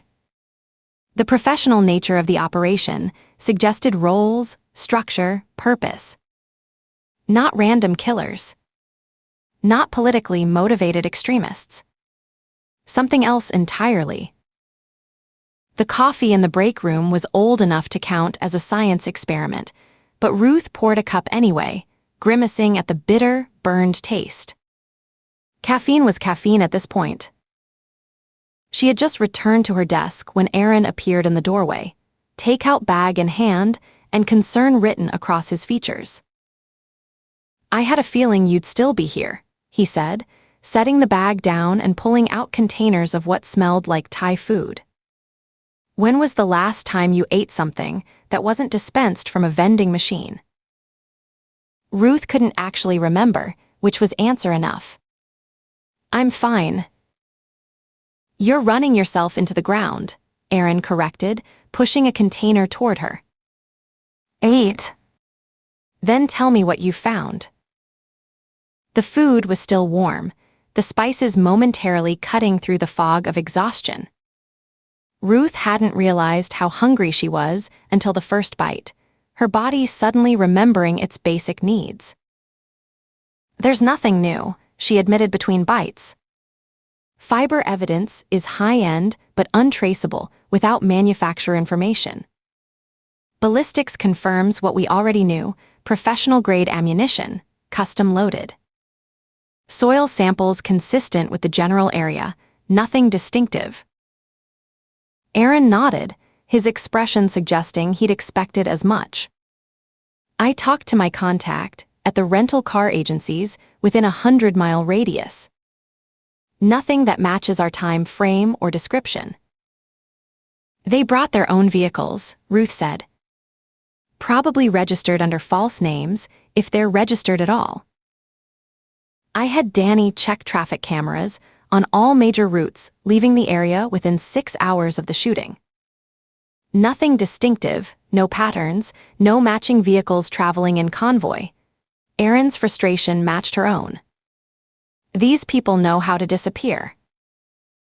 The federal task force update was a joke, Ruth said, pushing her empty container aside. They're still focused on eco-terrorists and sovereign citizens, despite all evidence that we're dealing with something else entirely. Because those theories fit their existing frameworks, Erin noted, a touch of bitterness in his voice. Much easier than admitting we might be dealing with something new. Ruth leaned back in her chair, feeling the weight of 3 days' investigation pressing down on her.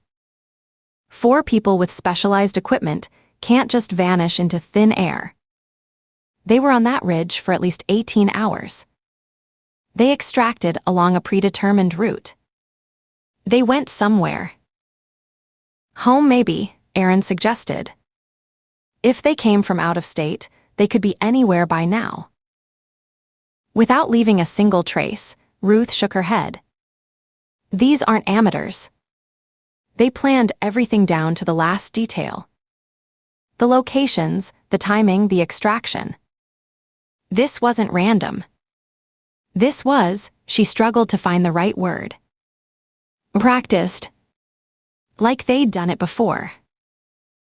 Or like they planned to do it again, Erin said quietly. The thought hung between them, heavy with implication. If this was just the first phase, if there was more coming. I'm meeting with Ben at 9, Ruth said, glancing at the clock. Just over 8 hours away. I have to tell him we've hit a wall. That conventional investigative avenues aren't yielding results. He'll understand.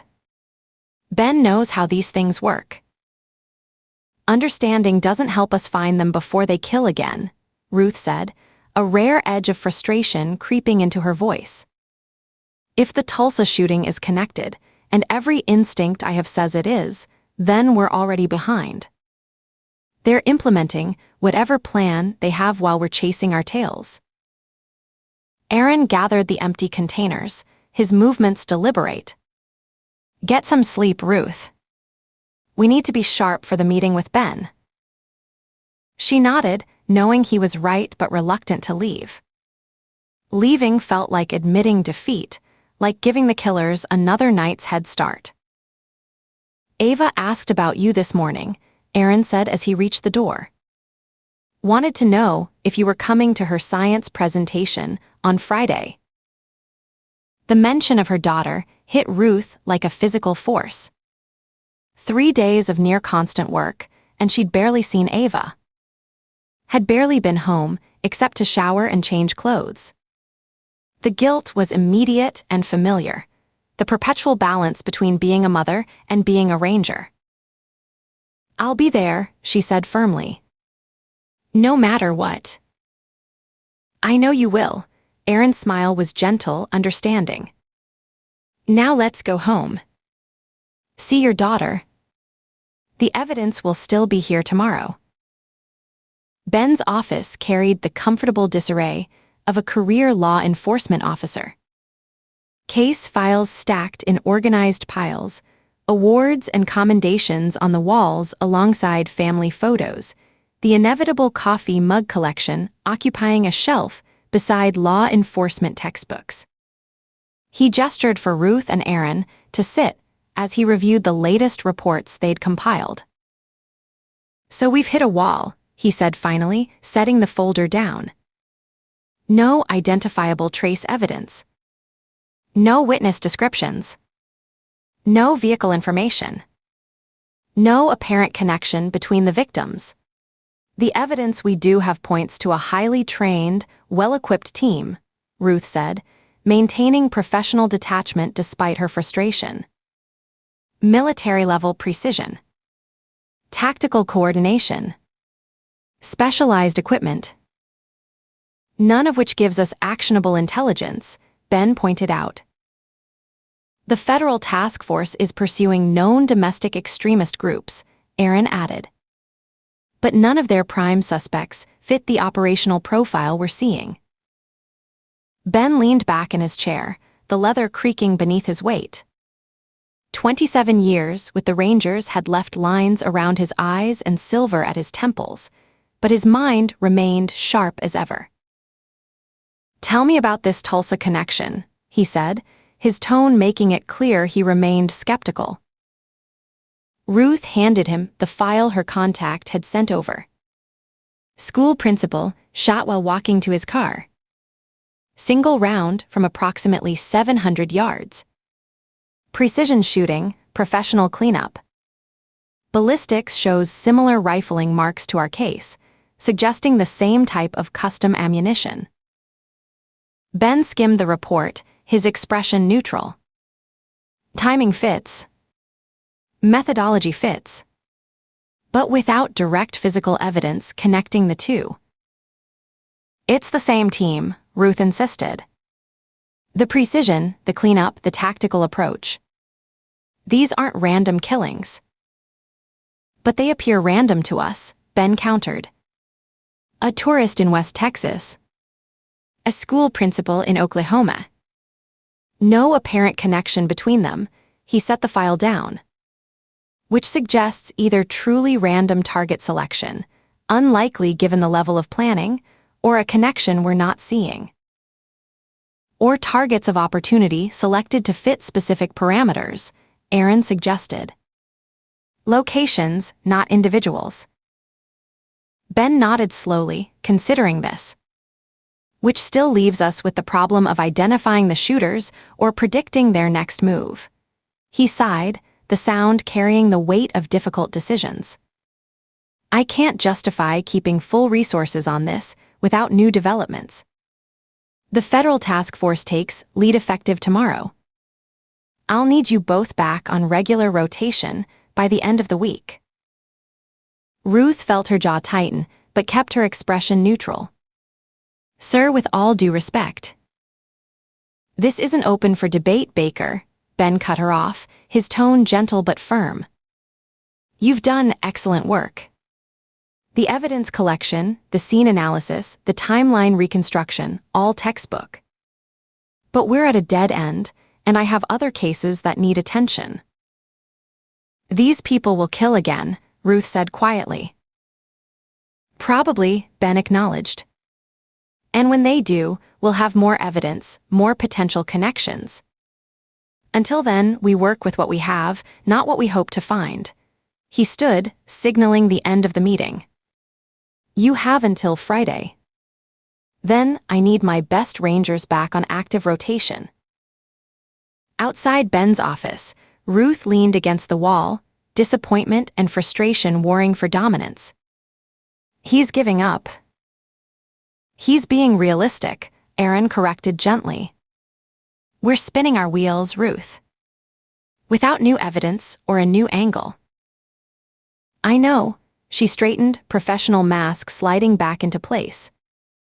"I just hate the thought of waiting for another body to drop before we can move forward." Aaron checked his watch. "It's nearly noon. Why don't we take the rest of the day? Spend some time with Ava. Get some perspective." His smile softened the suggestion. "Fresh eyes tomorrow might see something we've missed." Ruth wanted to argue, to insist they keep working, keep pushing. But exhaustion pulled at her bones, and the mention of Ava made her realize how much she missed her daughter. Maybe Aaron was right. Maybe distance would provide clarity that determination alone couldn't achieve. "Okay," she agreed finally. "But I'm leaving the case files in the car." Aaron's laugh followed her down the hallway. "I'd expect nothing less." The house was quiet when they arrived home, the afternoon sun casting warm light through the kitchen windows. Ruth set her keys on the counter, listening to the subtle sounds of an empty house, the hum of the refrigerator, the ticking of the living room clock, the distant drone of neighborhood lawn equipment. She checked her watch. Ava wouldn't be home from school for another hour. Lizzie would bring her, would have dinner prepared, would have maintained the routine Ruth relied on during intensive investigations. The refrigerator held a note in Lizzie's precise handwriting: casserole in the oven. 350 degrees for 30 minutes. Ava has science homework she needs help with. Call if you'll be late. The normalcy of it almost hurt, life continuing its patterns while Ruth chased killers across state lines. She showered, letting hot water wash away the staleness of too many hours in the office. Clean clothes, a glass of iced tea, a moment to breathe without evidence files demanding attention. Small mercies that felt monumental after 3 days of constant focus. When the front door opened an hour later, Ruth was waiting in the kitchen, casserole in the oven, science textbook open on the table.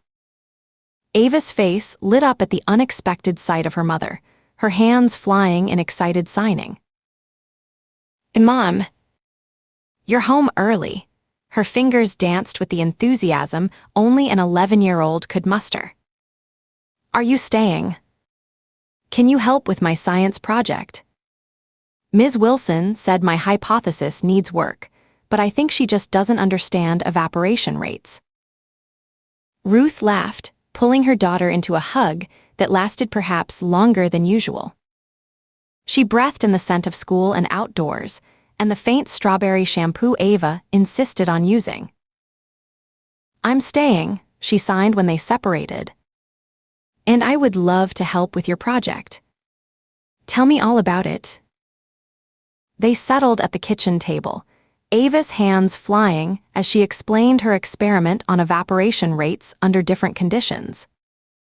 Ruth watched her daughter's animated expressions, the intelligence and curiosity shining through every gesture.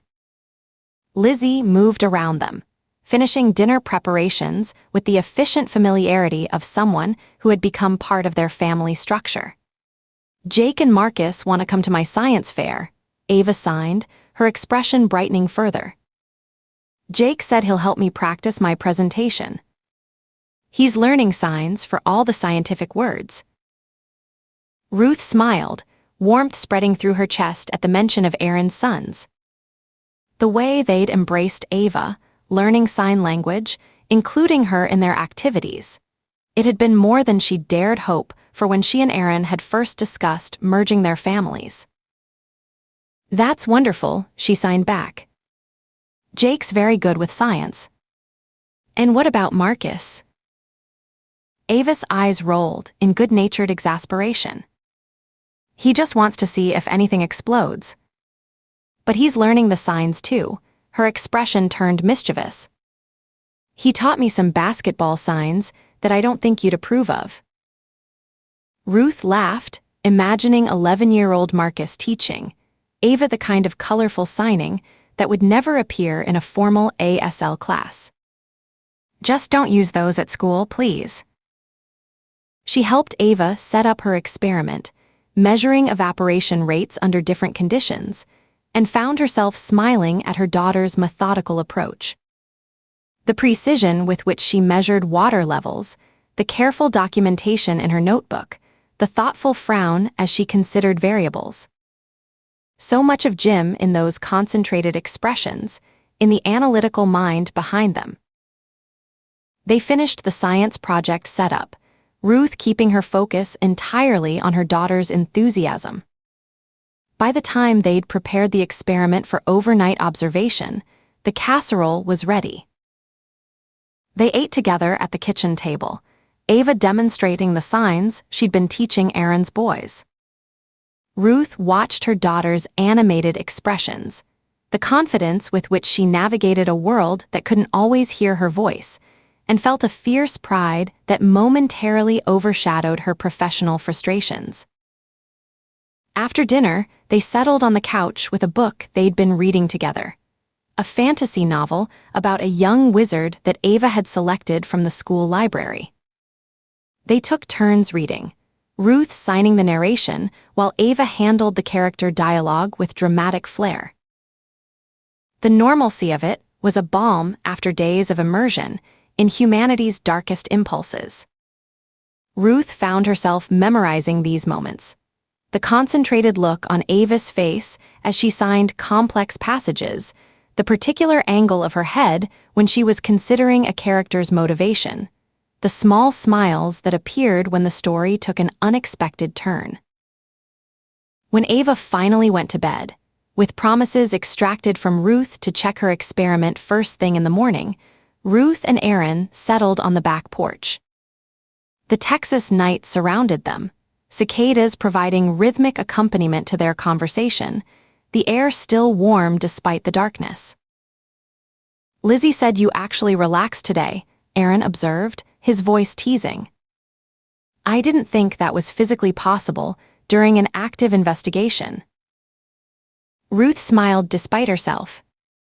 "Turns out I needed it more than I realized." She sipped from her glass of iced tea, watching fireflies blink in the darkened yard. "How was the rest of your afternoon?" "Productive, in the sense that I definitively ruled out several possibilities." Aaron leaned back in his chair, stretching long legs in front of him. "No rental vehicles matching our parameters within a 200-mile radius. No hotel check-ins during our timeframe that raise flags. I expanded to Airbnb and other short-term rentals, but those records take longer to access." "So we're back where we started," Ruth said, frustration edging into her voice despite the peaceful evening. "They either split and went home far away, or they went underground, figuratively speaking," Aaron summarized. "They went somewhere," Ruth said. "4 people with specialized equipment don't just vanish without a trace." Aaron nodded. "I hear you. But where?" Ruth's mind returned to the maps. "I've been looking at maps of the area. Made a list of every business, every facility within a 50-mile radius of the shooting location that could potentially house people without attracting attention." Aaron raised an eyebrow. "Find anything interesting?" "Not really. Some mining companies, storage facilities, a few ranches." She hesitated. "Several server farms, whatever the hell those are." "Basically warehouses full of computers," Aaron explained. "Big tech companies use them to store data, run websites, that sort of thing. They're usually in remote locations because land is cheaper and they need a lot of power and cooling." Ruth nodded, filing away the information. "I want to check them all out." "All of them?" "There's not that many," she said defensively. "Just over 2 dozen from what I recall," he said. Yeah. I went over the files too. I'd like to go out there tomorrow, knock on a few doors. More like honk at gates and wait for some rent-a-cop to come ambling out and look at us like we've lost our minds." He sighed and shrugged. "What the hell? I got nothing better to do, and I don't believe that federal task force is getting anywhere either." "I know you probably think this is a wild goose chase." "Maybe," Aaron interrupted, his smile visible in the porch light. "But sometimes you have to chase the goose just to rule it out." "First we have to catch it," she said. Chapter 13. Susan watched through polarized sunglasses as heat rippled across the desert floor, distorting the target silhouette positioned 800 yards downrange. The conditions couldn't have been more challenging, gusting crosswinds kicking up dust devils that swirled across the firing lane, temperature hovering at 103 degrees, creating a mirage effect that made precision shooting nearly impossible for anyone without exceptional skill. Perfect for the evaluation she had in mind. Jessica lay prone beside her, body positioned with textbook precision on the shooting mat. Her breathing had slowed to that particular rhythm Susan recognized from years of observing elite marksmen, the measured inhale, the controlled exhale, the momentary pause where the body achieved perfect stillness. Jessica's finger rested lightly alongside the trigger guard of the custom M24 sniper rifle, waiting for that perfect fraction of a second between heartbeats.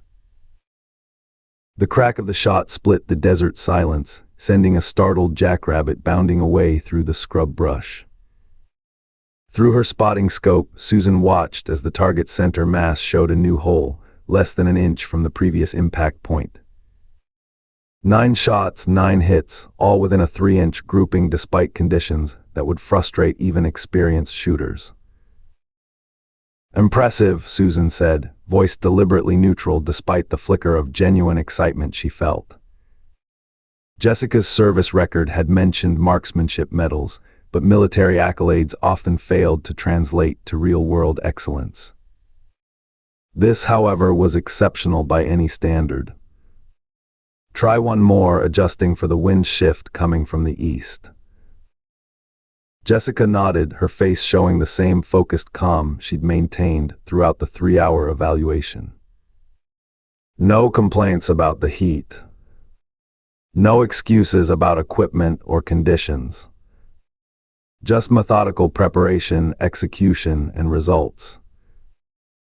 The wind picked up suddenly, sending a sheet of dust skittering across their position. Most shooters would hesitate, recalculate, possibly even postpone the shot until conditions stabilized. Jessica simply made a minute adjustment to her scope, waited for the precise moment when the dust cleared, and squeezed the trigger. Through the spotting scope, Susan watched the round strike dead center on the target, the best shot of the session despite the worst conditions. Something tightened in her chest, a feeling close to satisfaction, perhaps even pleasure. Jessica might be the best shooter she'd encountered since Vanessa. Possibly better. A perfect replacement for Lynn. "That's enough for today," Susan said, already breaking down her spotting equipment. "We have what we need." Jessica unloaded the rifle before rising to her feet in a single fluid motion, moving with the unconscious grace of someone entirely comfortable in her own body. No wasted movement, no unnecessary gestures. She secured the weapon in its case, treated it with the respect good equipment deserved without the excessive reverence some shooters displayed. "So," Jessica said as they walked back toward the black Range Rover parked at the edge of the makeshift range. "Did I pass your evaluation?" The question carried a hint of challenge rather than insecurity, as if she already knew the answer. Susan allowed herself a slight smile. "Your skills are adequate." Jessica laughed, the sound unexpected in the austere desert landscape. "Adequate. I just put 10 rounds through a target at 800 yards in shit conditions, 9 in a 3-inch group, and you call it adequate." "Excellence is our baseline," Susan replied, loading the equipment into the vehicle's rear compartment. "Not a goal to be celebrated." "Fair enough," Jessica conceded, securing the rifle case alongside the other gear. "Though I suspect even by your standards, what I just demonstrated was more than adequate." Susan didn't contradict her. It was indeed exceptional marksmanship. The kind of precision their operation required. The kind Lynn had demonstrated during training before her failure in the field, a failure of will rather than skill, a moral weakness rather than a technical one. "Your technical proficiency isn't in question," Susan said as they settled into the vehicle. The air conditioning blasted against their sun-heated skin, the contrast almost painful. "But there are other qualities equally important to our work." "Like what we discussed in the bathroom at the server farm?" Jessica asked, a suggestive edge entering her voice as she fastened her seat belt. Their encounter in the facility restroom had progressed beyond professional evaluation into something more primal. A test of compatibility on multiple levels. Jessica had performed well there too, assertive without being dominant, responsive without being subservient. The physical connection had been satisfactory, possibly even promising as a means of reinforcing loyalty.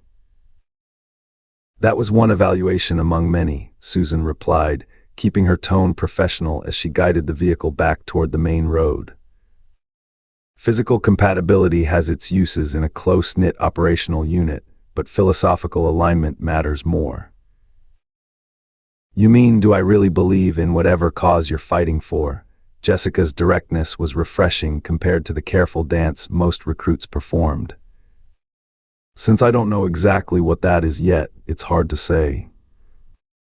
But based on our conversations so far, I suspect we share certain perspectives on the state of the world." Susan noted the careful phrasing, the deliberate ambiguity. Jessica was smart enough not to commit fully to something she didn't yet understand, while still indicating openness to radicalization. "Another positive indicator." "We'll discuss that further over lunch," Susan said, shifting into the higher gear as they reached the paved highway. "Kira has prepared a meal for the team. Consider it another aspect of your evaluation." The drive back to the facility took 47 minutes, during which Susan observed Jessica's reactions to the deliberate silences she introduced into their conversation. Some recruits felt compelled to fill empty spaces with nervous chatter, revealing insecurities or inconsistencies in their thinking. Jessica seemed comfortable with silence, using it to observe the passing landscape with analytical attention. When she did speak, her questions focused on technical aspects of the rifle she'd been testing: barrel harmonics, powder load specifics, scope calibration. The questions of a professional assessing tools rather than seeking validation. They arrived at the Quantum Core facility at precisely 13:45, passing through the security protocols without slowing. Jessica had already been integrated into the biometric systems, her retinal pattern and fingerprints added to the database after her initial recruitment phase. The speed with which she moved through the security checkpoints suggested she'd internalized the procedures after just 3 visits, another positive indicator of her adaptability. In the break room, Kira and Vanessa were already arranging lunch on the central table. The meal, like everything in their operation, had been planned with precise nutritional calculations: plant proteins, complex carbohydrates, essential micronutrients, all without animal products or excessive processing. Sustenance designed for optimal physical and mental performance rather than pleasure, though Kira's skill with spices made the food more palatable than purely functional nutrition would be. "Jessica," Kira acknowledged with a slight nod. "Your shooting evaluation was successful." "It appears I met the minimum standards," Jessica replied with a hint of humor, glancing toward Susan. Vanessa's expression remained neutral, but Susan noted the slight tightening around her eyes: assessment, evaluation, possibly approval. The former Special Operations soldier recognized competence when she saw it. "Sit," Susan directed, gesturing to the chair that had once been Lynn's position at the table. "We eat together as a team." Another aspect of our operational protocol.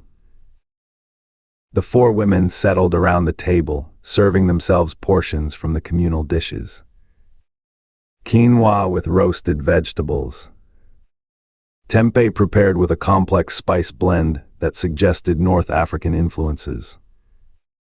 Fresh greens harvested from the facility's hydroponic garden. Pure function with just enough concession to palatability to make regular consumption sustainable. "This is delicious," Jessica said after her first bite, genuine appreciation evident in her tone. "The spice profile is incredible, Kira." Kira acknowledged the compliment with a slight incline of her head. Nutrition and flavor need not be mutually exclusive, provided both serve the mission. "And what exactly is the mission?" Jessica asked, looking directly at Susan. I understand the server management business is legitimate, but it's clearly not your primary purpose. Susan studied Jessica over the rim of her water glass. The directness was either a calculated risk or genuine impatience. Either way, it required response. "Why did you become vegan, Jessica?" Susan asked instead of answering directly. If the abrupt change of subject surprised Jessica, she didn't show it. "Initially for health reasons," she replied. "Then I educated myself about factory farming and environmental impact. The ethical and ecological arguments were irrefutable once I allowed myself to see them clearly." "And how do you view those who continue to consume animal products despite having access to the same information?" Susan pressed. Jessica set down her fork, giving the question her full attention. "There are different categories," she said carefully. "Those who are uninformed or misinformed deserve education. Those who know better but claim personal pleasure outweighs planetary destruction." She paused, something harder entering her expression. "They're complicit in a system of death. Self-indulgent at the expense of everything else." "Complicit," Susan repeated, testing the word. "An interesting choice. What does complicity deserve?" The question hung in the air, its implications clear. Kira and Vanessa continued eating, but Susan noted how their attention had sharpened, focused on Jessica's response. This was the true evaluation, not marksmanship, not technical skills, but moral framework. Willingness to follow philosophical premises to their logical conclusions. "Consequences," Jessica said finally, meeting Susan's gaze without flinching. "Proportional to their understanding and impact." "Vague," Susan noted. "Deliberately so." "Specific scenarios warrant specific responses," Jessica countered. A suburban housewife who eats meat but is otherwise environmentally conscious represents a different level of complicity than a CEO who clears rainforest for cattle grazing while lobbying against climate legislation. Susan nodded slightly, conceding the point while noting the distinction Jessica had drawn. Not black and white, but shades of culpability. A potential philosophical divergence that would need addressing during indoctrination. "What about climate change deniers?" Susan continued, her tone casual despite the intensity of her observation. "Those who actively work against environmental protection. Who spread misinformation and block progress." "They're killing the planet deliberately," Jessica replied without hesitation, heat entering her voice for the first time.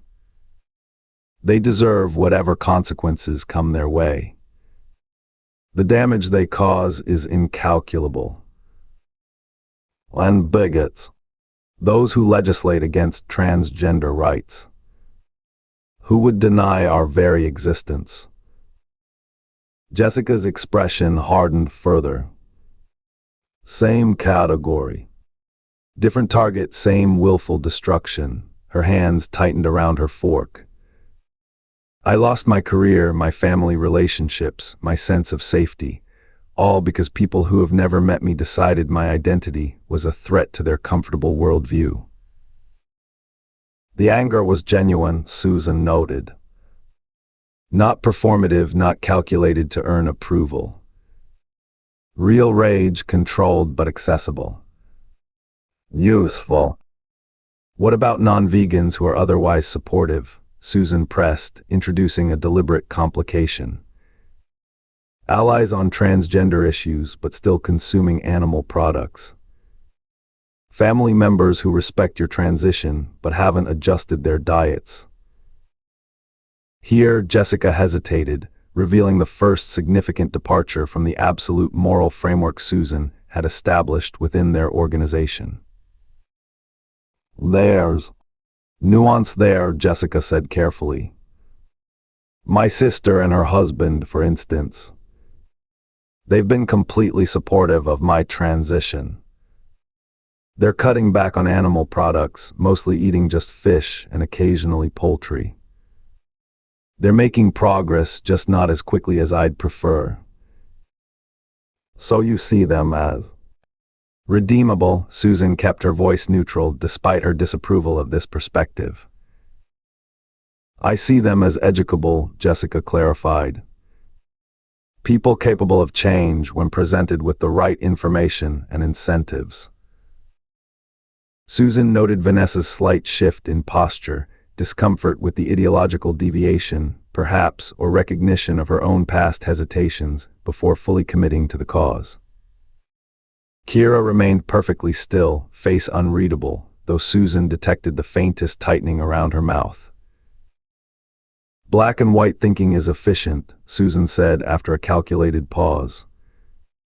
Gray areas introduce hesitation. Operational inefficiency. Potential failure points. Jessica considered this, then nodded slowly. In tactical situations, absolutely. But in strategic planning, recognizing gradations can be valuable. Identifying potential allies versus dedicated enemies. Distinguishing between primary and secondary targets. The response was better than Susan had expected, a reasoned defense rather than an immediate concession. Jessica wasn't simply agreeing to avoid conflict, she was engaging with the philosophical framework, suggesting refinements rather than rejecting the underlying premise. An interesting perspective, Susan allowed. Though one that assumes luxury of time we may not have, given the accelerating climate crisis. Fair point, Jessica acknowledged. When the house is burning, you save who you can and prioritize putting out the fire over debates about who started it. This simplification missed the nuance of Susan's operational philosophy, but demonstrated baseline alignment with their fundamental premise. Enough to work with, particularly given Jessica's exceptional technical skills. The gray areas in her thinking could be addressed through proper indoctrination. I'm guessing this is about more than server maintenance and philosophical debates, Jessica said, steering the conversation back to her earlier question. Based on the shooting evaluation, the tactical gear I saw in storage, and these rather intense vetting conversations, you're planning something beyond conventional activism. Directness again. Calculated risk or genuine impatience. Either way, it deserved acknowledgement at this stage. We're engaged in direct intervention against planetary destruction, Susan said, watching Jessica's reaction carefully. Targeted operations against those most responsible for environmental collapse and social regression. Direct intervention, Jessica repeated, a slight smile playing at the corners of her mouth. That's a carefully chosen phrase. Words matter, Susan replied. Precision in language reflects precision in thinking. And in action, Jessica asked, the question hovering between them with its obvious implications. Especially in action, Susan confirmed. Our operations require absolute precision, absolute commitment, and absolute secrecy. Jessica nodded slowly, appearing to process this confirmation of what she'd likely already suspected. I had a feeling this wasn't just about server farms when I applied. Candace mentioned your group was doing real work against climate criminals. Susan felt a cold stillness settle over her. Candace. From the Austin Climate Coalition, Jessica explained, apparently unaware of the reaction her casual reference had triggered. She said you were looking for people with certain skills and perspectives. That quantum core technologies was a cover for something more direct. Susan made a mental note to address this security breach immediately. Candace had been a peripheral associate, useful for identifying potential recruits but never privy to operational details. If she was speaking so openly about their organization, containment measures would be necessary. Candace should be more careful with her speculations, Susan said, her tone carrying a warning that made both Kira and Vanessa glance up from their meals. Loose talk endangers everyone involved. Don't worry, Jessica said, misinterpreting Susan's concern as fear for her organization rather than for Candace. I'm discreet. And based on what I've seen so far, I'm exactly who you're looking for. Her confidence bordered on arrogance, but was supported by demonstrated competence. Besides, it sounds like you could use someone with my particular skill set right now. The reference to their current personnel shortage, Lynn's absence, was either remarkably perceptive or indicated Candace had shared even more information than initially suggested. Either possibility required investigation, but immediate recruitment needs took precedence. Jessica's technical skills were too valuable to dismiss over security concerns that could be addressed through proper management. You presume much, Susan observed, given your limited understanding of our operations. I presume based on evidence, Jessica countered. High-end tactical gear and storage. Military-grade weapons. Specialized ammunition. A shooting evaluation that tested long-range precision under difficult conditions. She met Susan's gaze directly. You're not just talking about environmental activism. You're taking direct action against specific targets. And you need people who can shoot. The assessment was accurate enough to be concerning. Jessica's observational skills and deductive reasoning represented both an asset and a potential liability. A recruit who thought independently rather than simply following directives could be valuable in complex operations, but problematic in a hierarchical structure that required absolute obedience. Presumptuous but not incorrect, Susan acknowledged. We select targets based on comprehensive assessment of their environmental impact, social damage, and strategic significance. Our operations are precise, measured, and designed for maximum effectiveness with minimal collateral consequences. Jessica nodded, apparently satisfied with this confirmation. So who are we shooting and when do we get started? The directness of the question, the immediate inclusion of herself in the operational framework, displayed confidence that bordered on presumption. Susan studied Jessica's face, looking for signs of hesitation or doubt beneath the confident exterior. Finding none, she made her decision. Jessica's technical skills were exceptional. Her philosophical alignment, while not perfect, was sufficient for immediate purposes. The gray areas in her thinking could be addressed through proper indoctrination over time. Phase 2 begins in 14 days, Susan said finally. Your integration will need to be accelerated. Normally, we allow 6 to 8 months for full indoctrination and operational preparation. I'm a quick study, Jessica replied, the confidence in her voice matched by the steady look in her eyes. And based on your personnel situation, you don't have 6 months to prepare me. The direct reference to Lynn's absence, the vacant position Jessica was clearly being evaluated to fill, confirmed Susan's suspicion that Candace had shared more information than authorized. Definitely a security breach requiring immediate attention. We'll begin tomorrow, Susan said, making her decision. Tactical orientation. Operational protocols. Target analysis, she fixed Jessica with a penetrating look. Absolute commitment is required from this point forward. Any hesitation, any deviation from protocol, any unauthorized disclosure.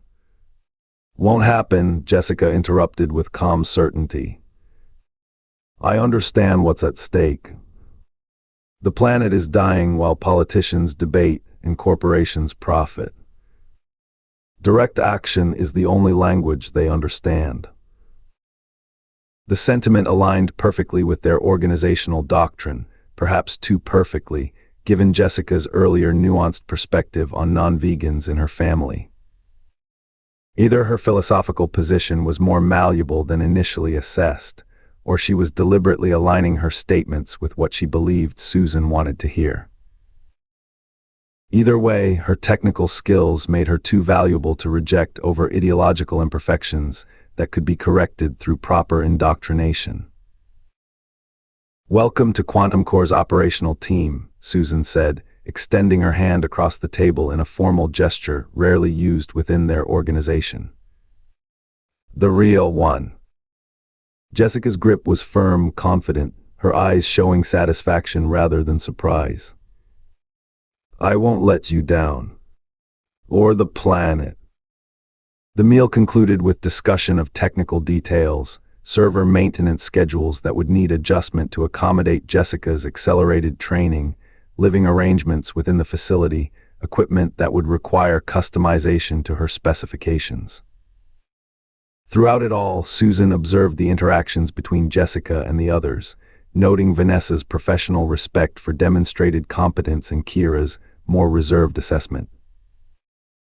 As they finished eating, Susan excused herself to make a necessary call. In the privacy of her office, she contacted the individual who handled certain essential security matters for their organization. The conversation was brief, specific, and unambiguous regarding Candace's loose talk and the required response. Security came first. Always.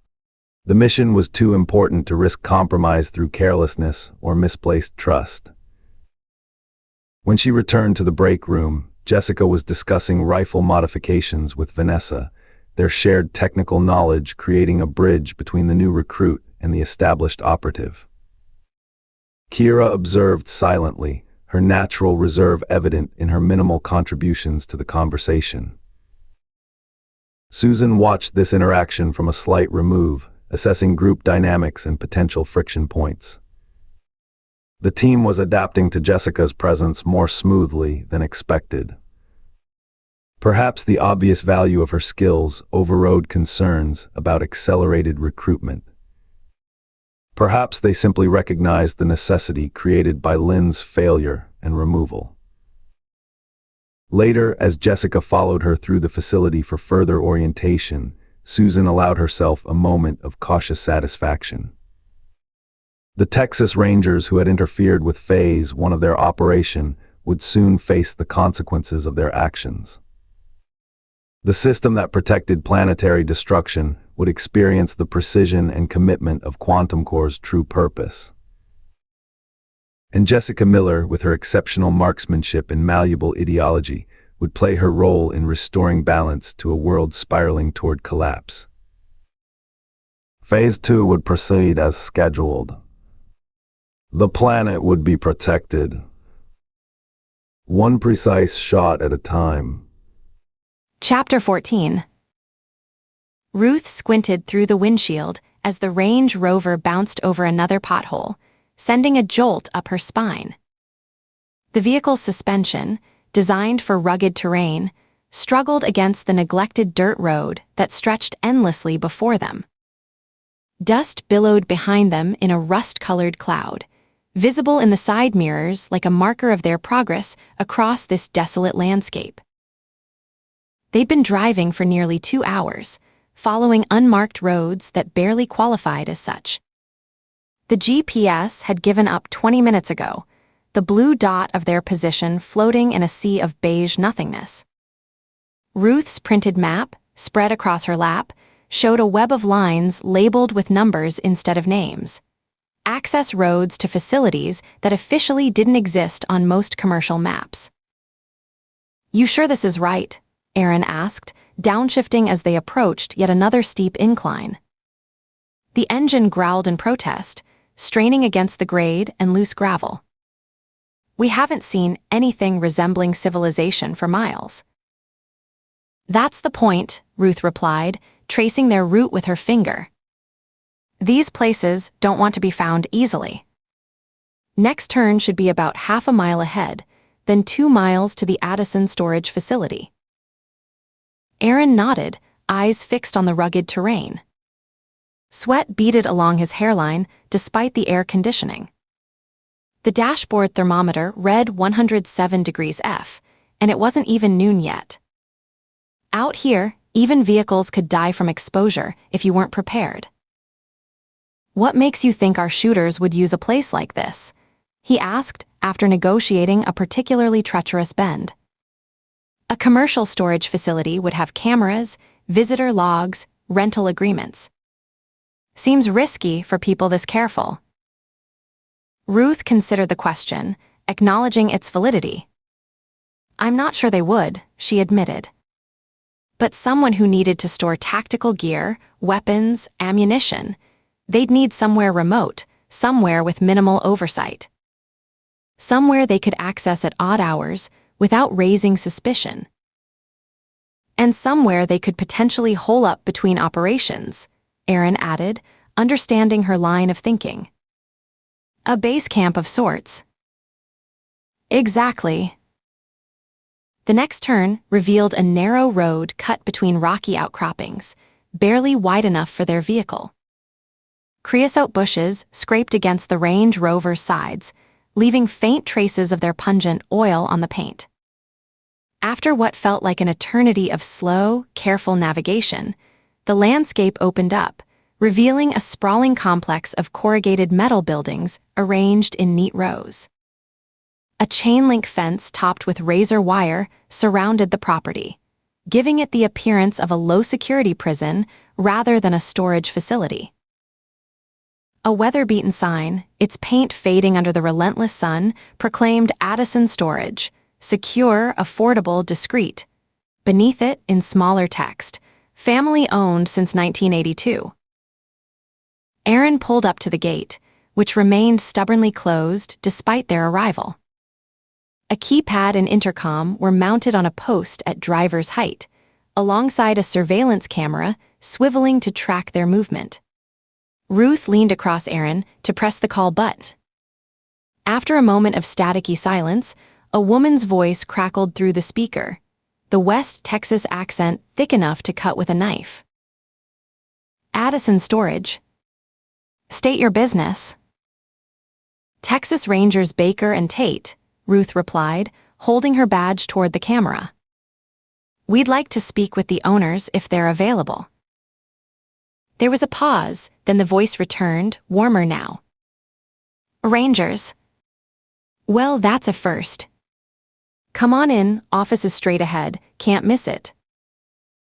The gate slid open, with a mechanical groan, revealing rows of storage units stretching into the distance. Most were the standard design, roll-up doors on concrete pads, but some were larger, resembling small warehouses with proper entrances. The place was well-maintained despite its remote location, each unit freshly painted, the grounds free of debris that might be carried off by desert winds. They parked in front of a double-wide trailer that had been converted into an office, its windows tinted against the sun, an American flag hanging limply from a pole out front. Before they could exit their vehicle, the office door swung open, revealing an elderly couple standing side by side in the threshold. The man was tall and lean, his skin leather-tough from decades of desert sun, white hair cropped close to his scalp. His wife, Ruth assumed it was his wife, was shorter, plump, with silver hair pulled into a practical bun. Both wore matching khaki shirts with Addison Storage embroidered over the breast pocket. Linda and Matt Addison, the woman introduced as Ruth and Aaron, approached. Her handshake was surprisingly firm for someone who appeared to be in her 70s. Don't often get law enforcement out this way. Something happened we should know about. Nothing directly related to your facility, Ruth assured them, accepting Matt's equally firm handshake. We're following up on an investigation. Hoping you might be able to help us with some information. Linda nodded toward the office door. Best come inside. Nobody lasts long standing around in this heat. The office was blessedly cool, an industrial air conditioner humming efficiently from a corner window. The space was organized with military precision, filing cabinets labeled alphabetically, permits and licenses displayed in neat frames, a wall of security monitors showing different angles of the facility. A worn couch faced a coffee table stacked with magazines, most related to firearms or outdoor living. "Coffee?" Linda offered, already moving toward a pot that looked like it had been brewing since dawn. "Fresh this morning." "Thanks," Aaron accepted for both of them, knowing from experience that refusing hospitality in places like this often closed more doors than it opened. Matt settled behind a cluttered desk, gesturing for them to take the chairs opposite. "So, Rangers, what brings you all the way out to our little corner of nowhere?" Ruth sipped the coffee, strong enough to dissolve metal, before responding. "We're investigating a shooting that occurred about 70 miles southwest of here, 3 days ago. 3 people dead, including a state trooper."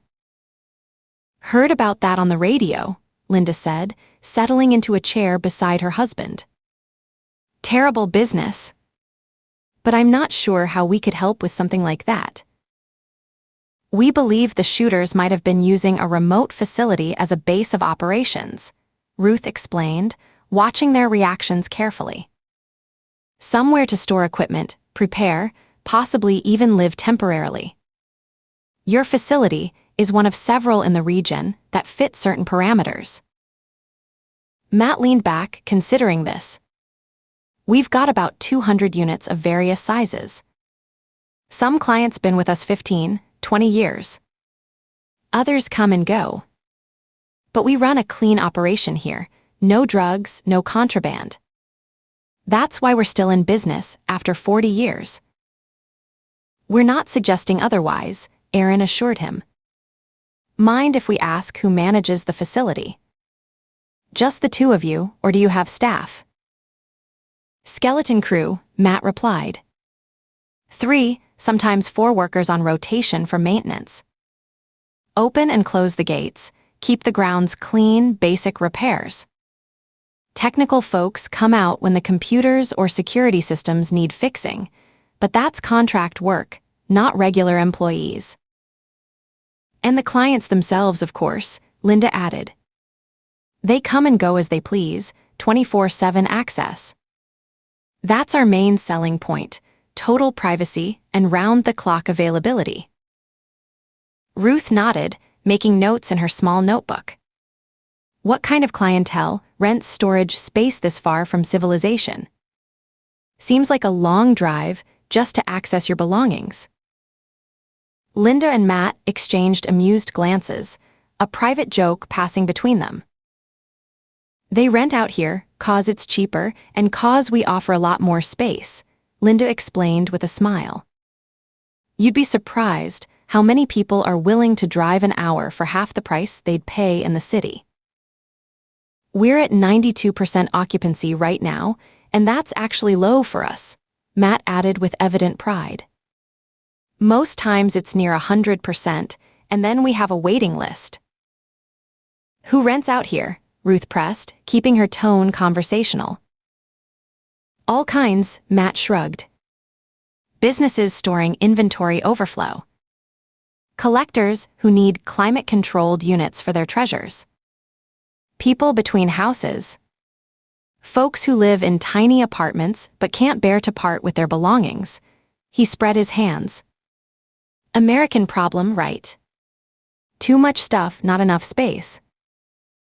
"Would it be possible to see your client records?" Aaron asked, using his most reasonable tone. "Names, rental agreements, access patterns." The easy hospitality cooled slightly. "We'd need a court order for that," Matt said firmly. "Our clients pay for privacy. It's part of our business model." Ruth had expected as much. "We understand. We're not looking for anything overtly suspicious, not cartel activity or drug storage." Just wondering if anyone's been living here, using one of the units as a temporary residence. Matt scratched his head thoughtfully. It's possible, I guess, but they wouldn't be too comfortable. No running water, no toilet facilities. We've caught people trying it before, but it usually doesn't last more than a night or two. He shook his head. You can't really live in these units long-term, not without somebody noticing. Would you mind if we take a look around? Ruth asked. Just a general walkthrough of the facility. Linda nodded. No problem with that. I can also check the electronic logs while you're looking around. The gate requires an access code, so everything's recorded. Who comes in, who goes out, what time. That would be helpful, Ruth said, genuinely appreciative. Specifically, we'd be interested in anyone who logged in but didn't log out, or had unusual access patterns over the past week. I'll check for that, Linda promised, already turning toward the computer terminal at the side of the office. Matt led them outside, the heat hitting them like a physical wall after the air-conditioned office. We've got 6 sections, he explained, gesturing across the facility. A through F. Standard units in A and B, climate-controlled in C and D, oversized in E and F. Most activity happens evenings and weekends, so it's pretty quiet right now. They walked through the rows of units, most secured with heavy padlocks or electronic keypads. The place was eerily silent, except for the occasional buzz of insects or the metallic ping of expanding metal in the heat. Ruth noticed security cameras positioned at strategic intervals, covering most angles despite the facility's size. In Section D, they encountered the first sign of human presence, a roll-up door raised halfway, country music drifting from within. As they approached, Ruth could make out a large man sitting on a folding chair, surrounded by stacks of plastic storage containers and shelving units lined with what appeared to be comic books in protective sleeves. The man looked up as their shadows fell across the entrance. He was massive, with a bushy beard that reached the middle of his chest, wearing cargo shorts and a faded Batman t-shirt stretched tight across his substantial belly. Afternoon, Matt called out. Just showing these folks around. They're Texas Rangers. The bearded man set down the comic he'd been reading, eyebrows rising above his sunglasses. Rangers. Somebody's stealing comic books across the state now. His tone was jovial despite the question. Nothing like that, Ruth assured him. Just a routine check of facilities in the area. Quite a collection you've got here. Pride replaced surprise on the man's face. Been collecting since I was 9 years old. Had to move it all out here after the divorce, ex-wife got the house, and my condo doesn't have space for 4,000 comics and the action figures. He gestured around at the carefully organized chaos. Soon as I get a house with enough room, this is all coming back home where it belongs. Aaron stepped closer, genuine interest showing as he examined a framed comic on the makeshift wall. What's something like this worth? Looks vintage.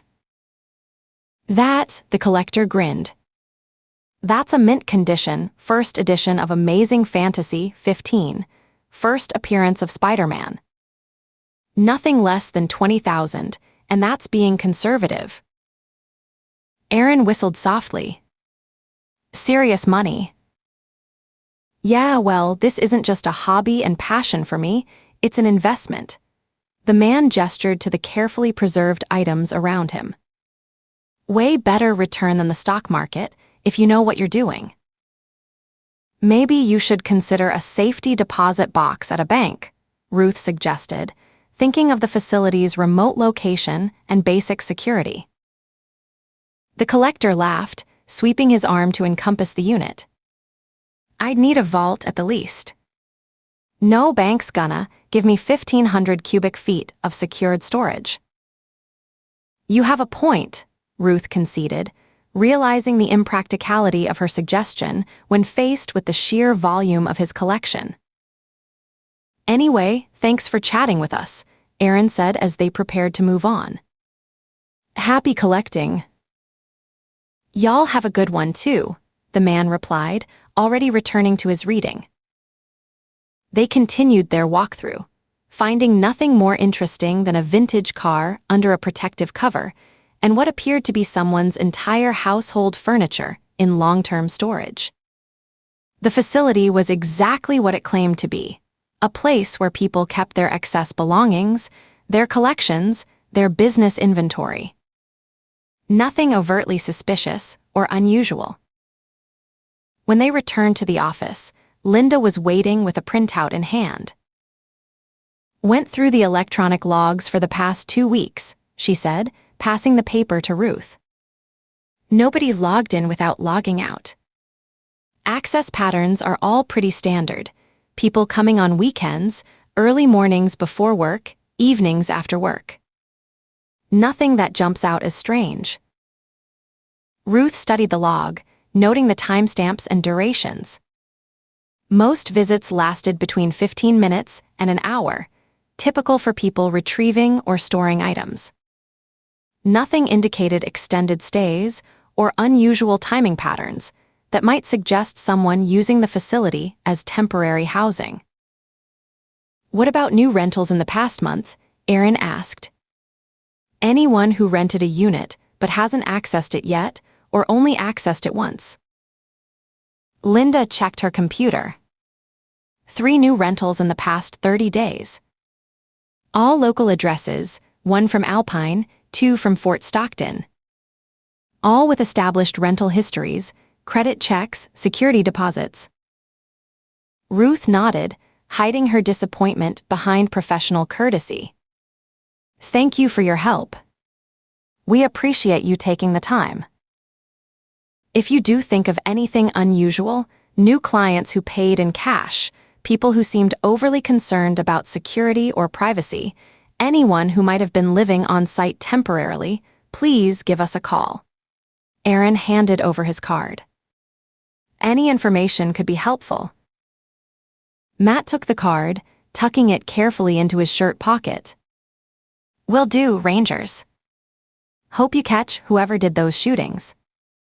Especially killing a trooper, that's beyond the pale."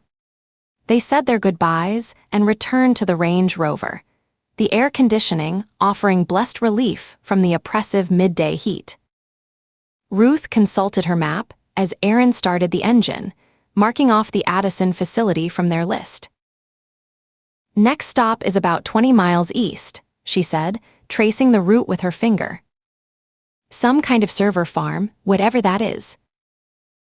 Aaron nodded, guiding the vehicle back onto the dirt road. "Data storage facility. Basically warehouses full of computer servers that store information for companies, government agencies, whoever needs massive digital storage.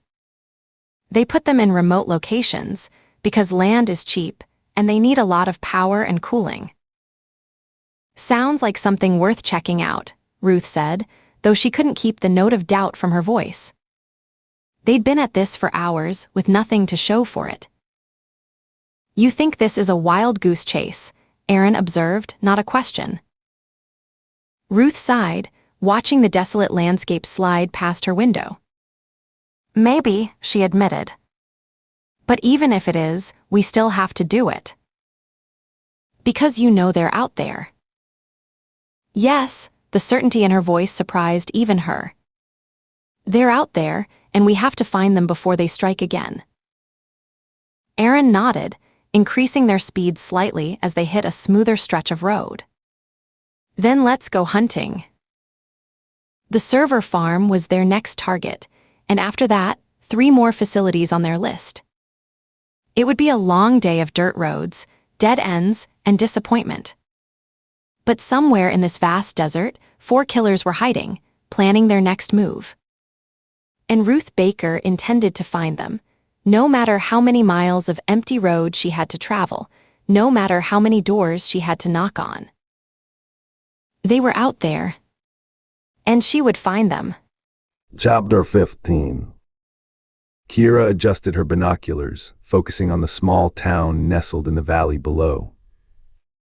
From their position on the eastern ridge, nearly a mile out, every street and building was visible with disturbing clarity. The morning sun illuminated the town's main street, throwing the western faces of the buildings into sharp relief against lengthening shadows. A perfect vantage point. Too perfect in her tactical assessment, which was precisely the problem. Sight lines are exceptional, she admitted reluctantly, scanning methodically from north to south. Bank, coffee shop, grocery store, all within optimal range. Parking areas provide consistent target flow during business hours. Beside her, Jessica nodded with that insufferable confidence she'd displayed since her arrival 3 days ago. I count 14 potential firing positions along this ridge. Multiple angles, multiple escape routes. She marked another point on her tactical map, her handwriting precise and economical. Even with limited time on target, we could execute the operation and be 2 counties away before they establish a perimeter. Kira resisted the urge to point out the flaws in Jessica's assessment. 3 days with the team, and already she was acting like a tactical advisor. 3 days, and somehow she'd maneuvered her way into Susan's inner circle, professionally and otherwise. The thought left a sour taste in Kira's mouth. She had been with Susan for 6 years. Vanessa for 4. They had proven their loyalty through dozens of operations. Yet this newcomer slipped into their ranks and immediately positioned herself as indispensable. The topography limits response options, Jessica continued, oblivious to Kira's tightening jaw. Law enforcement would have to approach via these 2 access roads. She indicated the narrow highways that served as the town's only connections to the outside world. Both are visible from multiple firing positions, giving us advance warning of any counteroffensive. Vanessa, prone beside them with her own set of binoculars, shifted slightly. Extraction is problematic, she said, her voice carrying the clipped precision of her military background. Once they identify our firing position, we have exactly 1 viable retreat route. She gestured toward the narrow trail behind them. Single-file withdrawal through a choke point. Tactically unsound. I agree, Kira said, grateful for Vanessa's support. The site offers excellent firing positions, but compromised withdrawal options. Standard protocol prioritizes extraction security over target richness. Jessica shrugged, the movement casual in a way that made Kira's blood simmer. Every operation involves calculated risk. The structural advantages outweigh the extraction limitations. Easy for you to say, Kira thought but didn't voice. You weren't there when Lynn hesitated. You didn't see what happens when someone fails. Susan observed them from a few feet away, her expression unreadable behind dark sunglasses. She'd been watching the exchange with her characteristic analytical detachment, evaluating their assessments without revealing her own conclusions. 6 years together, and Kira still couldn't predict which way Susan would line in tactical disagreements. Statistical evaluation, Susan said finally. Kira straightened, automatically falling into the reporting format Susan preferred. Target density, optimal. Civilian presence, high. Tactical advantage, compromised by limited extraction options. Overall operational security, below threshold for approval. Vanessa. Concur with Kira's assessment. Site offers exceptional target acquisition, but inadequate extraction security. Recommend alternative location with more balanced tactical parameters. Susan turned to Jessica. Your analysis. Jessica's response came without hesitation, her confidence bordering on arrogance. Operational risk is within acceptable parameters considering target value.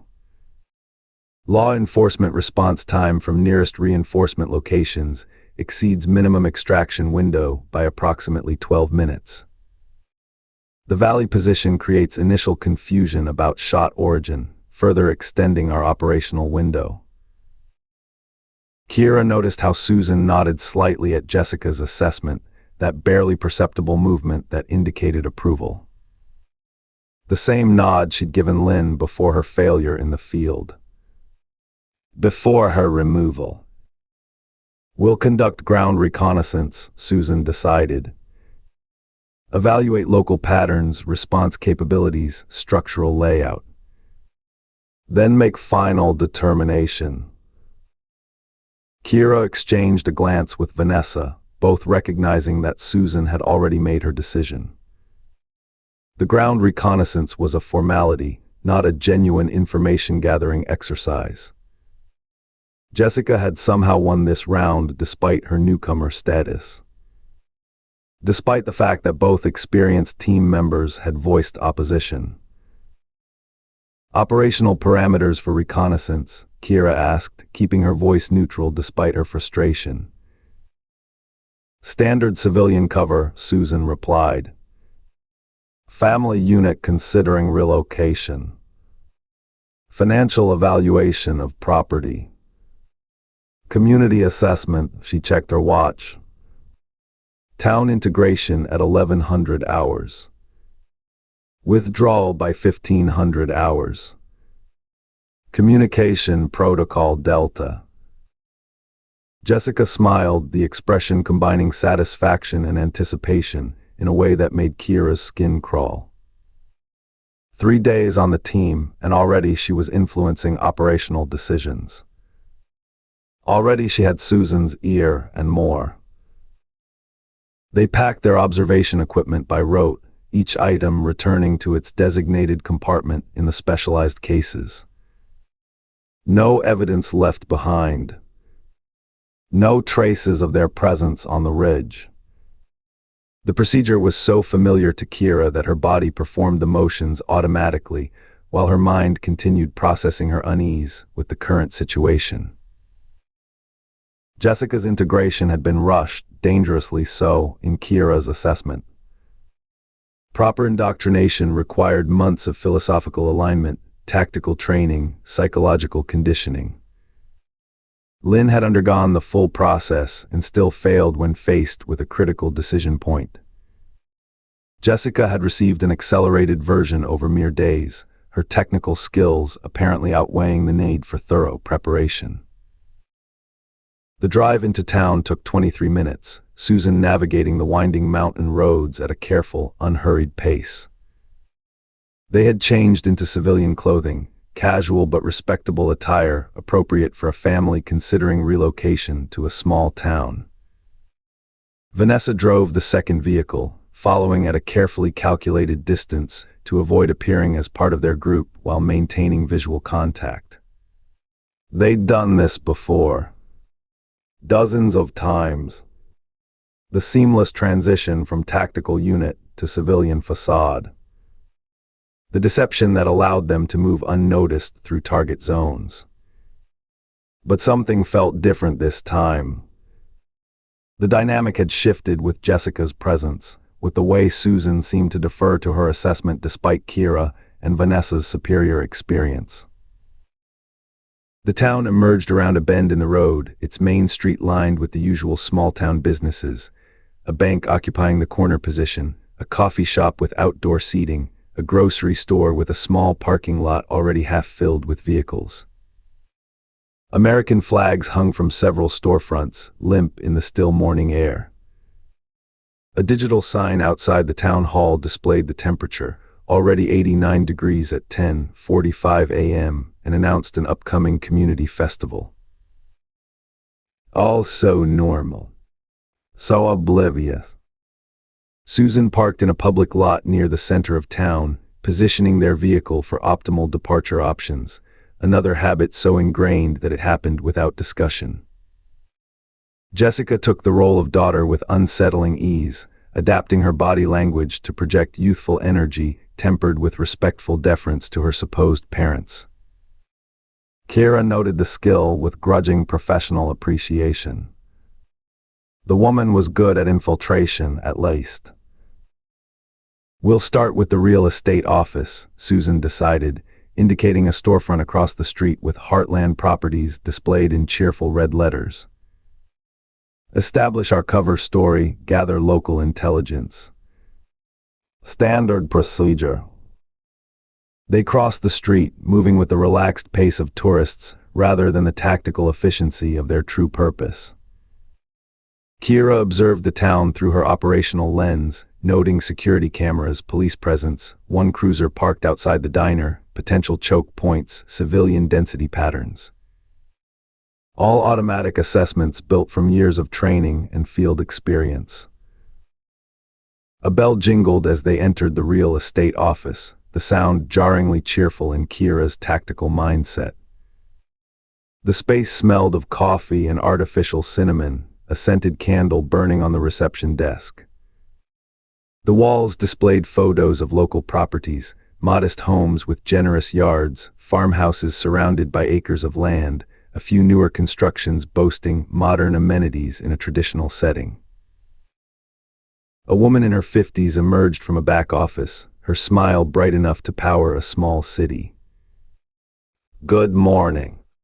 Welcome to Heartland Properties. I'm Margaret Watson." Her handshake was firm, enthusiastic. "What brings you folks to our little corner of paradise today?" Susan slipped into her role effortlessly, the transition so seamless that even Kira, who had known her for years, might have been convinced if she didn't know better. "We're considering a relocation. Something away from the city, better quality of life," she gestured to Jessica. "Somewhere our daughter can finish growing up with actual community values." Margaret beamed, clasping her hands together. "Well, you've certainly come to the right place. Riverdale is what I call a handshake town, where people still look you in the eye and a person's word means something." She moved to a wall map showing the town and surrounding areas. "We're small enough that everybody knows their neighbors, but big enough to have all the necessities. The school is excellent, nationally recognized STEM program despite our size." Jessica played her part perfectly, expressing interest in the school, asking about internet connectivity for online classes, presenting the image of a thoughtful teenager excited about a potential new home. Kira focused on gathering tactical information while maintaining her cover role as Susan's sister, noting the map's details, mentally cataloging escape routes, identifying potential security vulnerabilities in the town's infrastructure. "What about safety?" Susan asked, the question innocent enough to anyone who didn't understand its true purpose. "Coming from the city, we're a bit paranoid about crime rates." Margaret laughed, the sound genuine and untroubled. "Honestly, that's one thing you'll never worry about here. Sheriff Donovan likes to joke that his biggest law enforcement challenge is deciding whether to give warnings or tickets when Mrs. Porter's chickens escape into the road again." She lined inconspiratorially. "Between us, he usually just helps round them up himself. That's the kind of place this is." "Sounds perfect," Jessica said, her eyes bright with apparent enthusiasm. Only someone who knew their true purpose would recognize the cold calculation behind that brightness, the assessment of a predator evaluating prey, not a teenager excited about a new home. They spent 45 minutes in the real estate office, reviewing property listings, discussing the town's amenities, establishing their cover with meticulous attention to detail. Margaret grew increasingly enthusiastic as she sensed potential clients, even offering to show them several properties that afternoon if they were interested. "That's very kind," Susan said, "but we'd like to get a feel for the town first. Walk around, maybe have lunch, talk to some locals." Of course. The corner cafe has the best club sandwiches you'll ever taste. Tell Diane that Margaret sent you, and she might even throw in a slice of her famous apple pie. The realtor handed them her card. Call me anytime if you'd like to see some properties. I live just 5 minutes away, so even evenings work for me. They thanked her and exited the office, stepping back into the warm morning sun. The temperature had climbed another few degrees, the digital sign now reading 92. A few more people moved along the sidewalks now, a woman pushing a stroller, an elderly couple walking a small dog, a mail carrier making deliveries to the businesses. Perfect target density, Jessica murmured, her voice low enough that only they could hear. Her eyes tracked the movements of civilians with the detached assessment of someone counting resources rather than people. Consistent throughout the day based on business hours. Optimal for maximum impact. Kara felt a chill despite the heat. Jessica's ruthless assessment mirrored Susan's doctrine, the belief that these people, with their normal lives and everyday concerns, were nothing more than complicit components in a destructive system. Legitimate targets because of their participation in planetary destruction, even if that participation was unconscious or uninformed. She had believed this once without reservation. Had executed operations based on this philosophy without questioning the underlying premise. But something had shifted within her recently, a growing unease with the absolutism of their approach. The same doubt that had likely caused Lynn's hesitation in the field. A dangerous trajectory. One that had ended with Lynn's removal. Let's continue reconnaissance, Susan said, already moving toward the town's main street. Establish full tactical understanding of the target zone. They spent the next hour moving through the town with careful casualness, stopping in shops, engaging locals in conversation, maintaining their cover while cataloging operational details. The coffee shop offered Wi-Fi but no security cameras. The bank had visible security but dated systems. The grocery store's parking lot provided clear lines of sight to multiple high-value target areas. At the corner cafe, they ordered lunch, maintaining their roles even while alone at their table. The waitress, a woman in her early 60s with a name tag reading Diane, brought their drinks with a cheerful efficiency that spoke of decades in the service industry. Margaret called and said, "You folks are thinking of moving to town," she said, setting down glasses of iced tea. Always nice to see new faces, considering Riverdale. It seems like a lovely community, Susan replied. Oh, it is. Been here my whole life and never wanted to leave. Raised 3 kids here, all doing well now. Diane's pride in her town was evident in every word. What can I get you for lunch? Jessica scanned the menu, her expression cooling slightly. Do you have any vegan options? Diane looked momentarily confused.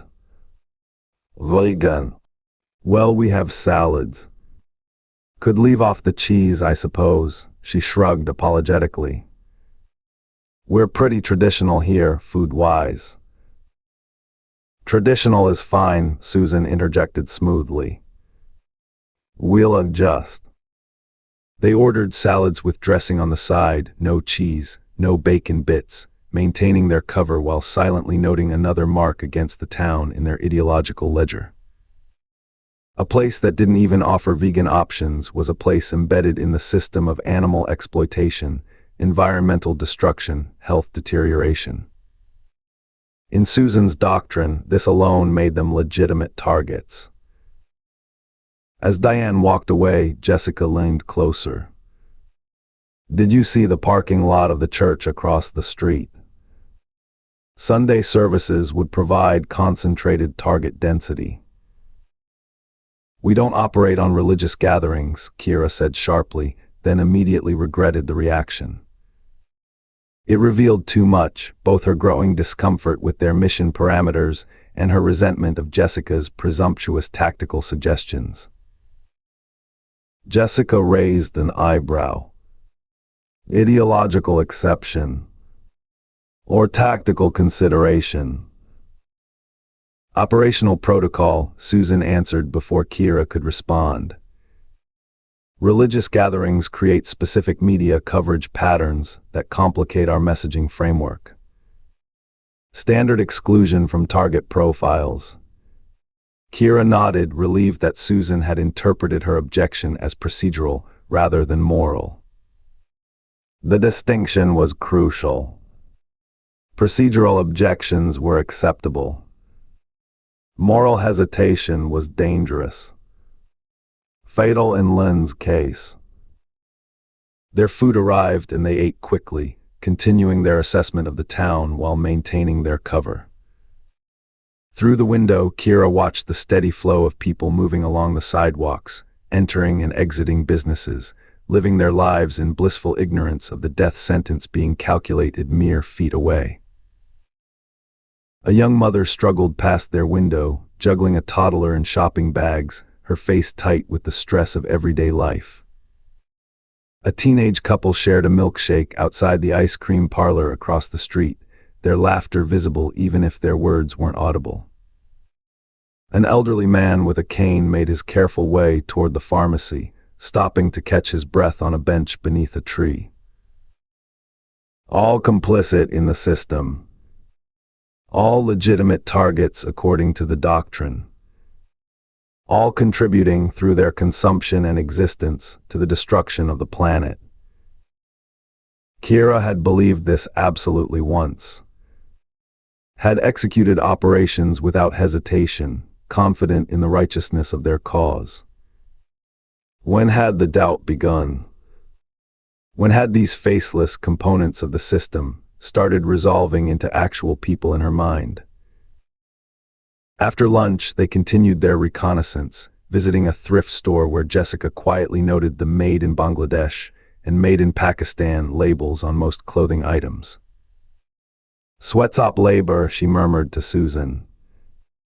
Exploitative manufacturing so middle-class Americans can buy cheap while feeling virtuous about recycling clothing. The hardware store. The small public library. The daycare center with its playground visible from the street. Each location assessed, categorized, its tactical value calculated without feeling. By mid-afternoon, they had compiled a comprehensive understanding of the town, its rhythms, its vulnerabilities, its value as a target site. They regrouped at the vehicles, maintaining their cover identities until safely inside with doors closed. Only then did they shift back to operational mode, the transformation immediate and complete. Assessment, Susan said, starting the engine. Target confirmation, Jessica replied immediately. Optimal civilian density throughout business hours. Multiple high-value strike zones. Limited security presence. Delayed response capability. Her enthusiasm was evident despite her attempt at professional detachment. Recommend full operational approval. Kira caught Vanessa's eye in the rearview mirror, noting the same reservation she felt. Extraction risk remains significant, she said. Single viable withdrawal route vulnerable to blockade if our position is identified. Operational timing can mitigate that risk, Jessica countered.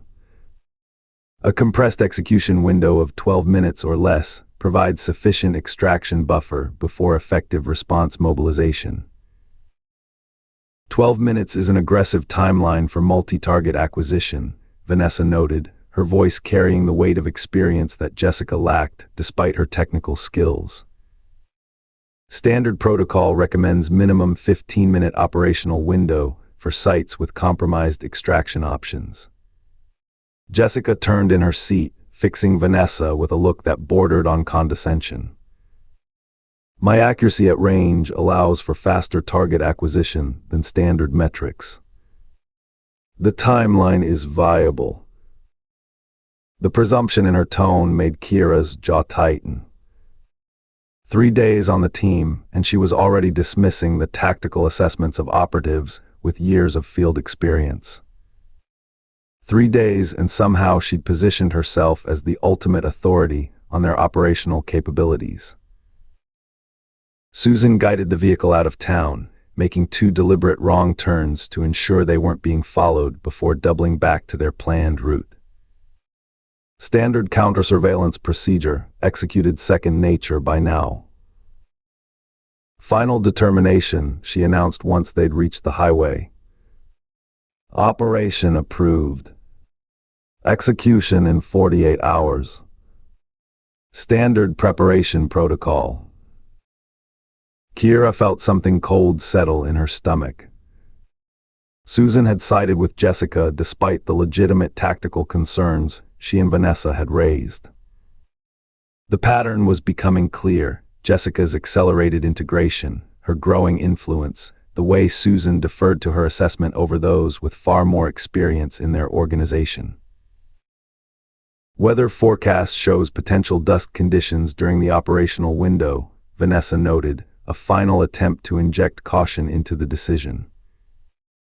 Visibility could be compromised. Jessica's demonstrated exceptional accuracy under adverse conditions, Susan replied, her tone indicating the matter was settled.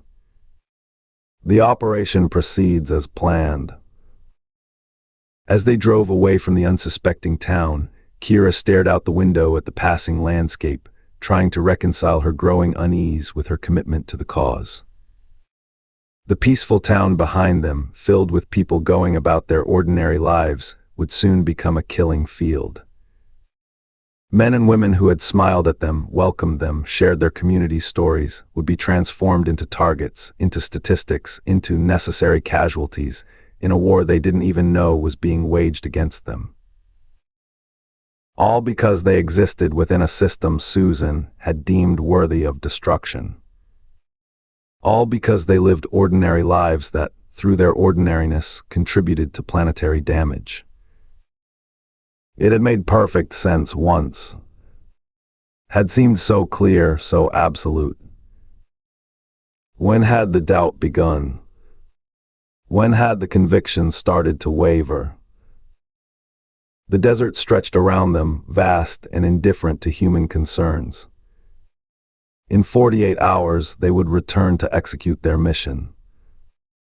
To deliver consequences to people whose only crime was living within a system they had been born into, had never been given the tools to question, had never been offered alternatives to. Jessica began discussing firing positions with Susan, her voice animated with the enthusiasm of someone finally able to fully exercise her skills. Their conversation faded into background noise as Kira watched the town disappear in the side mirror, its peaceful existence numbered in hours rather than the decades its residents expected. In 48 hours, everything would change for Riverdale. And Kira wasn't entirely sure anymore that it should. Chapter 16.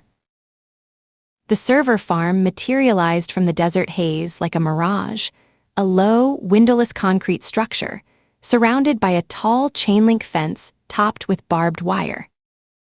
The building's blank facade was broken only by a small entrance and several industrial air conditioning units that hummed with constant effort against the relentless heat. No company name, no signage. Just a number stenciled above the door, 47. Ruth squinted through the windshield as Aaron brought the Range Rover to a stop beside the single security booth that guarded the entrance. Unlike the storage facility they just left, this place had the sterile, utilitarian appearance of a facility designed to house machines, not people or possessions. Quantum Core Data Solutions, Aaron read from the small plaque beside the intercom. At least we know we're in the right place. What exactly is a server farm anyway? Ruth asked, studying the unremarkable building. I get that it's computer-related, but what are they farming out here in the middle of nowhere? Aaron smiled at the question. They're not growing anything, it's just industry slang. A server is basically a specialized computer that stores data and runs programs for other computers to access. Put thousands of them together in one building, and you've got a farm.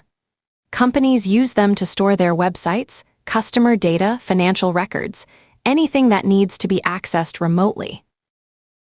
And they put them out here because land is cheap, power is cheaper, and nobody complains about the noise.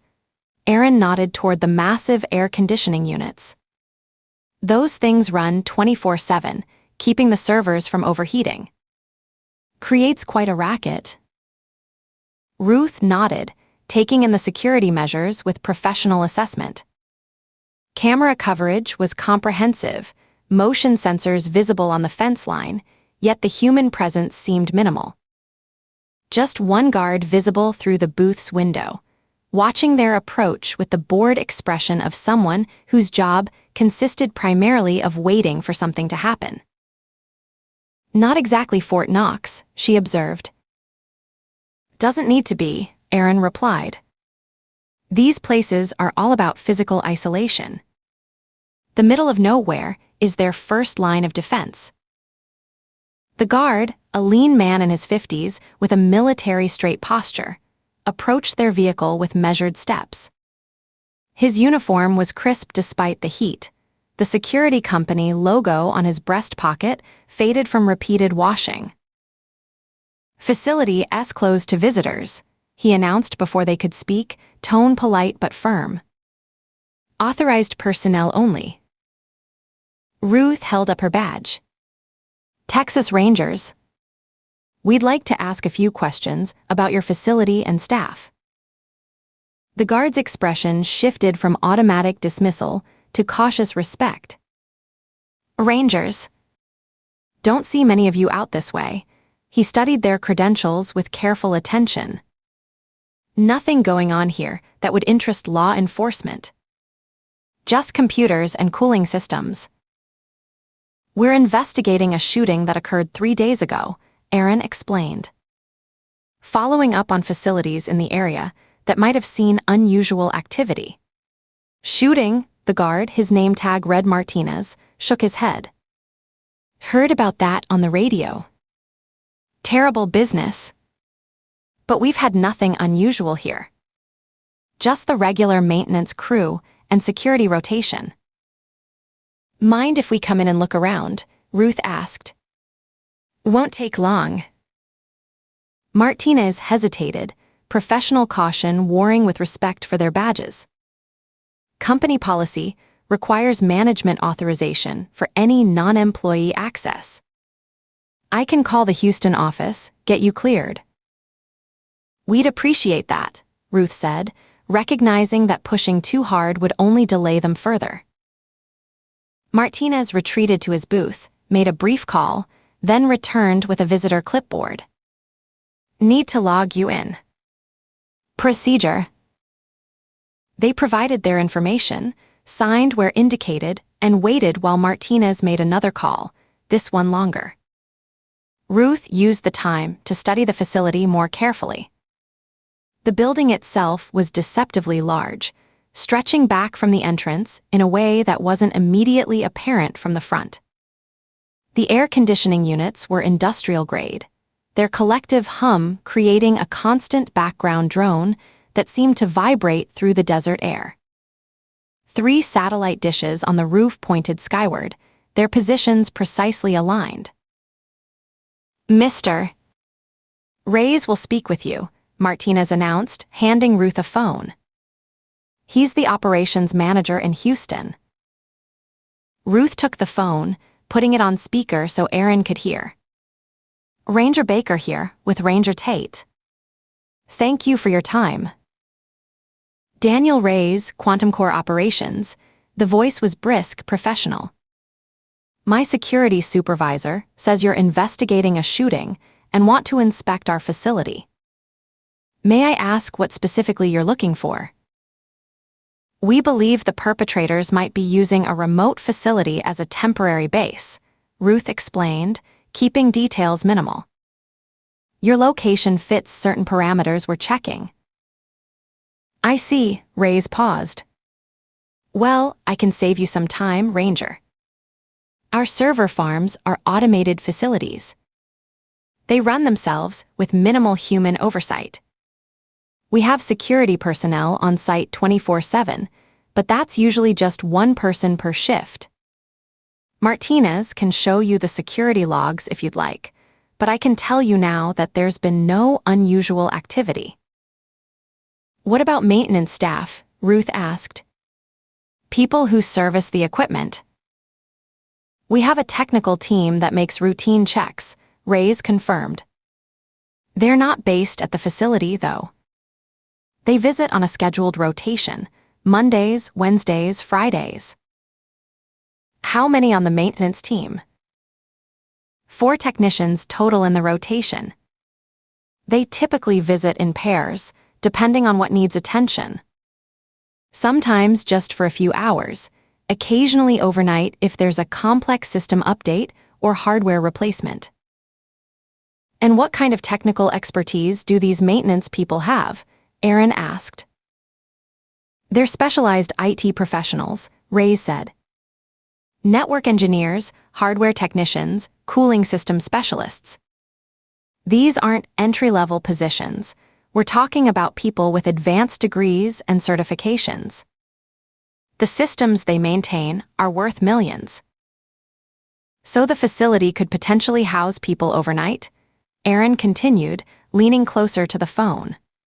There are minimal accommodations for staff who need to work extended hours, Ray's acknowledged. But look, Detective Baker. Ranger Baker, Ruth corrected automatically.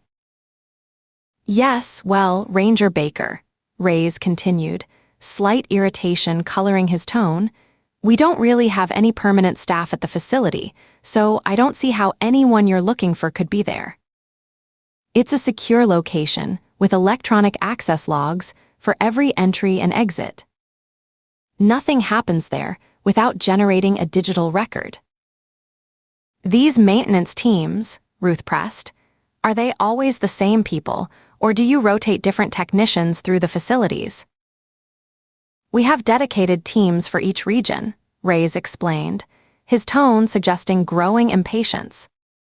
The same 4 people handle that facility and 2 others in the area. They've all been with us for years, all thoroughly vetted with background checks, security clearances. These people have access to critical infrastructure. We don't hire just anyone. Would it be possible to get their names? Ruth asked. Just to cross-check against our investigation. A longer pause this time. I'd need authorization from legal for that. These are proprietary staffing arrangements. Of course, Ruth said, recognizing the polite brush-off. We understand. We'd still like to look around, if that's possible. Another pause, longer this time. Ruth could hear keyboard clicking in the background. Martinez can show you the common areas. The server rooms themselves require specialized access that I can't authorize remotely without proper clearance documentation. The common areas will be fine, Ruth assured him. We appreciate your cooperation. Of course. Anything to assist law enforcement. The professional courtesy sounded rehearsed. Please understand that our clients expect the highest level of security for their data. Martinez will need to accompany you at all times. After disconnecting, Martinez led them through a series of security measures: card access, PIN code, biometric scan that he had to override for them, before the main door finally opened with a pneumatic hiss. Cold air rushed out, the temperature difference between the desert heat and the climate-controlled interior creating a momentary fog at the threshold. Main lobby, Martinez said unnecessarily, gesturing to a sparse reception area that looked like it rarely received visitors. The space was coldly functional: polished concrete floors, recessed lighting, a single desk with a computer terminal that appeared untouched. Not a place designed for human comfort. Beyond the lobby, a wall of thick glass revealed a glimpse of what Aaron had described: row upon row of black metal cabinets stretching into the distance, blue lights blinking in hypnotic patterns. The scale was impressive, almost cathedral-like in its symmetry and purpose. Ruth could now understand the farm analogy. These servers were being cultivated and maintained with the same attention to environment that farmers gave their crops.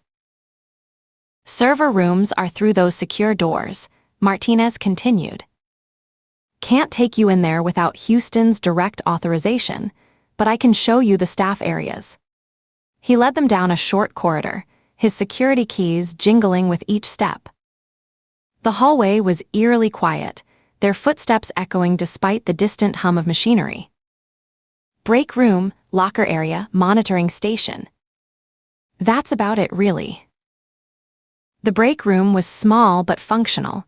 A kitchenette with basic appliances, a table with 4 chairs, a bulletin board with safety notices and regulated temperature charts. Ruth noted the institutional cleanliness, the absence of personal touches. This wasn't a place where people spent meaningful time. Coffee's decent, Martinez offered, gesturing to a pot half filled with what looked like the morning's brew. That's about the only perk of the job. That and the quiet. You work alone most shifts? Aaron asked, scanning the room out of habit. Just me and the servers, Martinez confirmed. Maintenance team comes through on schedule, but otherwise it's pretty solitary. Some guards hate it. I did 2 tours in Afghanistan. Solitary suits me fine. Ruth opened the refrigerator, noting its sparse contents: bottled water, some energy drinks, a few wrapped items on a shelf. Mind if I check the rest of the staff areas? Martinez shrugged. Not much to see, but help yourself. The locker room was equally utilitarian. A bench running down the center, a row of metal lockers against the wall, none of them secured with locks. A door at the far end led to a bathroom with shower facilities. Adjacent to the bathroom, a small room contained 4 bunks, military style, with thin mattresses and neatly folded blankets. The room had the sterile feel of space that saw only occasional use. Maintenance stays overnight sometimes? Ruth asked, running her hand along one of the bunks. Sometimes, Martinez confirmed. System updates, hardware swaps, that kind of thing. Can't just shut down and restart these systems like your home computer. Clients pay big money for 99.99% uptime guarantees. Ruth nodded, returning to the break room where Aaron was examining the bulletin board. Nothing in the sleeping quarters suggested recent or extended use. No personal items, no clothing, nothing to indicate anyone had been living there rather than just passing through. The trash can in the kitchenette caught her eye. She nudged it with a pen, revealing packaging for what looked like some kind of cheese. The brand name, Daya, visible on the wrapper. There was also an empty carton of almond milk and several microwavable meal containers. Ruth made a mental note of the unfamiliar cheese brand without comment. They completed their walkthrough, finding nothing that contradicted the guard's assessment. How often do you personally work here? Aaron asked Martinez. 3 shifts a week, 12 hours each. Been on this site about 18 months now. Notice anything unusual recently? People who don't belong, vehicles you don't recognize, maintenance visits outside the normal schedule. Martinez considered this, his expression thoughtful. Nothing comes to mind. It's pretty routine here. That's kind of the point. Could we speak to the guards who cover the other shifts? Martinez said, I guess you'd have to ask my supervisor. He gave them the number. Aaron called, put the supervisor of the security company on speaker, and both Ruth and he asked the man the same questions. The answers were pretty much the same. Routine, solitary, no visitors, no signs of anyone staying here longer than a day, nothing out of the ordinary. The facility was exactly what it appeared to be, a remote, largely automated operation designed to house computer systems, not people. The minimal staff, the sporadic maintenance visits, the comprehensive electronic access logs, all made it an unlikely base for the shooters they were tracking. Back outside, the desert heat felt even more punishing after the artificial chill of the server farm. Ruth squinted against the glare, pulling her sunglasses from her shirt pocket as Martinez escorted them to their vehicle. "Sorry we couldn't be more help," he said, sounding genuinely apologetic. "Hope you catch whoever did those shootings." "Thanks for your time," Ruth replied, already thinking about the next facility on their list. In the Range Rover, Aaron started the engine and cranked the air conditioning to maximum. They waited until they were well away from the facility before discussing what they'd found, or hadn't found. "Another dead end?" Aaron asked, guiding the vehicle back onto the dirt road. Ruth studied the facility through the side mirror as it receded behind them, considering what they'd seen and what they hadn't. "Seems that way. Not much opportunity for anyone to stay there undetected with the security protocols and access logs." "Unless they had legitimate access," Aaron pointed out. 4 technicians rotating through on maintenance. Could be worth running those names. "Maybe," Ruth didn't sound convinced. "But think about it, how likely is that scenario? We'd be looking for a group of highly specialized IT professionals who also happen to be expert military-trained marksmen, and who, for some reason, have decided to start executing random civilians. And even if we buy all that, what's their motive?" "When you put it that way," Aaron conceded. "Plus, they'd be living nomadically between facilities, never spending more than a night or two in the same place, all while maintaining their cover as legitimate tech workers." Ruth shook her head. "That doesn't fit any profile of mass killers I've ever encountered." Aaron nodded, his expression reflecting her frustration. Serial killers tend to be solitary, not coordinated teams. Terrorist cells have hideouts, bases of operation. Military-trained assassins don't typically target random civilians. We're looking at something that doesn't fit established patterns. Ruth rolled her shoulders, trying to release the tension that had accumulated there over hours of fruitless investigation. "We're missing something. These people didn't just materialize on that ridge and then vanish into thin air. They're somewhere, planning their next move, and we're driving in circles." "Maybe the server farms aren't the answer," Aaron suggested after a moment of silence. "Maybe we need to be looking at something else entirely." "Like what?" Ruth's frustration edged into her voice. "We've checked storage facilities, abandoned buildings, rental properties. Nothing fits." "I don't know," Aaron admitted. "But that's the job, right? Keep looking until something breaks." Ruth sighed, pulling out her map and checking the location of the next facility on their list. 4 more server farms to check. Let's keep moving. She marked the Quantum Core location on her map with a decisive X, adding it to their growing collection of dead ends. Aaron guided the Range Rover deeper into the desert, dust billowing behind them. If they're all like this one, they're probably all dead ends too. Ruth didn't disagree, but she mentally archived everything they'd seen regardless. The security protocols. The maintenance schedules. The sleeping quarters. The unfamiliar cheese, brand in the trash. Nothing significant in isolation, but investigation was about assembling fragments until they formed a coherent picture. Somewhere in this vast landscape, 4 killers were waiting for their next opportunity. And Ruth Baker intended to find them before that opportunity arrived. The road stretched ahead, shimmering in the afternoon heat, leading them deeper into the vastness of West Texas. The sun beat down mercilessly, but Ruth felt a chill that had nothing to do with the air conditioning. Time was running out. She could feel it, the pressure of unseen clocks ticking down to whatever the killers had planned next. Chapter 17. Kira woke precisely 2 minutes before the alarm was set to sound. Years of military-style conditioning had tuned her internal clock. The server farm's sleeping quarters remained dark, the blackout curtains effectively blocking even the faintest hint of dawn.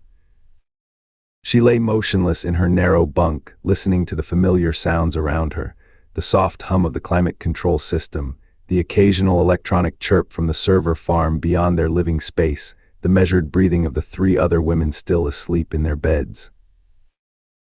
This would all make a decent ASMR track, she thought wryly. Military compound sleep sounds, the kind of thing civilians might play to feel edgy while they drifted off in their memory foam mattresses and Egyptian cotton sheets. Her hand moved to silence the alarm 2 seconds before it activated. No point disturbing the others when she knew they'd all wake within minutes anyway. Military precision applied to every aspect of their lives here. 4 women synchronized not just in their mission, but in their very biorhythms. Kira slipped from her bunk, bare feet touching the cold concrete floor. The room's dimensions were burned into her muscle memory after months of occupancy. 3 steps to the doorway, right turn into the narrow hallway, 14 steps to the bathroom. All navigable without light, without sound, without disturbing the facility's sepulchral quiet. In the bathroom, she allowed herself exactly 3 minutes of hot water, a luxury compared to field operations but still rigorously timed. As steam filled the utilitarian shower stall, Kira ran hands over her body, noting the lean muscle mass maintained through their strict regimen of diet and exercise. Her fingers traced the outline of a healed bullet wound on her left shoulder, a souvenir from her time with the Army's Cyber Warfare Division in Afghanistan. A life that seemed both recent and impossibly distant. She could be somewhere else by now. Should be, really. With her coding skills, her network security expertise, her intimate knowledge of both offensive and defensive cybersecurity protocols, she could command a 6-figure salary in Silicon Valley. Could afford a house with a real shower, with water pressure that didn't fluctuate with server farm operations, with enough hot water to actually relax instead of just efficiently cleanse. The thought hovered, tantalizing and dangerous. A house. A real bed. Maybe even a partner who wasn't part of her tactical unit. Someone who knew her as Kira the brilliant coder, not Kira the disciplined operative. Not Kira the killer. She terminated the shower precisely at the 3-minute mark, toweled off, and moved to the sink. The mirror showed her face unchanged from yesterday, short dark hair still practical, eyes still sharp, expression still carefully neutral. But something had shifted internally, a hairline fracture in her certainty that widened imperceptibly each day. The server farm had been an ideal cover when they'd started operations 2 years ago. Remote location, minimal oversight, legitimate reason for their technical skills, and irregular schedules. But living in what amounted to military barracks, Spartan bunks, and shared facilities had lost its romantic revolutionary appeal. She was 32. How much longer would she sleep on a government surplus mattress in a room with 3 other women? At what point would dedication to the cause become pathetic, like aging punks still living in group houses at 50? Kira pushed the thought away. Doubt was infection. Doubt was how Lynn had failed. Doubt was what had placed her in the ground rather than at this morning's briefing. Back in the sleeping quarters, the others were now moving through their morning routines with familiar precision. Vanessa, already dressed in tactical pants and a fitted black t-shirt, making her bunk with hospital corners. Jessica emerging from her bunk, stretching with a fluidity that somehow managed to appear both graceful and provocative. Susan, already fully dressed, reviewing notes on her tablet, her usual position of command unquestioned even in these domestic moments.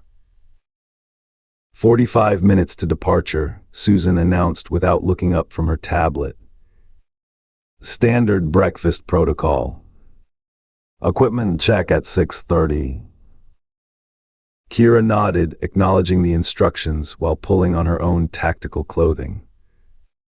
The fabric felt alien against her skin this morning, as if her body was rejecting the uniform it had worn without complaint for years. Another worrying sign. Another moment of discord in what had once been perfect harmony with their mission.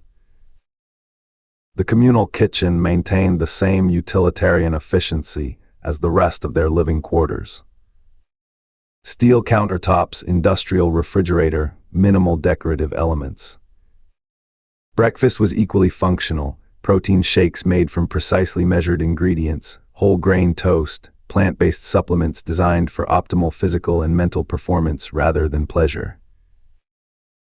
Jessica leaned against the counter as her shake blended, eyes finding Kira's with unsettling directness.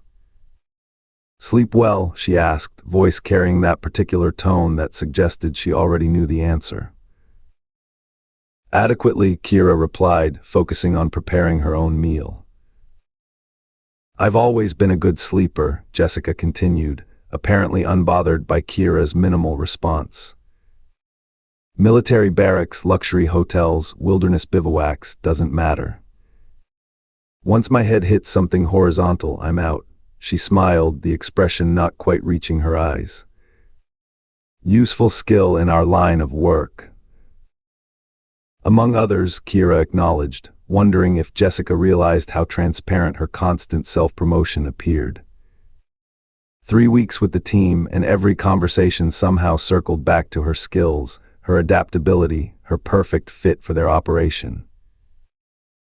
The equipment room adjoined the kitchen, accessible through a heavy steel door that required both keycard and biometric confirmation. Inside, their tactical gear waited in meticulously organized lockers, custom-fitted body armor, communication systems, specialized clothing designed to defeat thermal imaging. The weapons were secured separately, in a vault requiring additional authentication. "Today's exercise simulates final operational conditions," Susan said as they assembled their kits.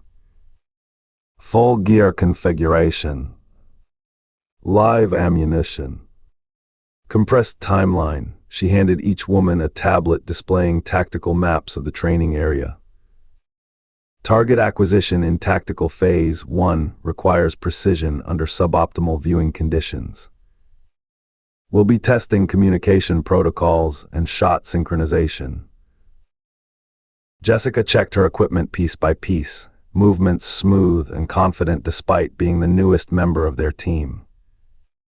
"Wind conditions might present challenges similar to those we'll face at the primary site," she noted, clearly familiar with the meteorological reports. "Good opportunity to confirm adjustments." Vanessa nodded in agreement, her expression betraying nothing as she inspected her own gear. Elevation and angle matched the operational parameters. "Useful simulation." Kira said nothing, focusing on her equipment check with perhaps more attention than necessary. The growing alignment between Jessica and Vanessa, previously unthinkable given Vanessa's natural suspicion of newcomers, represented yet another shift in their unit dynamics. A realignment that left Kira increasingly isolated, increasingly aware of her own misgivings. Vehicle assignments as previously indicated, Susan announced, closing her equipment locker with a decisive click. Departure in 12 minutes. Outside, morning light had transformed the desert into a landscape of sharp contrasts, deep shadows and brilliant highlights, creating an almost abstract pattern across the rocky terrain. 2 black Range Rovers waited in the security garage, windows tinted beyond legal limits, interiors modified for their specific operational requirements. Standard transport for what appeared to be a routine maintenance team visiting a remote server facility. Susan and Jessica took the lead vehicle without discussion, the new arrangement now apparently established enough to require no confirmation. Kira joined Vanessa in the second vehicle, sliding into the passenger seat as Vanessa took the wheel. They drove in silence for the first several miles, following Susan's vehicle at a precisely maintained distance. The desert stretched around them, vast and indifferent to the deadly rehearsal about to take place within its empty expanse. Eventually, the predetermined route took them off the main highway onto a series of unmarked dirt roads, each turn taking them further from potential observers or witnesses. Jessica's proving herself, Vanessa said finally, breaking the silence between them.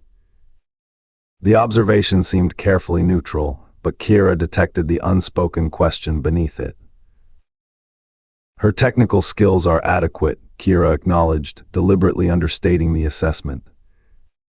Time will tell if she has the necessary commitment. Vanessa's eyes remained fixed on the road ahead, her hands steady on the wheel. Susan seems convinced. Susan is, Kira hesitated, suddenly aware of the dangerous territory this conversation was entering. Susan recognizes valuable assets. Assets, Vanessa repeated, the word hanging between them with its multiple implications. Her integration has been accelerated, Kira said after a measured pause.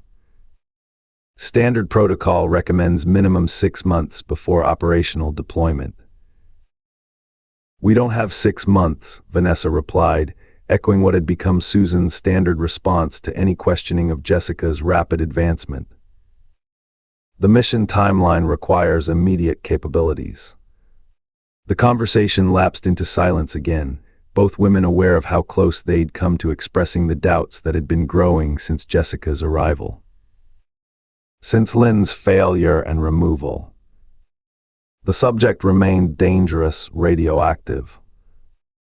To question Susan's decisions was to question the mission itself. To question the mission was to invite the same fate that had befallen Lynn. The Riverdale operation, Kira said finally, choosing her words with extreme care. The civilian density exceeds our previous parameters. Vanessa's hands tightened almost imperceptibly on the steering wheel. Previous parameters were established for specific operational objectives. And have those objectives changed? The question hung in the air between them, its implications too significant to be dismissed, too dangerous to be directly addressed. Vanessa's silence stretched for several seconds before she responded. All decisions serve the mission, she said finally, repeating the mantra they'd all internalized through countless indoctrination sessions. The planet must be protected. At any cost, the words escaped before Kira could contain them, revealing more of her internal conflict than she'd intended.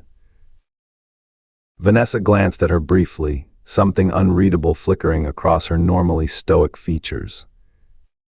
The system cannot be reformed, she recited, another well-worn phrase from Susan's doctrine.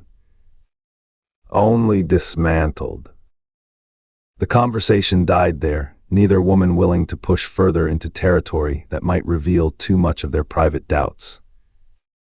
They drove the remaining distance in silence, following Susan's vehicle as it navigated increasingly rugged terrain before finally stopping at the base of a rocky outcropping.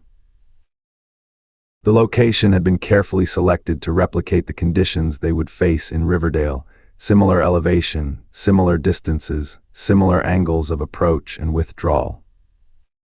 The rocks rising before them mimicked the ridge from which they would execute their operation in less than 24 hours. Perfect for rehearsal, for confirmation of technical parameters, for practice with the weapons that would soon bring death to unsuspecting civilians in a small town that had never wronged them personally. Susan was already unloading equipment when Kira and Vanessa arrived, Jessica working alongside her with the synchronized efficiency of someone who had been part of the team for years rather than weeks. The sight intensified the unease that had been building in Kira's stomach all morning.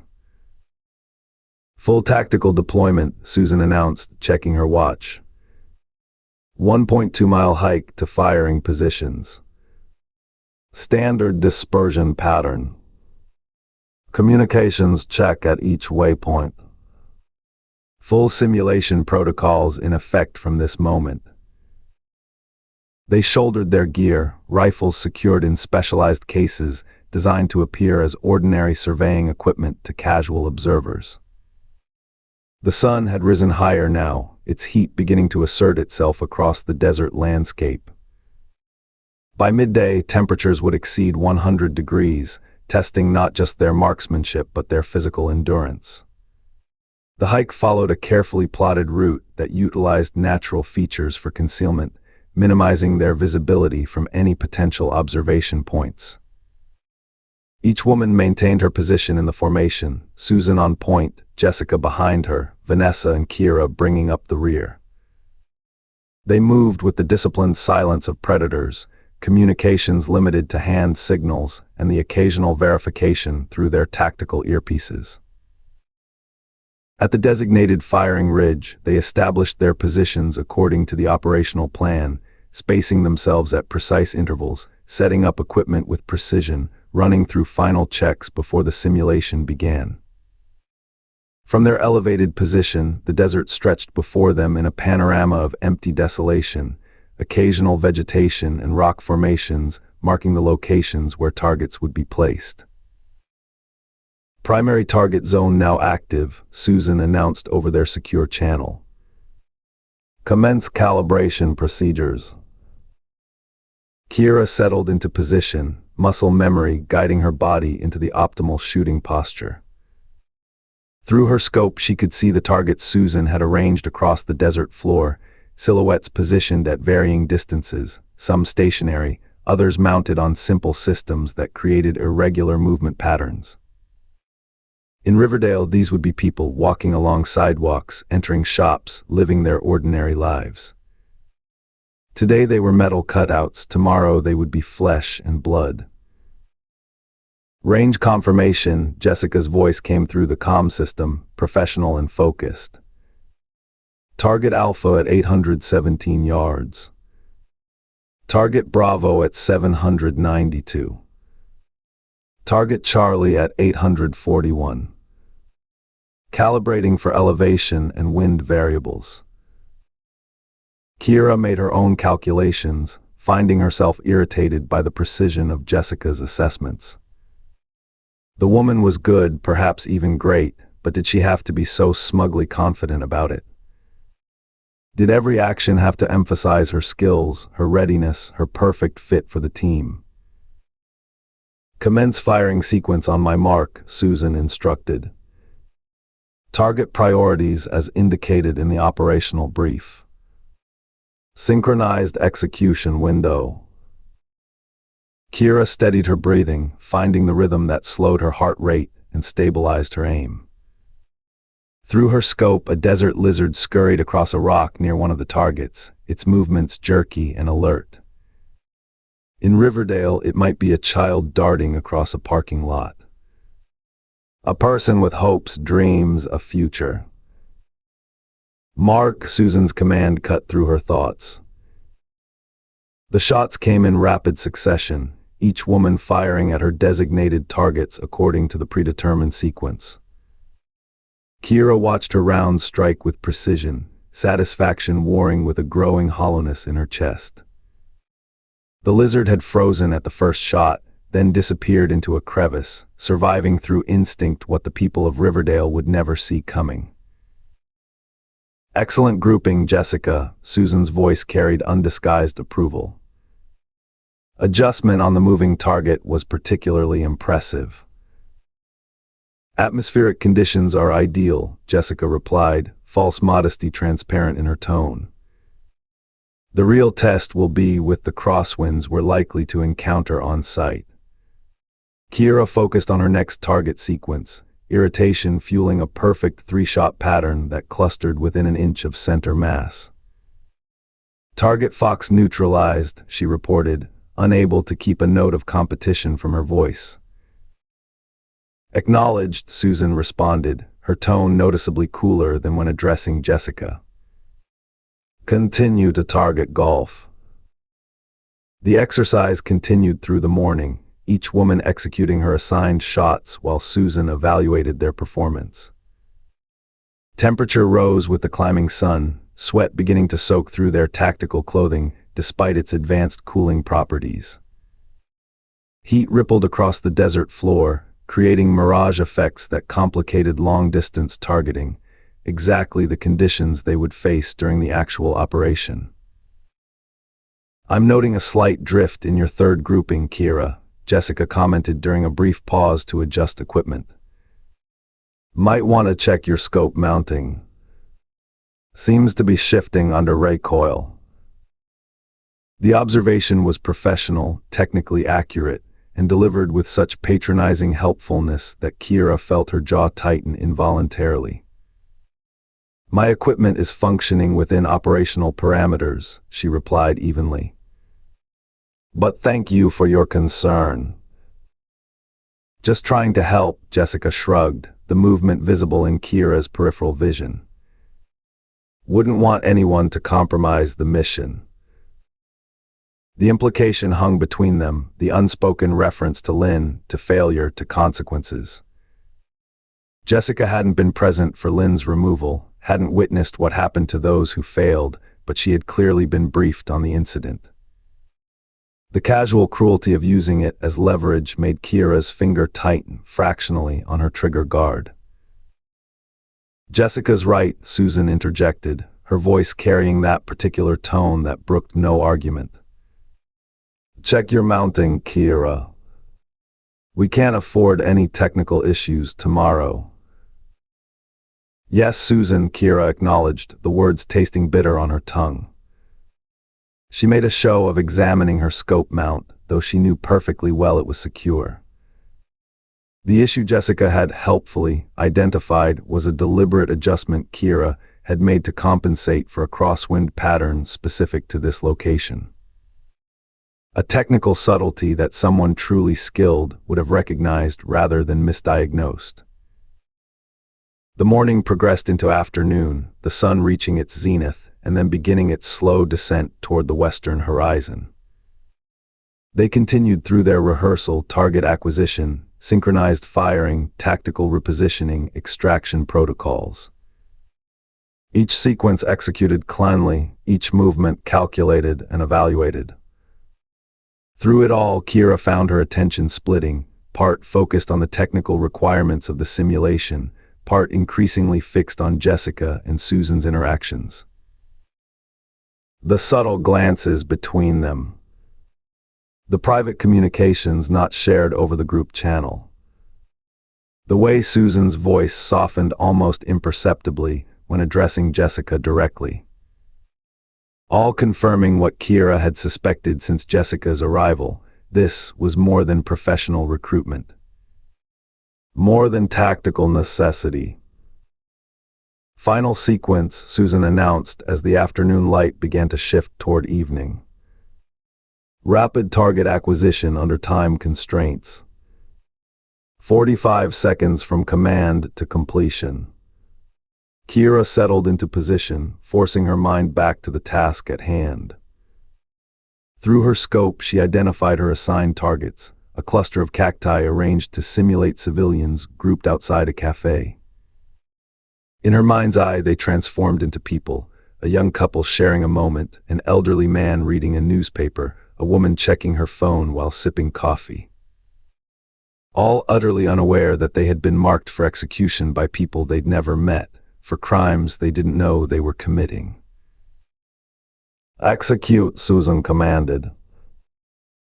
Kira's body responded automatically, her training overriding her thoughts.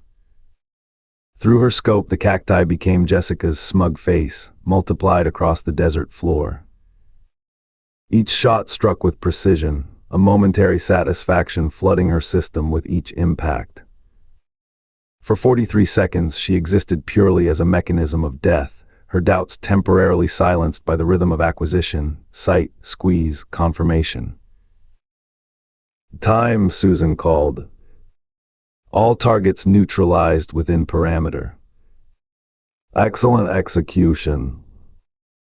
Jessica was already breaking down her rifle, movements smooth and practiced. "The compressed timeline actually improves focus," she commented. "Reminds me of competition shooting. The pressure creates a flow state." "Tomorrow won't be a competition," Vanessa observed, her voice carrying a rare edge that caught Kira's attention. "Every operation is a competition," Jessica countered, apparently missing or ignoring the warning in Vanessa's tone. "Us against entropy. Against time. Against the forces destroying the planet." She secured her rifle with precise movements. "The targets are just coordinates, just data points in a larger equation." The casual dehumanization struck Kira with unexpected force. She had once believed the same, had rationalized their actions through the same ideological framework. When had that certainty begun to erode? When had data points started resolving back into people in her mind? "Kira, I noticed your third shot on the final sequence was approximately half a second delayed," Susan said, interrupting her thoughts. "Is there a technical issue I should be aware of?" "No technical issue," Kira replied, keeping her voice neutral despite the irritation building in her chest. "Adjusting for a shifting mirage pattern near the target." "Jessica managed clean shots through the same conditions," Susan observed, the comparison deliberate and pointed. "Jessica has a different firing position with a different angle of approach to the targets," Kira responded before she could stop herself. The atmospheric distortion patterns were not identical. Susan's expression cooled noticeably. "I expect precision from all team members, regardless of position or conditions." "Of course," Kira acknowledged, swallowing the defense that rose to her lips. Arguing would only make things worse. Would only deepen Susan's apparent dissatisfaction with her performance. "Let's break for lunch," Susan announced, checking her watch. "Jessica and I will return to base for supplies and additional equipment. Kira and Vanessa will continue target practice focusing on the rapid acquisition sequence. We'll reconvene at 1600 hours for final rehearsal." The assignments were transparent in their purpose: reward for Jessica, punishment for Kira. Additional hours in the desert heat, while Susan and her new favorite returned to the air-conditioned comfort of the server farm. Kira kept her expression neutral as she acknowledged the instruction, refusing to give Susan the satisfaction of seeing her irritation. They watched as Susan and Jessica packed their equipment and began the hike back toward the vehicles, their figures growing smaller against the vastness of the desert landscape. Only when they had disappeared from sight did Vanessa break the silence between them. "That was subtle," she commented dryly. "Like a brick to the face," Kira agreed, allowing her frustration to surface now that they were alone. 2 more hours in this heat while they go get supplies." Vanessa's normally stoic expression cracked slightly, a hint of sardonic amusement showing through. "The only supply Jessica's providing is between her legs." The crude observation startled a laugh from Kira. "Probably getting debriefed right now." More like debriding, Vanessa countered, a rare flash of humor lightening the moment. Think they'll actually bring back lunch, or just show up with that post-sex glow and pretend they were inventory checking? Vanessa shrugged, already repositioning herself for another practice round. 50-50. Depends on how long Jessica takes to eat. Jesus, Kira laughed again, the tension of the morning partially dissipating in their shared criticism. And here I thought you were warming up to her. I respect her technical skills, Vanessa replied, voice turning serious again. Doesn't mean I like watching Susan throw away operational protocols because she's thinking with her clit instead of her brain. The blunt assessment confirmed what Kira had suspected. Vanessa shared at least some of her concerns about Jessica's accelerated integration and Susan's compromised judgment. The realization brought both relief and a new anxiety. If even Vanessa, the most disciplined and loyal member of their team, was questioning Susan's decisions, the fractures in their unit ran deeper than Kira had realized. They settled back into their firing positions, returning to the practice sequence Susan had assigned. Through her scope, Kira tracked targets across the desert floor, rocks and cacti and occasional wildlife, stand-ins for the human beings they would be killing tomorrow. With each shot, she found herself imagining Jessica's face superimposed on the target, a petty satisfaction flowing through her as each bullet found its mark. The sun continued its arc across the sky, shadows lengthening across the desert floor, heat shimmering in waves that distorted distance and perspective. In less than 24 hours, they would be positioned above Riverdale, rifles trained on real people going about their ordinary lives. In less than 24 hours, they would transform a peaceful town into a killing field, all in service to a cause that no longer felt as absolute as it once had. As Kira squeezed the trigger, sending another round into a distant cactus, she wondered if she was rehearsing not just tomorrow's operation, but her own eventual fate. If the doubts growing within her would eventually trigger the same response that Lynn had faced. If one day her own body would be cooling in the desert while her former teammates prepared for their next mission. The thought should have terrified her. Instead, it settled into her consciousness with a strange sense of inevitability. A timer counting down to a conclusion she could feel approaching, but couldn't yet see clearly. A future diverging from the path she had followed for so long. The cactus exploded in a burst of pulp and fiber as her bullet struck dead center. Another perfect shot in a world increasingly revealed as imperfect, compromised, complex in ways Susan's black and white ideology refused to acknowledge. Kira adjusted her aim, found the next target, and continued rehearsing for a mission she was no longer certain she believed in. I hope you enjoyed part 1 of that audiobook. Again, please consider subscribing to the channel Book Empathy on YouTube so that you can keep listening to my audiobooks free of charge. And do consider buying a copy of this book to support the author. Thank you.